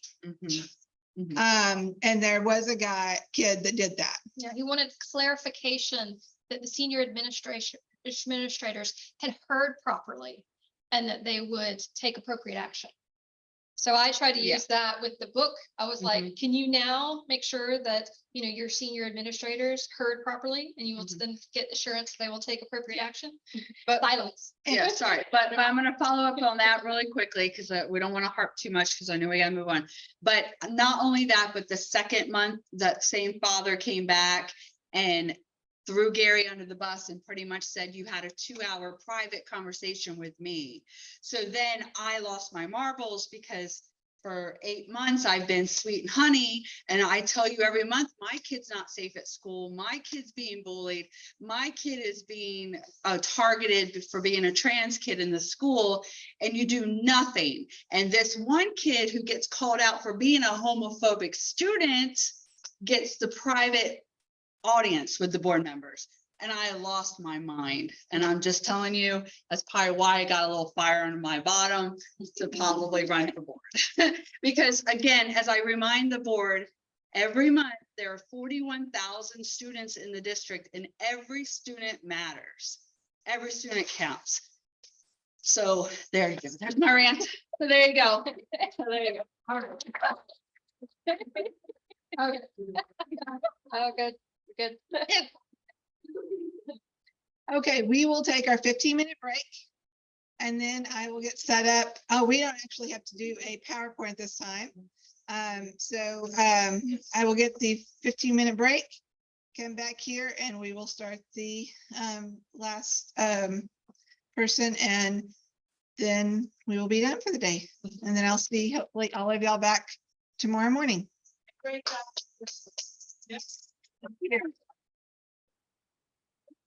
I'm going to sleep very well tonight.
And There we go. Pamela, I'm trying, oh, good, that was it.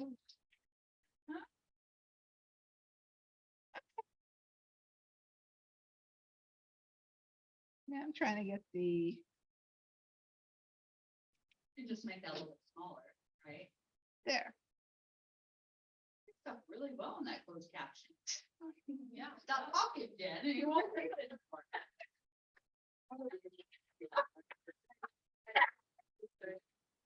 Now it's funny. Confusion. One of them was word. Something for what? Pamela, can you hear us? Like actually speak? Okay, can y'all talk? Yeah, hello. Hi. Can you hear them speak?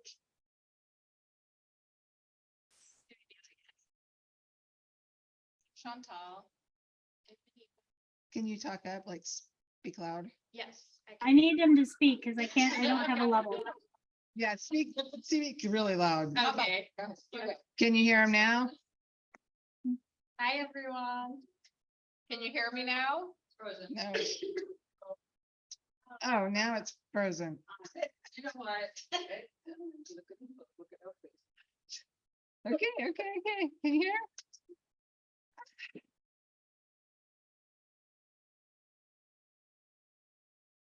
I think the internet's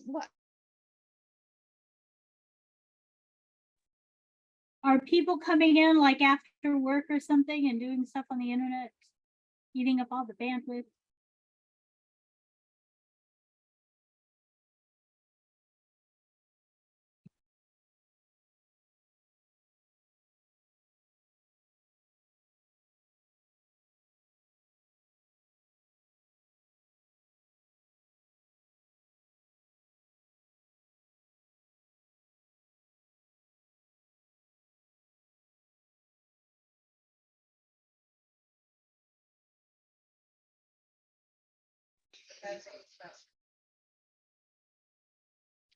We're gonna do a sound check one more time. Chantel, can you talk and Can you see? hear me now? Yeah, Hi. oh, good. Okay, great. You just leave it on the big screen. At the 4 p.m. one, it was the last one for today, and then we will have 8 speakers tomorrow. But today, Chantel and I actually, Maniva. Maniva, Maniva. Maniva. I am so sorry. I actually went in and had speech therapy as a child. Okay. So it's not like, there are things I can spell that I can't say, and there's things I can say, but I can't spell. But they will be helping us with, rising to the challenge of being your authentic self in social justice work. Thank you. Oh, okay, well, should we just keep going? Yeah, y'all talk and I'll get up and about. Hi, everyone, and thank you so much for having us here today. My name is Maniva Talstar, and I'm a staff attorney for the ACLU of North Carolina. My pronouns are she, her, hers. And with me today, I'm really excited to present to you our executive director, Chantal Stevens. Her pronouns, and as Maniva said, I'm the executive director for the ACLU of North Carolina. And I feel like Chantal is trying to get out of the little like intro that I'm gonna do. For her. We're gonna do it anyway.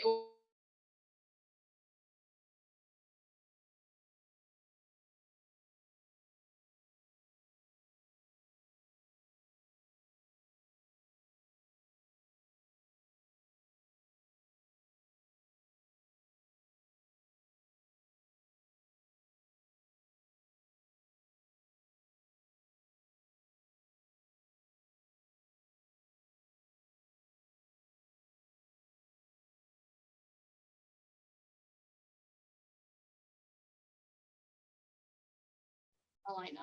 Chantal served as the executive director of the GO project and as the interim chief executive officer at Oliver Scholars, where she consistently sought to develop transformative initiatives and strategies. And Chantal's commitment to community engagement is truly inspiring. I'm so honored that I get to work with her every day. And I'm really excited that today she'll share some of her experiences, insights, and expertise on bringing your true self to social justice work. Like, I think I'm still a rookie, so I have a lot to learn from you. And I don't quite have 2 decades yet, so, Making me feel old. no, also like, Yeah, okay. I hope I can age up gracefully as well. Like, can we get some tips for that later? Like, drop your hair routine, what are we? Like, should I be drinking more water? Like, what is the secret? Okay. But yeah, I'm excited about this conversation, and I think it's really important to be talking about this also in the context of taking care of ourselves and our well-being, which is, I think, so important when you're in the social justice space, because this work can be really draining, it can be hard, it can be really depressing at times. And I think, so much of this work is sustaining ourselves and making sure we're there for that fight. So yeah, I'm going to jump right into it so that we can get like a good amount of time talking. But yeah, I think, especially as women of color, it's really important when we talk about authenticity. And I know that oftentimes it's like thrown around as a buzzword, but it is such an important part of our work. And it's so important when we are doing like, advocacy and litigation, that it's informed.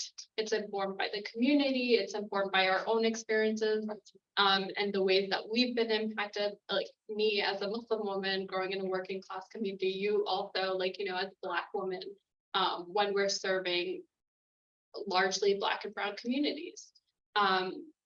And, I want to ask you, as a Black woman working in social justice, how do you actively think about intersectionality and authenticity in the work that we do every day, but also in leading that work as an executive director?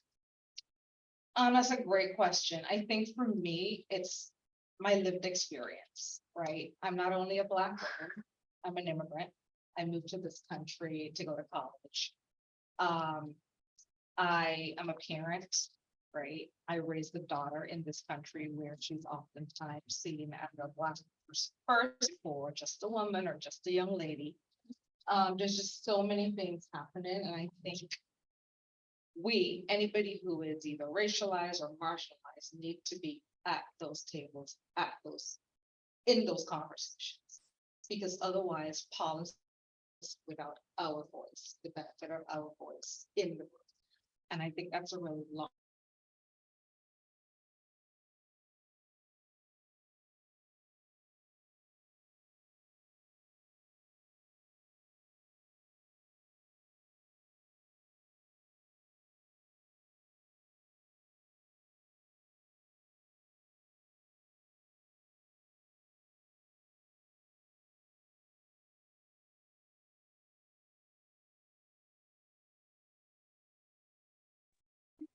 For mission, you could talk about how you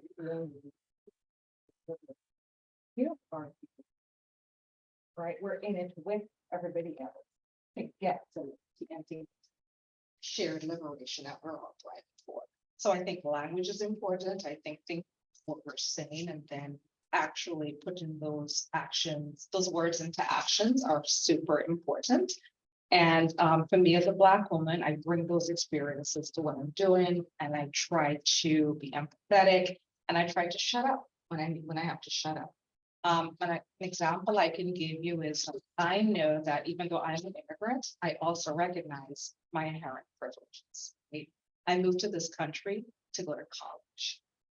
I didn't come here because I was driven to my own country because I couldn't survive. And so I think sometimes be quiet when to step back and just to listen, I think it's critically important. So even when you think you have everything working against you, recognize that we do have privileges, so that you're making space for us. Yeah, I think that's really important. especially, I'm coming at it as an attorney who's had the privilege of going to law school, being in that very exclusive space and coming out of it and now being an attorney. I think one of the challenges in my own work is like knowing when to step back and listen. And I think this is like such an integral part of our work, is really letting community voices define the solutions and the work that we're doing, because we see it happen so much in the nonprofit space when that doesn't happen, when you get results that aren't in line with what The community wants. and that aren't honestly at all helpful to the Right. community. Right. I mean, I think sometimes if you have the wealthy coming in to save us and to save people who they think can't provide a resource for themselves, right? Or provide a way out for themselves, and that's not very helpful. Because those same people have been doing the work in their communities without the recognition and without the resources. So it is, I think, really important for us to talk to folks in the community. What do you want to see happen? What solution do you think? How do we help you scale it? What can we, and that's another thing that we at the ACLU have to be more thoughtful about, is how do we lend our resources, so our technical expertise, for instance, maybe any education, how do we help to empower systems that already exist? Because there are systems in these communities, they're just underserved and under-resourced. And if we have this amazing big brand that has over 100 years of history, right? And funders don't think twice about maybe giving us money, but they'll think twice about giving, Joe or Pamela or whomever that money, because they don't have that track record. Maybe that's where we step and be the resource so that they can continue to. I'm so glad you brought that up, because I think, oftentimes when folks don't know where to donate, they'll donate to big names. And like, I'm grateful that the ACLU is one of those places. We do need your support and we need that. But I think there's times when we can spread that wealth and also make sure that folks who are doing important work but aren't as visible as us are also getting that. And I think that's a really important, but also not often recognized by leaders in the nonprofit space quality. Like, I think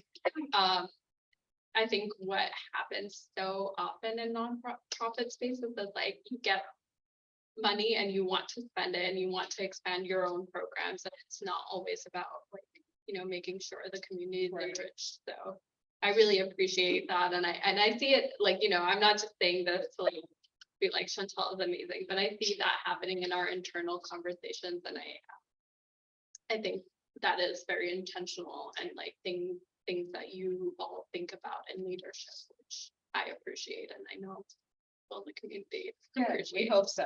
But we don't need appreciation. We just want to make sure that people have the resources to do the work, because there's so much work to do. There's so many fights right now. And if we aren't going to take care of our own, like there's just no way they can go out and take care of the rest of us. Yeah. Right. Well, speaking of taking care, I think another important part of our work is engaging in self-care and making sure that we are fully like pouring into our own cup so that we can pour into others. And, I think you have so much to share in that regard because of how long you've been in the social justice space. And it's something I struggle with every day. So like, I'd love to hear about like, what are some of your best practices? This is learned behavior. I mean, I would say that when I first started out, I spent so much time at work. Did not have a good work-life balance, was just going. And then, even after I had my daughter, and she's now 22. And I remember going, oh my gosh, this is terrible. Like I'm coming home, it's 7 o'clock. I barely have time to have dinner with her. Like I'm just on the grind. And then my mom died suddenly in 2018. She wasn't sick and I did not expect it. And all of a sudden I was like, wait, what am I doing? And I ended up stopping out of work for like a year and 4 months or so, about 16 months. I was like, yeah, I'm done. And I just got off and I started thinking about what's important. And that was my daughter's senior year of high school. And it was the first time in 13 years that I was ever like fully present. And all of a sudden I'm, going to school and I'm a parent volunteering, and she was quite annoyed. Because for her, she's like, I'm a senior. Why are you here? That's ridiculous. But it was nuts. And it made me realize, like, well, we have to step back sometimes because important things are really possible. And I think that's when I really got serious about really having some work-life balance and shutting it down and stepping away from the grind. When it was family time, it was family. Really just trying to commit to that. So that's what I would encourage. You don't wait until you're 20 years in or 15 years in to learn that lesson. Like, it can also go in an instant. And so like just really making time, taking the vacation, taking that day off, shutting down your phone. Another good example was, so I got remarried a month ago. Thank you. And while I was out for my wedding festivities, there was so much happening at the General Assembly. Never boring and So much happened. And I was like, and then I'm like, no. And I just had to put it down. I was like, there's gonna be more crazy tomorrow. This doesn't stop. They're relentless. And so I had to take the time for me. So I would just say, try telling yourself tomorrow is another. It's another day. Like, what do you need today to take care of it? And it's a lesson I think I waited too long to. Thank you for sharing that. I think,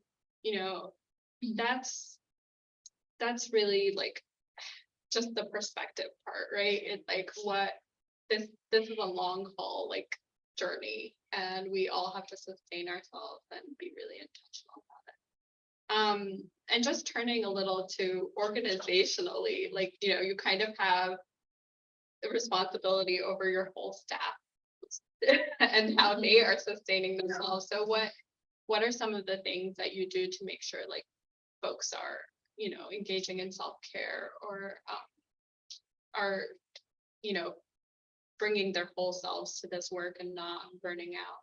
I ask the staff point blank, at least my direct reports, when are you taking vacation? What do you do?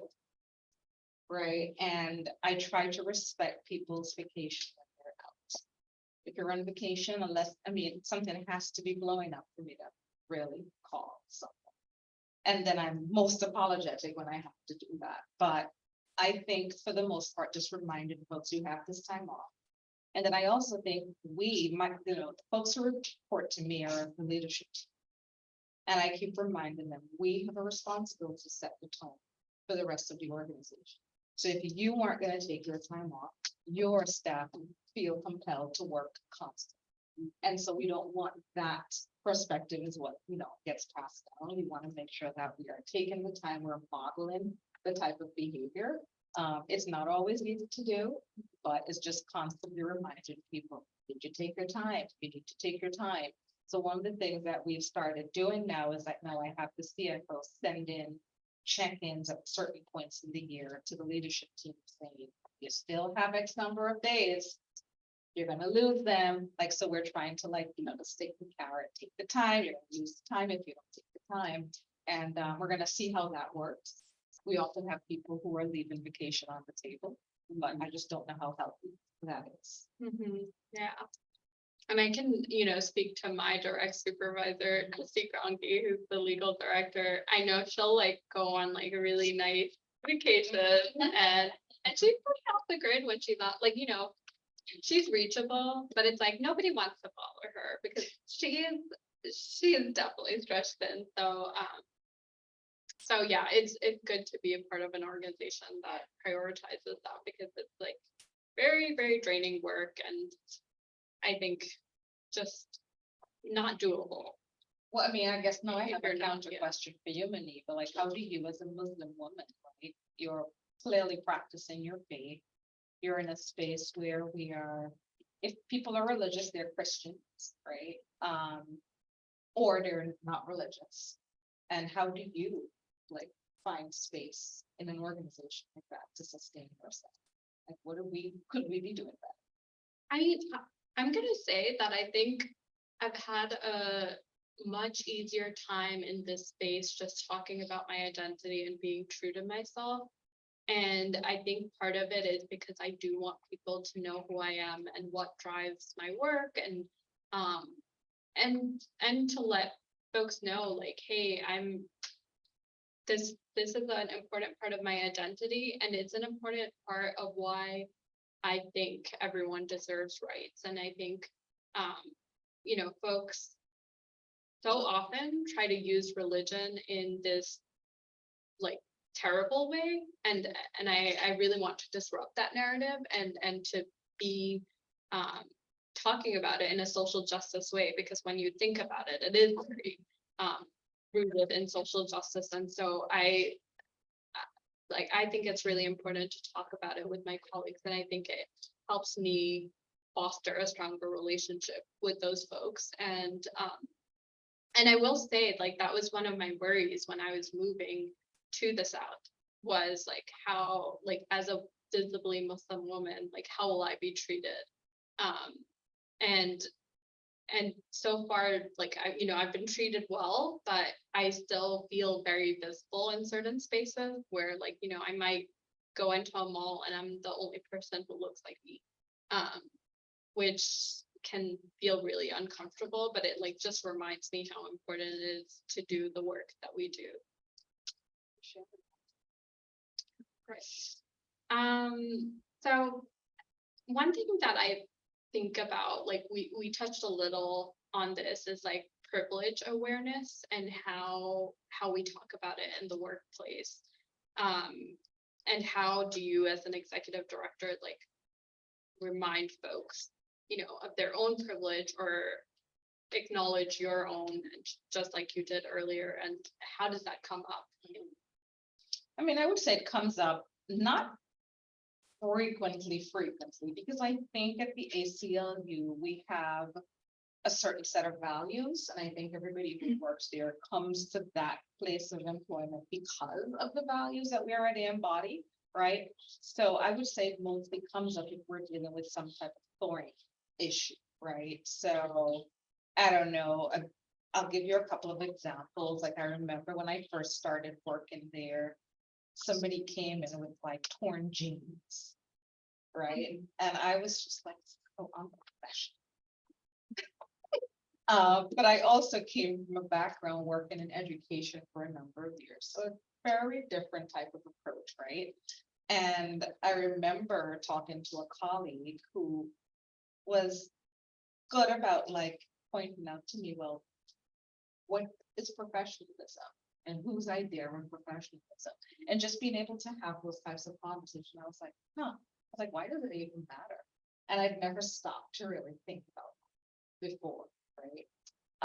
Now, obviously, if they were going to be going down to the General Assembly, I also know for a fact that this person is not those, right? So I think just being able to have those types of conversations, but hearing somebody else's perspective. And that's how I would say I try to be open to learning from other people, because I don't have all the answers. And knowing I don't have all the answers, and knowing that I'm, it's not my way or the highway, I think is really important to have as an ED, and recognize that somebody could have really good ideas to share and be able to point out to you when you're just reporting. And I was literally just, it was my own bias in mind. There's really nothing that prevented that person from working. Yeah.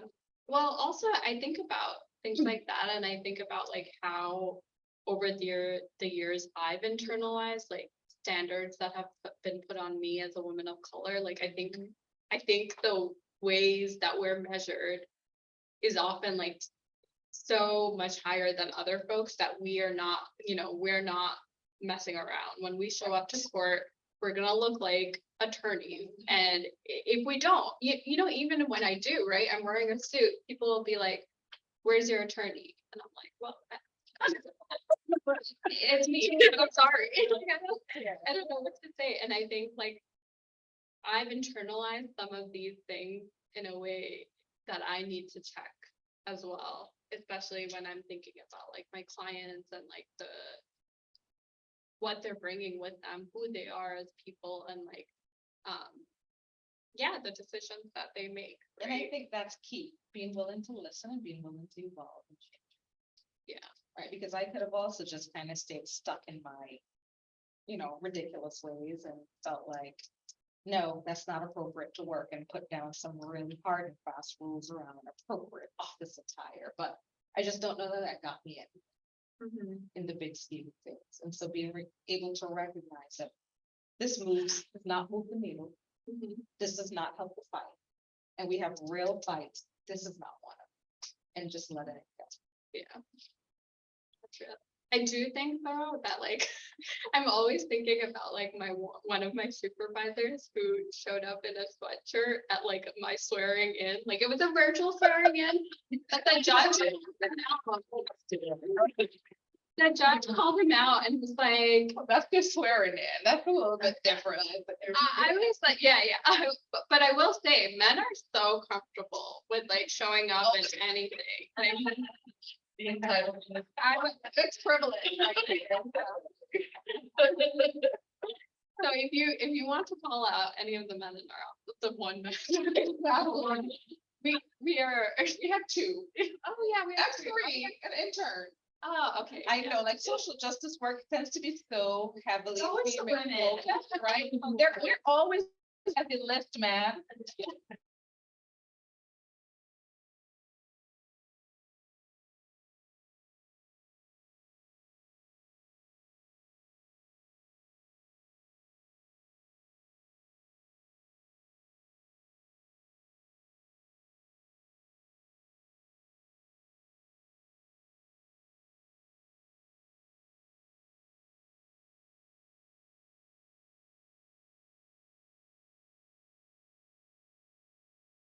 Crystal and I were just communicating. And she says, it looks like it's working now. And I told her you spoke too soon.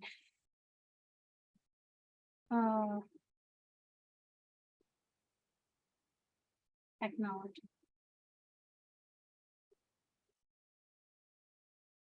Here we go.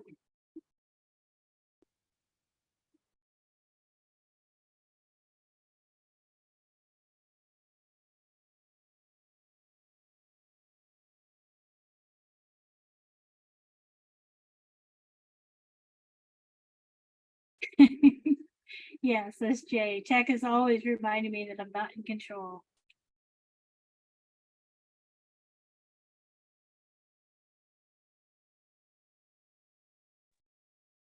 I'm wondering, Really since it's the end of the day, if there's just people. Another is practicing integrity, We good? right? I just really feel like that. When I am about to hire anyone, I always say to people, I'm not gonna tell you how to do your job. I don't really care how you do your job, except that you do it with intent. Right? Like, at the end of the day, can you hold your head up high? Like, we don't have to use the same process to get to the end goal. But if you're going to be creative and you're gonna use integrity, like that's, to me, like ultimately important. Being empathetic, I think, is also super important. Just being able to put yourself, like, just hear somebody else and try and feel what that person might be feeling, and being empathetic to that person. And then the other thing I would say is stay humble. Whose song was that? It was a rapper. Was it Chance? It's Kendrick Lamar, right? Yeah, like be humble, right? Like like that to me is so important. I feel like sometimes, as I've been doing this work, ego can get in the way. Yeah, so many people let ego get in the way. They want to be seen. They want to be the one out front. I don't care. Quite frankly, I don't really want to be on any stage. Like, what do I have to do to work behind the scenes to make all the really bright people, the people who are so much smarter than I am, do all the things to get us to that liberation that we're seeking. And so I wish that it's humility and not trying to let your ego take. Those are the things. Yeah, I think it's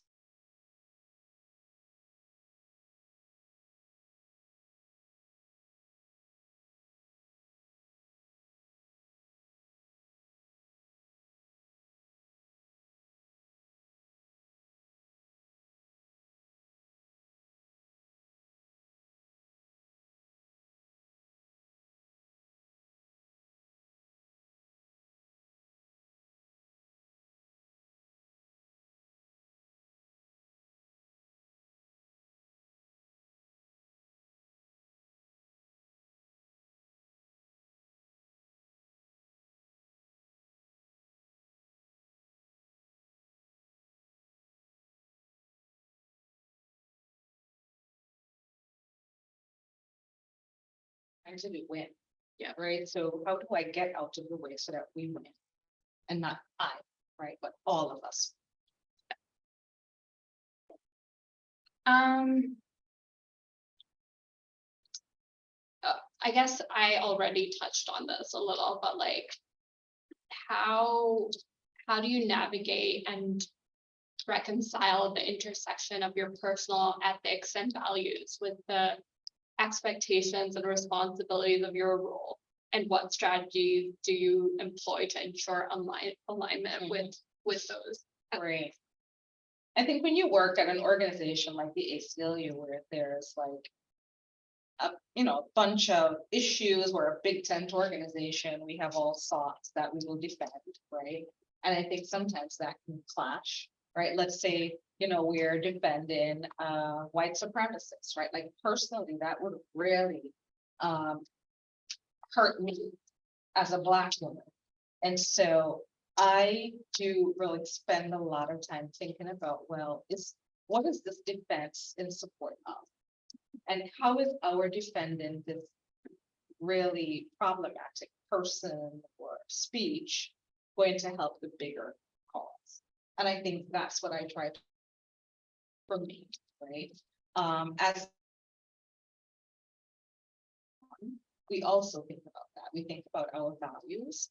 And then we also think about, if we do this work, how is it hurting this other body of work? Or how will it help? And then we do try to balance those things, because as you said, the work intersects so often, and supporting one cause can hurt another cause. And so we really try to be mindful about how that can play out. And we have a lot of internal conversation around that, really trying to look at it from every perspective. As you know, if we're going to take a legal case in NEVA, we have a process where we talk to the entire staff and we tell them what it is we're trying to do and why, and we get people's buy-in. So we try to be thoughtful in that way. And, as I say, personally, if it's something I'm personally like, I have a lot of angst about, then I need to wrestle with that. And I do try to come to terms with that. And I really try to ask a lot of questions. Okay, why are we doing this? Why is this important? How is it going to help us move the needle overall? So I know it's not cut and dry. And it's really difficult, but I also feel like we have agency as individuals. And I think we have the right to exercise that agency. So if somebody in the organization feels strongly against us doing a particular body of work, we do make space to hear those thoughts and hear those concerns. And thankfully, so far, we really haven't had this situation since I've been there where anything has been like, oh my God, we absolutely shouldn't do that. But I'm pretty sure that the time will come, right? We've seen other ACLU affiliates wrestle with that and know that sometimes it leads to really hard discussion, whether that's for me personally or for other staff members. But I do think we have a right to exercise our own agency. And as long as my values, personal values, remain aligned with the organization values, I think we'll be fine. But if we ever get to a point where we are divergent and we make decisions. I think one thing I really appreciate about our organization is like when there are sticky discussions, I feel like there really is space to say how you're feeling and how you feel impacted. And like, for example, I remember we weren't even defending this person, but it was someone who is a really big First Amendment scholar, but has also said problematic things. And he taught at the school I went to, at the law school I went to. So I was like, I need to say something. Like, he has caused harm to my people. He has caused harm to my friends. So I'm just gonna say what I feel, and I want my coworkers to hear it and to know this, like going into this, like even engaging with this person, I want them to know, like, here's this person's background, and I felt heard, and I think like others on the legal team, including like our paralegal, also felt like they could say how this person's like comments have affected them personally. So I do want to commend you and the organizational leaders, like in creating that space and making sure like. Yeah, and I think that's what we strive for, right? You know, knowing that the outcome isn't always going to be what you want it to be, but can you share? And do you feel heard? Even if a different decision gets made, do you understand why that decision? And I think that's what's important. Yeah. Just want everyone to know, they're just going to listen since, so even though that it's frozen, they can still hear it. Okay. So. Yeah, I think, you know, it was great learning from Chantal, but if you all have any questions, like we want to open it up, and if you do have a question, please just come up to the mic and ask it in the mic so that folks who are joining us remotely are able to hear your question along with our answer. You know, I can't help it. I'll just get a little closer because they can quite hear me, right? So I just wanted to say, like, it's not really a question, because I have so many other questions, but I don't have time for any of that. But I'm a fierce advocate and an ally for our community and for the trans community. But for me personally, my husband made a comment the other day about the bathroom bill that's happening. And he said, well, it doesn't really affect our kid because my kid goes to the private bathroom for safety reasons and stuff. He said, and he's just a very protective dad, that's all. And he said, and I said, here's the problem, honey. If I'm not willing to fight for everybody else, how can I ask someone to fight for my kid? And so that's kind of how I approach my advocacy and stuff. And so that's why I'm like bold in my loudness, which can get me in a lot of trouble. Okay. But there you go. But I just want to say I appreciate all that you do as a community, and we're thankful you're here. So well, I just think people need to stand up in their advocacy.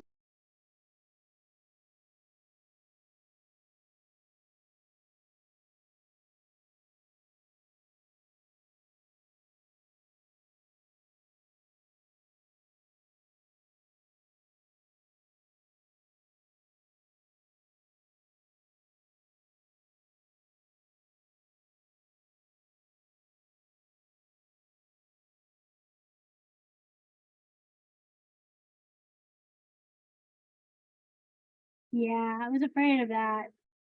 So, I'll wait for Crystal to come back and say what we're gonna do, because it's about the end of the day anyhow. So.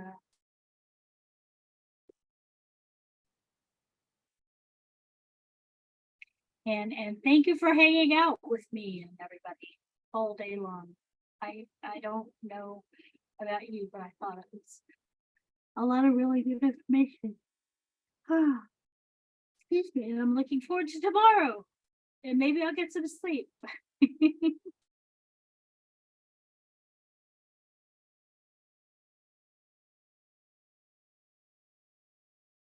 And I have no idea if this is streaming live on Twitch. I love you, Twitch world.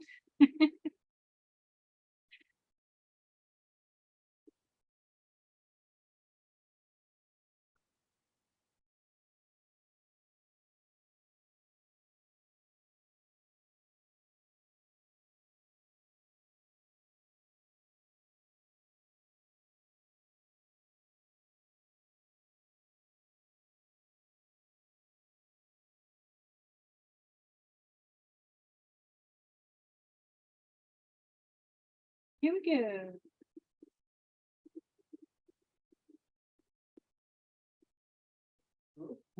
To another state. Without a job, without family or friend structures in place.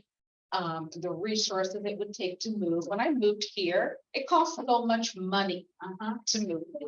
It's so expensive. That is not a realistic proposition to put before any, and I find that incredibly frustrating. And why should anybody be run out of their town? Why shouldn't their town make sure that they're safe? They have a right to be, people have a right to exist. And so I find it very infuriating, and, you know, I haven't had anybody actually say that to me, thankfully, because I think I would just go off. But, I mean, I do think that if you get told that, one of the things you could maybe just probe a little bit more. Instead of getting irritated, and I'm saying that, maybe it's a question, well, tell me more. Tell me how you see that happening. Where's this person gonna work? Like, how much money do they make? Like, I would just love to hear how this thought process is working and how realistic this person really thinks that simple move is. And then, I mean, just have a conversation from them, saying have a conversation, even though you probably just want to smack some of these people around, but I mean, that gets us nowhere. What do you think? Well, you know, why don't you just leave is a variation of go back to where you came from, right? Which like, I feel like there's, you know, why don't you just leave? You could say easier to a white person who's like presumably is from the place, right? Whereas go back to where you came from, like, Where do you think I'm from? yeah, so it's like literally creating like more and more like, oh, okay, you don't belong here because our policies are too like crazy for you. You're too woke to live. Yeah, here. yeah, which is like, there is literally no room for anyone then. Like at first you're saying like, oh, this brown person shouldn't be here. Now you're saying like, this person who's has generations of family here shouldn't be here because they're trans. Because like, you know, I think like to that I would say it's like, who is allowed to live here then? Like, we are the people, like, you know, we literally make up this country, we contribute, not that like, you know, we should view this as like a capital. We're like, value is measured by what we contribute, but literally we are making this community what it is. And I mean, I think you can engage with someone who is trying to move you out. But I think to that, I would say, why don't you just leave? Like, why don't we make this a better place for everyone who wants it to be? And then, you know, If we can make a big colony where. And leave where? Yeah, to go where? I Because, don't know. yeah. Is there any like amazing place for folks to exist? No, let's make this place better. Like, what? Yeah, and it's just so, you know, heartbreaking for a lot of families who are being forced to think about moving because their children are being persecuted, right? Because they are who they are. And I mean, that just breaks my heart as a parent to think about. We have a couple of more minutes before we have to go because the individual that is locking up is like 5:30. Okay, yeah, no more than 5. Yeah. Let me take one more if there's any.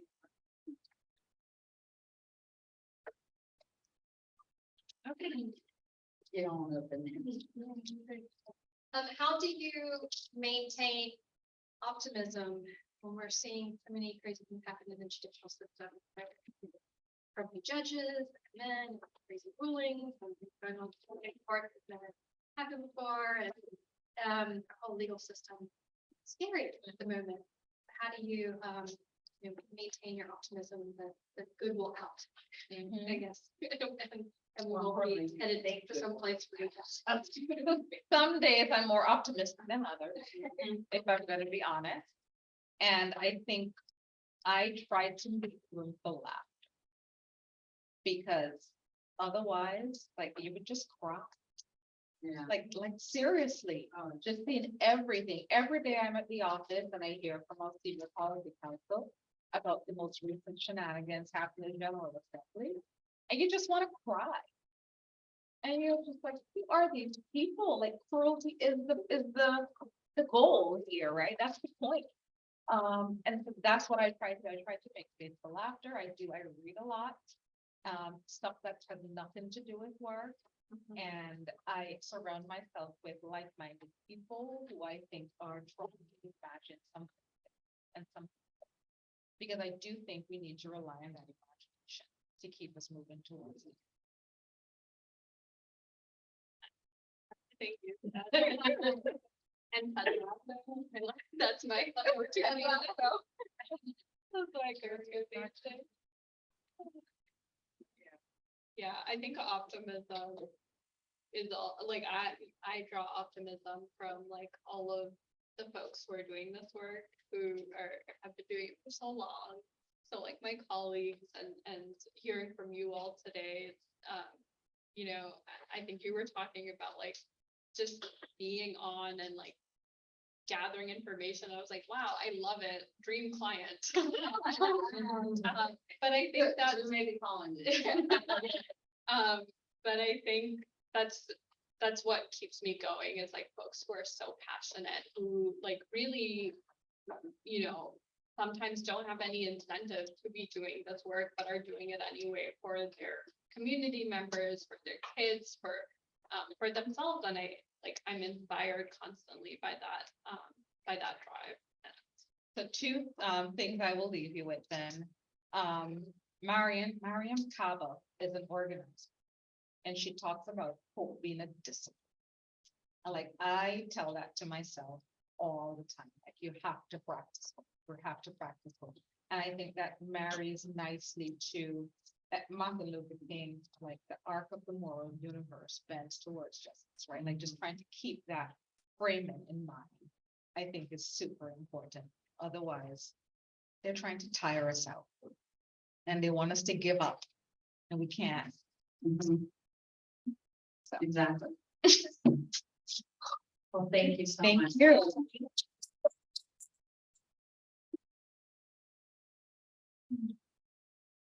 Thank you, guys. This was fun. Yeah. Even though the even made me feel old. Thank y'all so much for coming. And I hope to see all of y'all tomorrow at a little bit before 9 o'clock, 8:30 if you want to have breakfast. And we have coffee, hot chocolate. And then tomorrow afternoon, we have the same type of lunch. But tomorrow afternoon, since I knew that we were still going to have some leftover cookies, I picked the platter that has like chocolate covered strawberries and eclairs and a little bit extra than just that Friday afternoon thing. Thank you very much, and we'll see all of y'all tomorrow. Thank you. Thanks so much for having